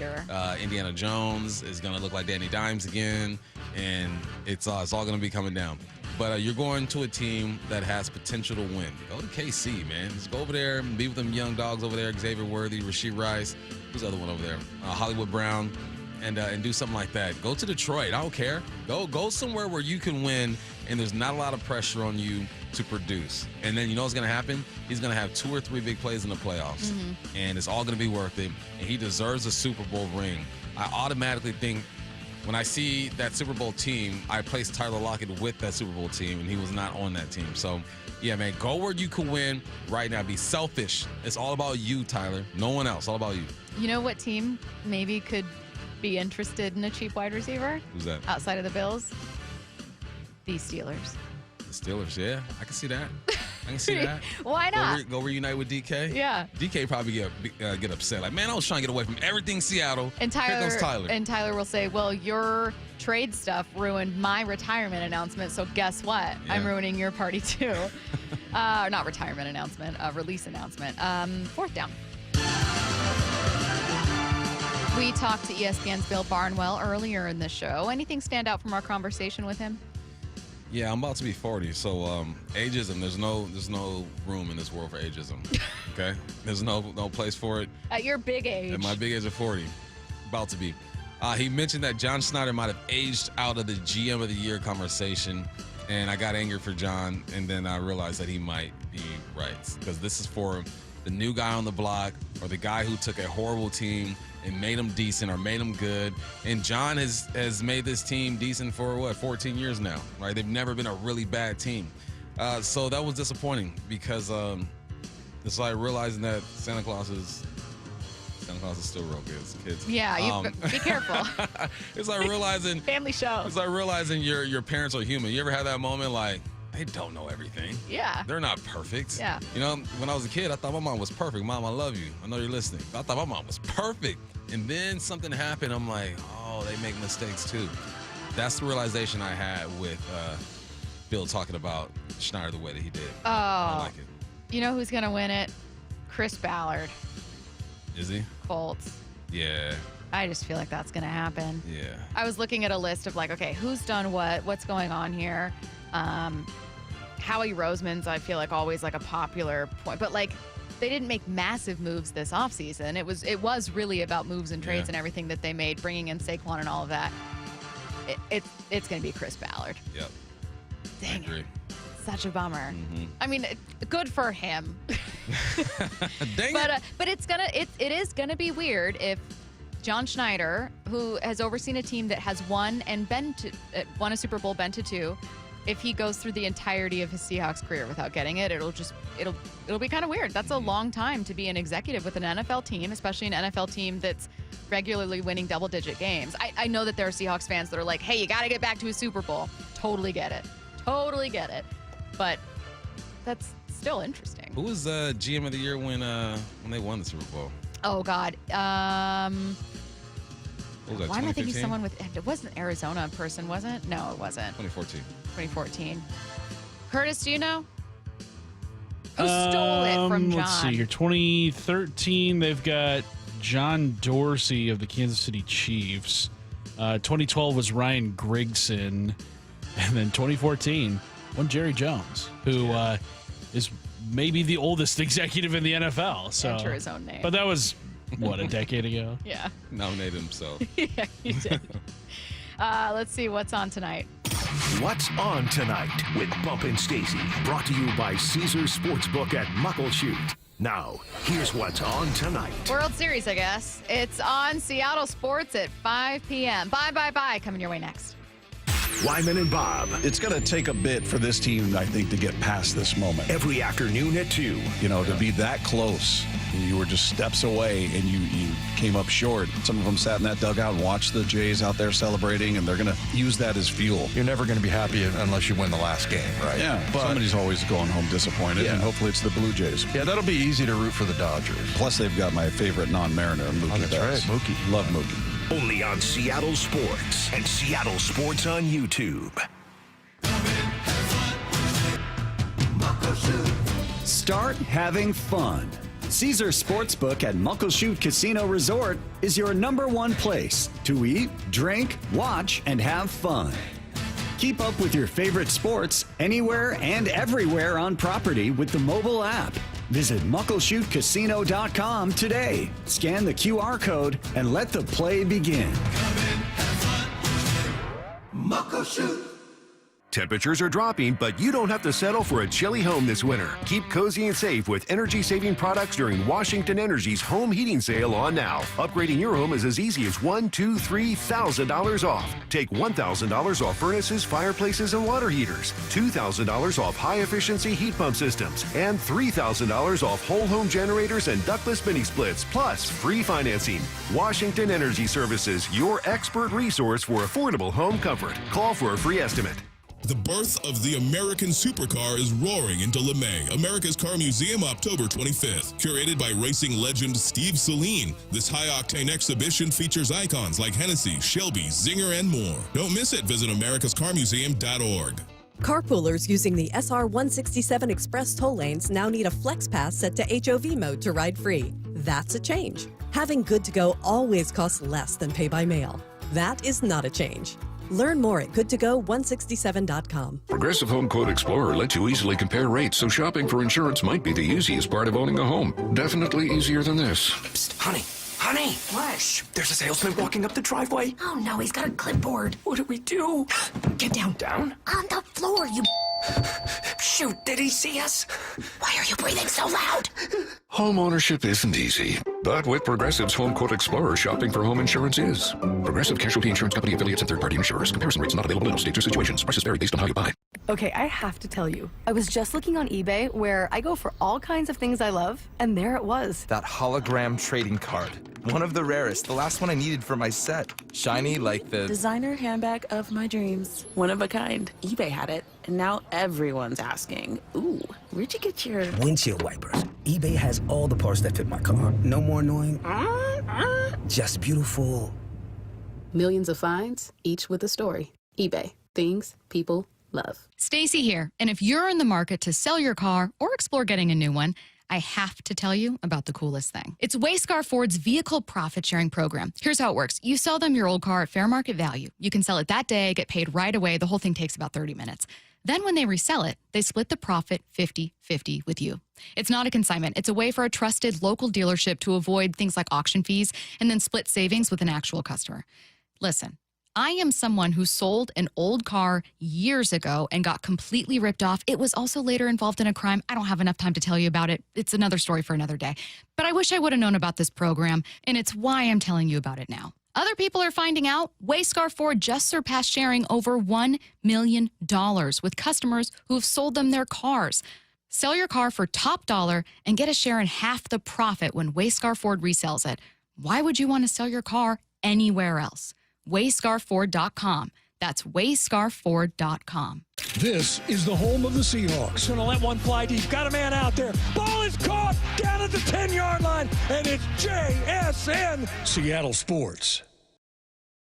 The fall, well, it's a great time to reset your workouts on new stuff, and Top Fitness has some great deals going on right now. Hey, Brock Hewitt here, and you've heard me talk about working out in your home gym. It's the best. From flooring to everything that goes in that gym, like treadmills, ellipticals, and strength training systems, well, Top Fitness provides it all. Top Fitness represents the very best brands available, like Washington's own Precor, yes, the company that created the elliptical, and Inspire Fitness, the leader in strength training machines, along with so many others. Give Top Fitness your room dimensions right now, and you know what? They'll do the rest. They'll do a complete fitness room design.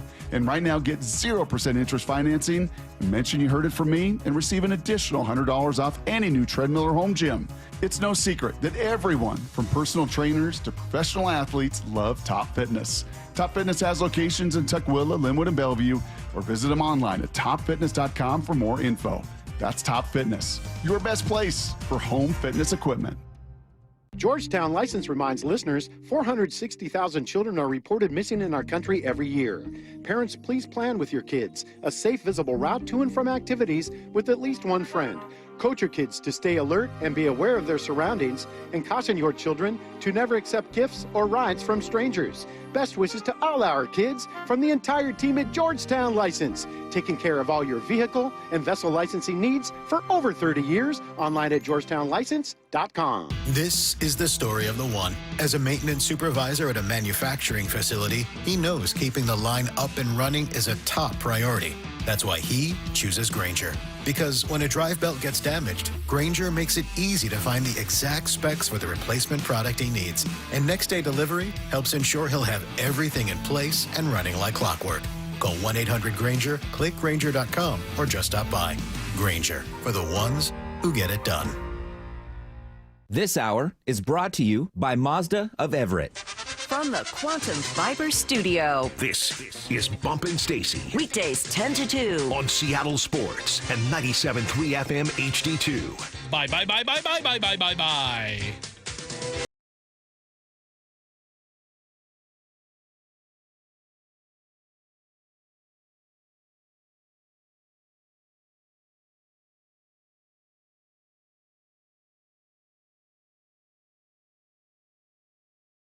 The Seahawks bye week, but that doesn't mean we have to stop with our trivia. So this is going to be some Seahawks stuff, but because it's 7 weeks into the season and most of those Seahawks stats are very obvious, it's mixed in with some kind of like general NFL stuff. So this is a look at what's happening so far in the NFL with some specific Seahawks questions. So it's like this. By the way, there are 6 questions apiece.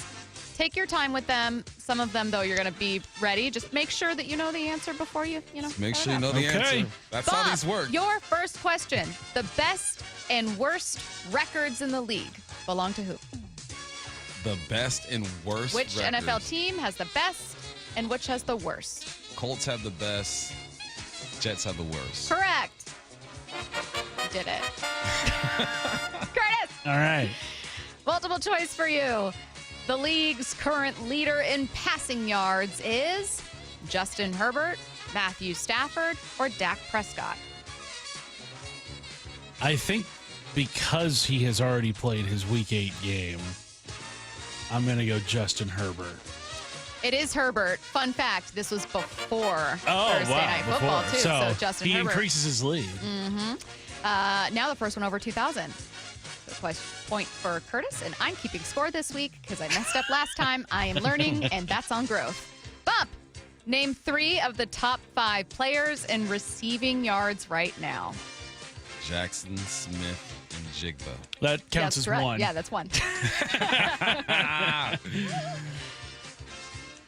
Puka Nacua. That's it. He is still in the top 5 despite being hurt. Justin Jefferson. Correct. He's number 5. Yeah.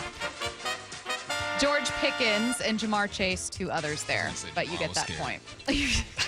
You never know without Joe Burrow. His quarterback play has been terrible this year. So. Curtis, you don't have multiple choice. I'm sorry. No. Which team leads the league in passing yards per game?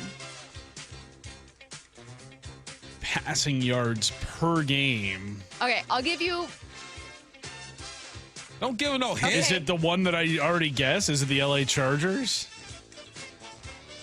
No. No. Wow. It's the San Francisco 49ers. Ah. I was going to say your hint is it's kind of surprising. Sorry, Curtis. I would have accepted that hint. Bump!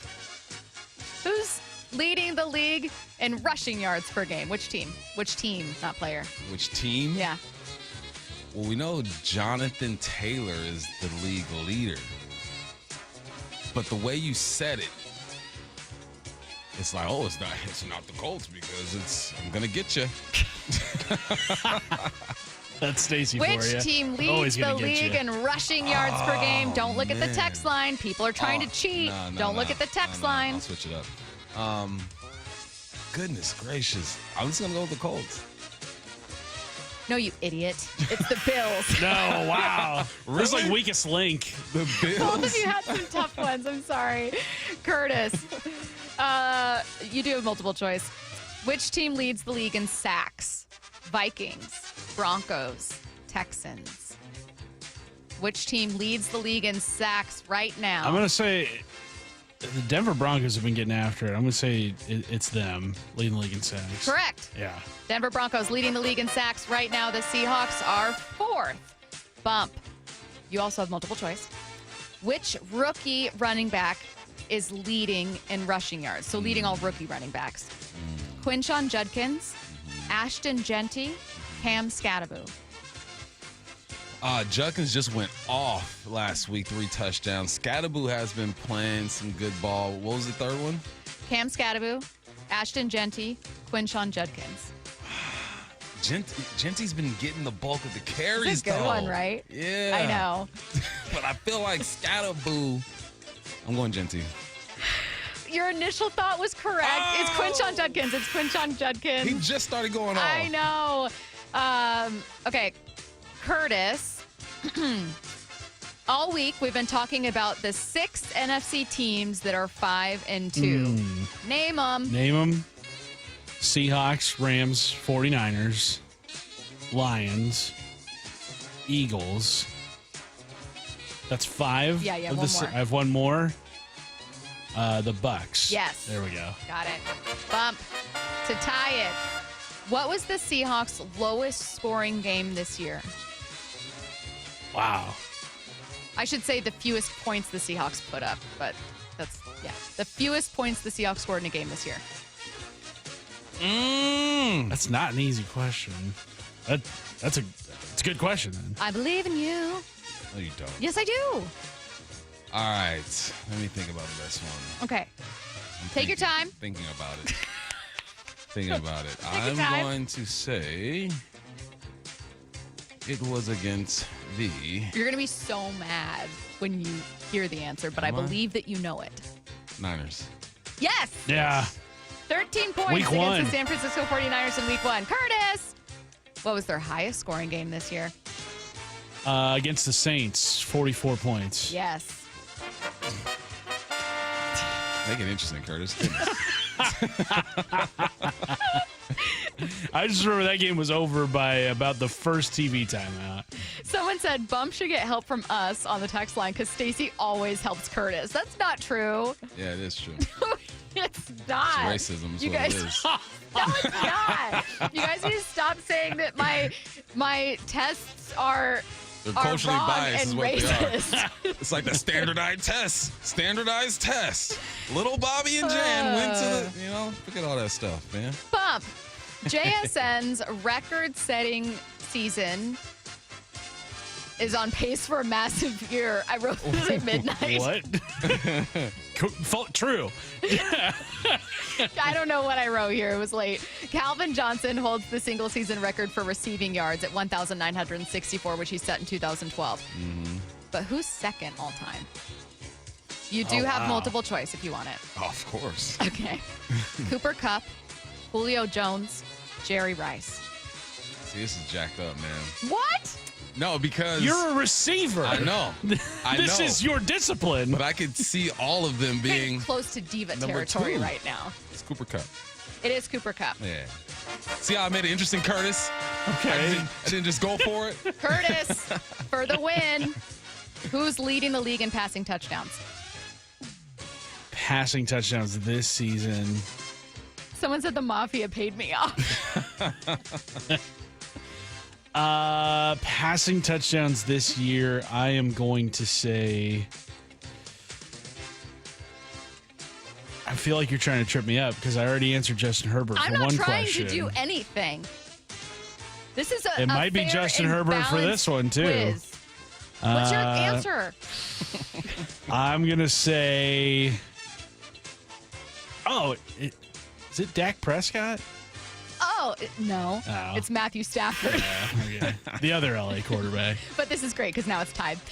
Okay, so before we get to the tiebreaker question, you are going to go back and forth. I couldn't think of anything creative enough for this.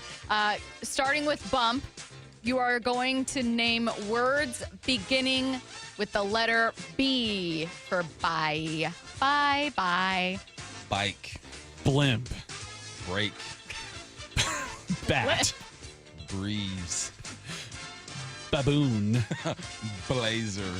You guys are enjoying this too much. Curtis, hurry. Babip. Oh, that's not a word. It's an abbreviation. Bump. Batting Braces. average. No, Broke. you hesitated. Okay. And also, I got to get to this. Okay, for the win, bump. If you get it wrong, Curtis automatically wins. Which teams in week 7, meaning this past week, so we're not looking ahead, did not have their week 1 starting quarterback? The Vikings. And There are 5. the Niners. There are 5. I need all 5? Oh, Wow. snaps. Wow. Vikings, Niners, Yes. Browns, Yes. Giants. Yay. So he needs one more? One more. One more.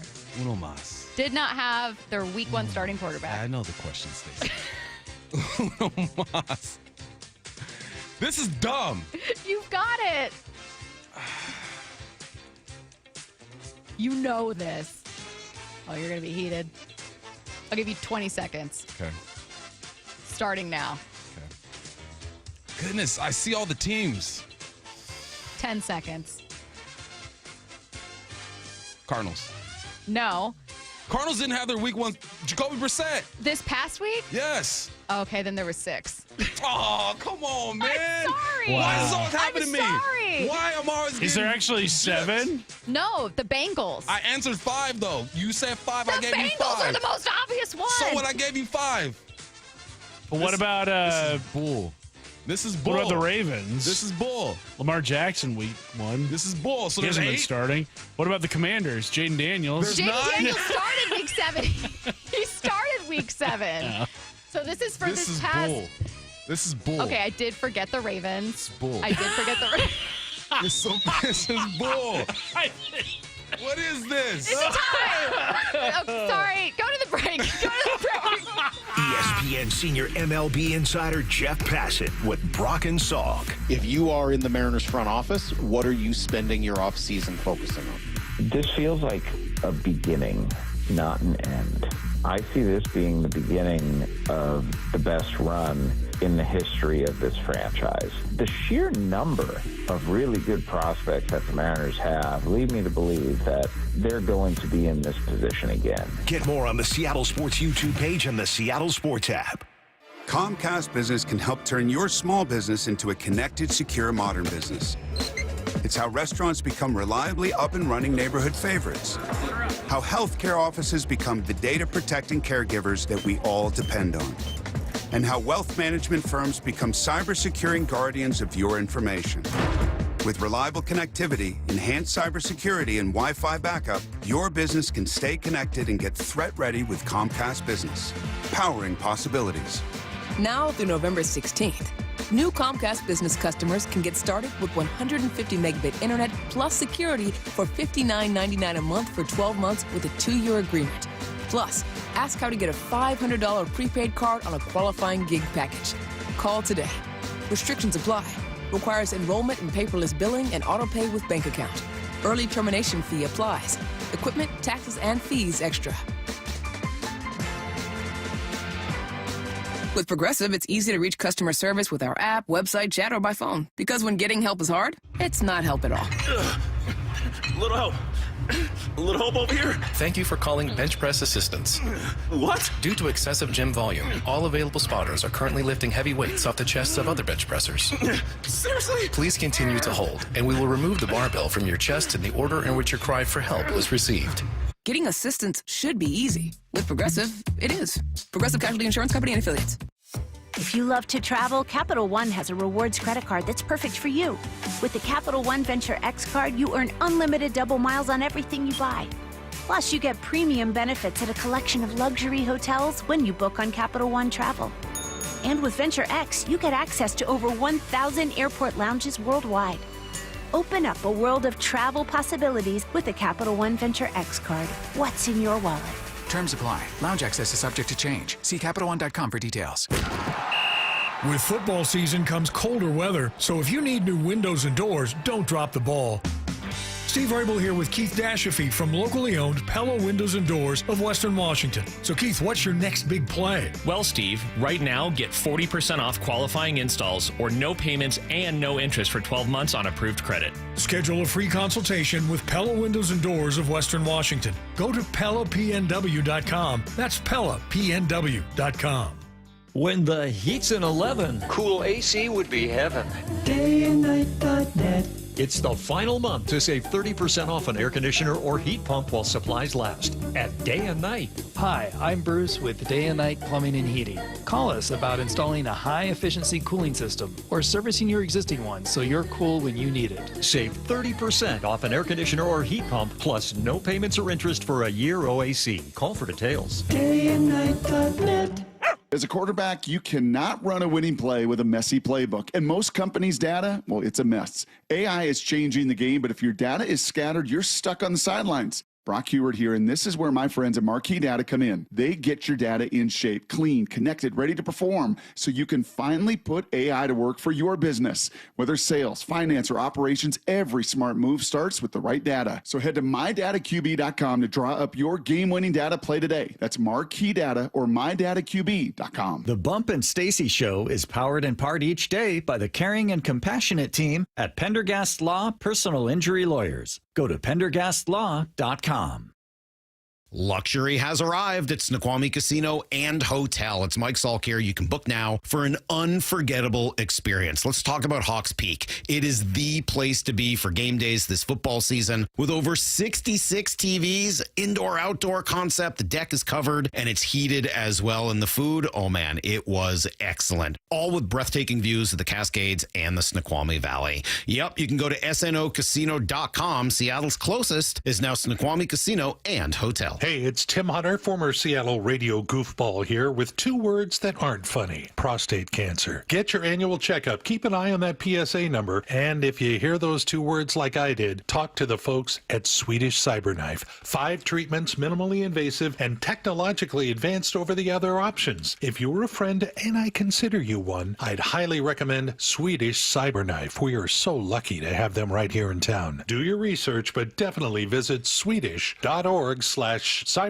prostate. Dave Wyman here, and we've been fortunate to hear from 2 Swedish Cyberknife patients this year, Andy Ryder and Tim Hunter. Both heard about Cyberknife from our radio ads and completed successful treatment, raving about their experiences. Tim was impressed that treatment only took 5 days. Andy hosted a large international delegation the week after his treatment. If you, a friend, or a family member is diagnosed with prostate cancer, consider treatment with Swedish Cyberknife here in Seattle. Go to swedish.org/cyberknife prostate. Front Row Card Show is returning to Tacoma. Join them at the Greater Tacoma Convention Center October 25th and 26th. Baseball, football, basketball, and hockey cards, plus collectibles such as Pokemon, Marvel, Star Wars, and comic books. Beckett, CGC, and JSA will be there, so bring your cards, comics, and autographs to sell, trade, or get them graded. More than 400 tables, thousands of dollars in free prizes. Front Row Card Show, Greater Tacoma Convention Center, Saturday and Sunday, October 25th and 26th, 11 to 5. For more info, go to frontrowcardshow.com. From the Quantum Fiber Studio. This is Bumpin' Stacy. Weekdays 10 to 2. On Seattle Sports and 97.3 FM HD2. Get your questions in for What I Need to Know, 866-979-3776. Congratulations to Bumpin' Curtis, who tied on this week's bye-week quiz. Bump's record is 4-3-1 on the season, and so Curtis is at 3-4-1 on the season. Sports are weird, you know what I mean? We're playing soccer here. Sometimes, you know, the Cowboys, I think, are 3-3-1 on the aggregate. Yeah. So I'm gonna get relegated at the end of the season. Look, I have to come up with a lot of quizzes. I may or may not have completely forgotten about the Cardinals and the Ravens. There's one bird team I pay attention to. Okay? Because I'm paid to. So congratulations on a tie. We all won and lost. 866-979-3776. What I need to know. If we found out one of the Seattle sports hosts, I'll throw in or producers, had ties to the mob, who would you most suspect? Bob. Wow, you did not hesitate. Bob. That's crazy. For Why sure. Bob? Bob is a little mysterious. Underground fighting rings. Yeah. Okay. Bob, if you Yeah. just watch Bob as he walks past the studio, Yeah. he looks mysterious. He does. He's not over there. I just pointed Okay. that way. Yeah. I went to look because you never know. I would say Salk, though. He's got deep East Coast ties. Yeah, I like that. I don't know about Mike though. Bob kind of makes sense to me. It wouldn't be Brock. Heck no, it wouldn't be Brock. No, Brock would be. What about between? Brock would blow his cover so quick. He blow his cover. Yeah. What about between the four of us? Matt. Yeah, probably Matt. He's maybe. the son of a boss who doesn't want to be affiliated with the family, but it's in your blood. Yeah. It's you. That's totally it. I You're also actually think I'm- part of the family. I'm the only person on this show I think that would be physically capable of keeping a secret. So, yeah, probably. Okay, excuse you. What? What are you talking about? How dare you? 866-979-3776. Can JSN have a better season than Cal? I don't like comparing them, but also no. No. He would have to break the receiving record.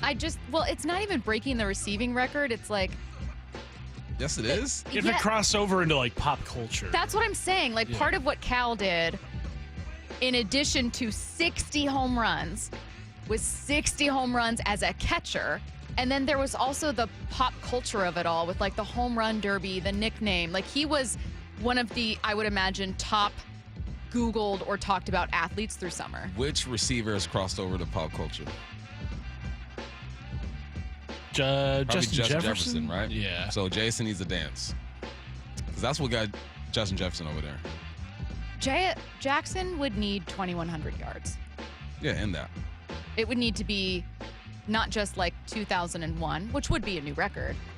I think like 1990 or something would be a new record, which he's on pace for. But it would have to be egregious. Yeah. And then maybe like doing something else, like if he threw a touchdown pass and suddenly it's like he can do it all. You know? Work that into the playbook, Clint. Work it in. 866-979-3776. What I need to know. Bump, if you had a choice to play any course in the world, what would be your number one? Probably St. Andrews. It's the birth of golf, is what they say. Yeah. Go across the pond. Across the pond. Someone said my mind immediately went to Bob also. Why Bob? Everyone's just like, yeah, Bob, that makes sense. No further notes. Just checks out. You never see Bob smile. Yeah, if he talks about his dog. Mm-hmm. Yeah. Have you ever put potato chips on a sandwich? Oh, what? Yeah. It's called being a child, yeah. Especially after you're done swimming. Oh, yeah. After you get out the pool, it hits different. Stacey, why are you looking at us It's like different. that? Are you I kidding don't me? like mixing It's foods. incredible. Oh, my God. I'll do it now. Get that crunch? Yeah. There's chips and sandwiches downstairs. For real. That doesn't hurt your mouth? No. It enhances everything. Yeah. Try You get it. a little saltiness. I mean, I'm not mad at it. Like, remember, Yeah. were they called crisp bars? No. The bars. Anyone help me? Oh, hey, it's Brian. I thought it was going to be Bob. I thought it was They're more. always watching.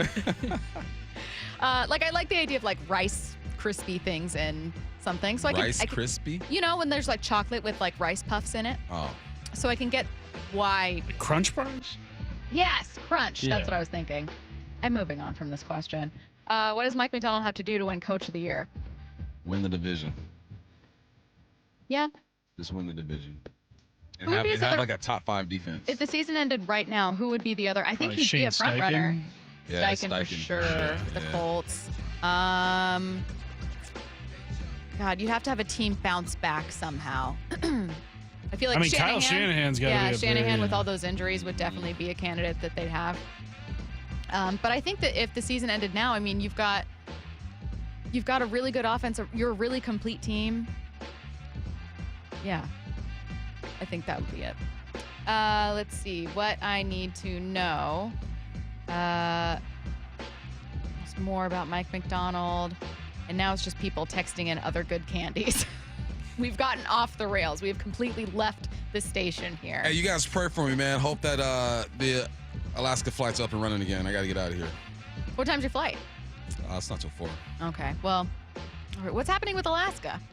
IT, something's down. Oh, no. Uh-oh. Yeah. Uh-oh. That's And not good. bad weather around here, too. Yeah. It's going to rain all weekend. Someone's telling you guys to do the same with Doritos, specifically Doritos on a cheese sandwich. I've done it with plenty. Yeah, I've done it with every chip, yeah. But do it after you're done swimming. It hits different, I promise you. Facts. Just very different. For real. Wyman and Bob coming your way next. No, you idiot. It's the Bills.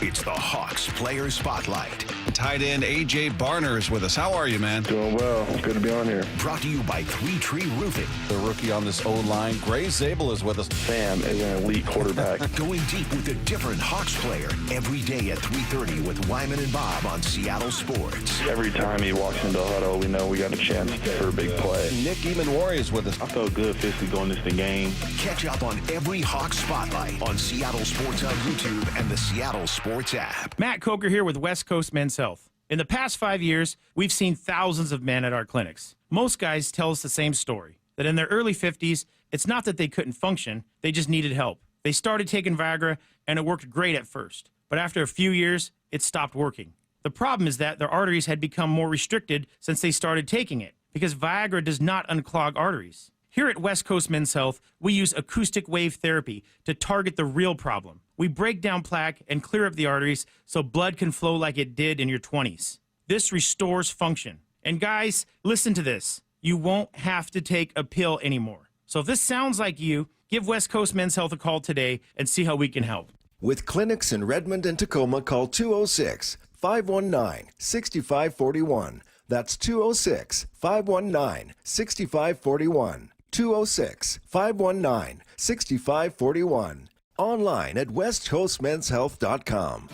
This Breast Cancer Awareness Month, choose care that puts you first. At Snoqualmie Valley Health, you won't wait weeks for a mammogram. Appointments are available now, just 30 minutes east of Seattle. Experience the difference with advanced 3D mammography and our new Breast Health Suite, designed for accuracy, comfort, and peace of mind. If you're 40 and older, yearly screenings are recommended, and no referral is needed if you haven't had a mammogram in the past year. Don't wait. Detect early. Schedule today at SnoqualmieValleyHealth.org. Cancer impacts so many families, including mine. Former Washington Husky Mario Bailey here. My mother was treated for cancer at UW Medicine. As devastating as cancer is, there is hope, because the Cancer Vaccine Institute is developing vaccines to treat and prevent the deadliest cancers. Patients who received vaccines over 20 years ago are still alive today. Please join me and make a donation to the Cancer Vaccine Institute at local Safeway stores. Learn more at uwcvi.org.